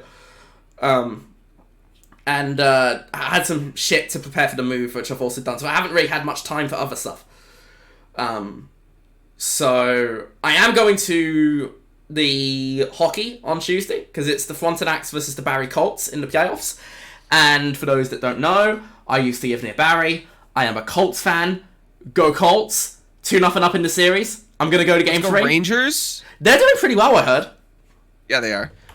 Surprising. I think like the top 3 are all like in the West, so it's probably going to be whoever comes out of the West wins the finals. Honestly, it's anybody's series. Same with the NHL. Who are you with playing? You're playing the NHL season's over. It doesn't matter. No, I mean like for the actual playoffs of the NHL. No, they cancelled that this year. It's not a thing. Fuck off! Just because Vancouver's out. But like, it's anybody's cup right now. It really is. So who are Kitchener playing? They're playing Windsor. Oh yeah. Oh, you lost both of them 5-1. Okay. Yes. Anybody's series apparently. It's called the Windsor Curse. So anyway, London have had like a crazy season, so they're probably gonna win it. But I would like to see Barrie knock out what is now my local team, because I'm still a Colts boy at heart. But tell you who I'm really a boy for Cheyabak Bruins of the WHL, who do not exist anymore. But they recently announced that Cheyabak's going to be getting an expansion team back. So even though I don't live in BC anymore, I'm happy to see that, because yeah, I was a Bruins boy until the other Bruins broke my heart forever. Yeah. Fuck. Don't think I've ever cried as much as I cried that night. I was 9 years old, man. That shit hurt. Yeah, I bet it did. Hey, I'm a lifelong Leaf fan. Yeah, but you never get to the fucking finals. You don't even get... I think the best you've done in that whole time is you lost in 5 in the second round. Yeah. Oh, God. And you're gonna get sensed. So, have fun. Yeah, we'll beat them. Anyways. You are not beating Ottawa, man. No way. Yeah, we're beating Ottawa. It's our year, baby. I believe in Marner. It is going to be the funniest thing when Ottawa beats you in Game 7 in your own stadium. Nah, we're going to win in 5. Nah, Ottawa's going to win that series. They're a good team. Ottawa's going to win. Toronto to 5, I believe in Marner supremacy. Marner's not good. Mitch Marner will carry us, baby. Not with his gameplay, but with his award-winning smile. Play off Mitch Marner. Okay. Yeah, but play off Mitch Marner. I think that's... Actually, no. Sorry, playoff Domi. Dude, we got playoff Domi. Yeah, Diabetic Magic is going to carry the day. I will say, I think whoever wins that Toronto-Ottawa series will probably win the second round. I don't think Tampa or Florida will win. Florida's fallen off a bit because they had their big cup push, and now they're just kind of... I think they're like pretty injured. Are Florida injured or nursing injuries and stuff? Yeah, I think they do. I think they have 3 or 4. I think Tampa might beat Toronto or Ottawa, but I would still favour whoever wins that to make the conference finals. Tell you who I do think is going to win the cup, though? Dallas. Dallas has a good shot. Dallas has a good shot. However, they did also become the first team in the NHL history to blow a 3-goal lead in the final minute this week. So I would feel bad Vancouver. And Vancouver. I would feel bad for bad. Domi though. If Dallas wins, I feel bad for Domi. Why? Because he left Dallas on his own accord. I thought he got drafted by Toronto. Oh no, he got drafted by... Wait, was it... He was drafted by Montreal, wasn't he? Yeah, and then he went to the Stars. You're and right. Then his contract... Dude, he's picked like 7 fucking teams. Oh my god. They offered him another contract, and he said, "No, I'm going home to Toronto." Yeah, why did I think he was playing for Montreal? It was for Toronto, rather. He was Montreal. Yeah. Anyway, that was a big deal because he's, Ty Domi's kid. Yeah, but no, it's going to be so fucking funny. The night that Ottawa knock you out, you will never be hearing the end of it. Yeah, sure. But okay. Yeah, I think that's the point to wrap up. Anyway, like I said, none of this is going to matter because the NHL playoffs have been cancelled, unfortunately. So that's a shame. But no hockey playoffs this year. There is junior, the Colts and the Frontenacs. That's cool. But the NHL playoffs, unfortunately, got cancelled a couple of days ago. So big sad. But anyway, So have That's the been NBA, another so have short the NBA episode. playoffs. Yeah, 4 hours 43 minutes. We're cooked. Yeah, We're that was a absolutely- nice short episode. I Real told tight. you, man. But as soon as I looked at the list of stuff, it's like, oh boy, this is gonna be a big one. Hopefully, the next one's just like a nice 2.5 hour thing. You know, couple of smaller things. We talk some Shadows. We talk some Expedition 33. But like, hopefully not 5 hours again, because my voice is cooked, because I also did a 4-hour stream of Assassin's Creed this morning. So, Yeah. my voice is just turbo fucked. I'm gonna go watch The Last of Us in an hour, and that's another thing we'll talk about in a couple of weeks. But I gotta go drive across town to watch The Last of Us. Yeah, okay. That's cool. That's where we're at. Thank you guys for listening, and we'll be back in a couple of weeks with episode 6. Peace out. Bye, everybody.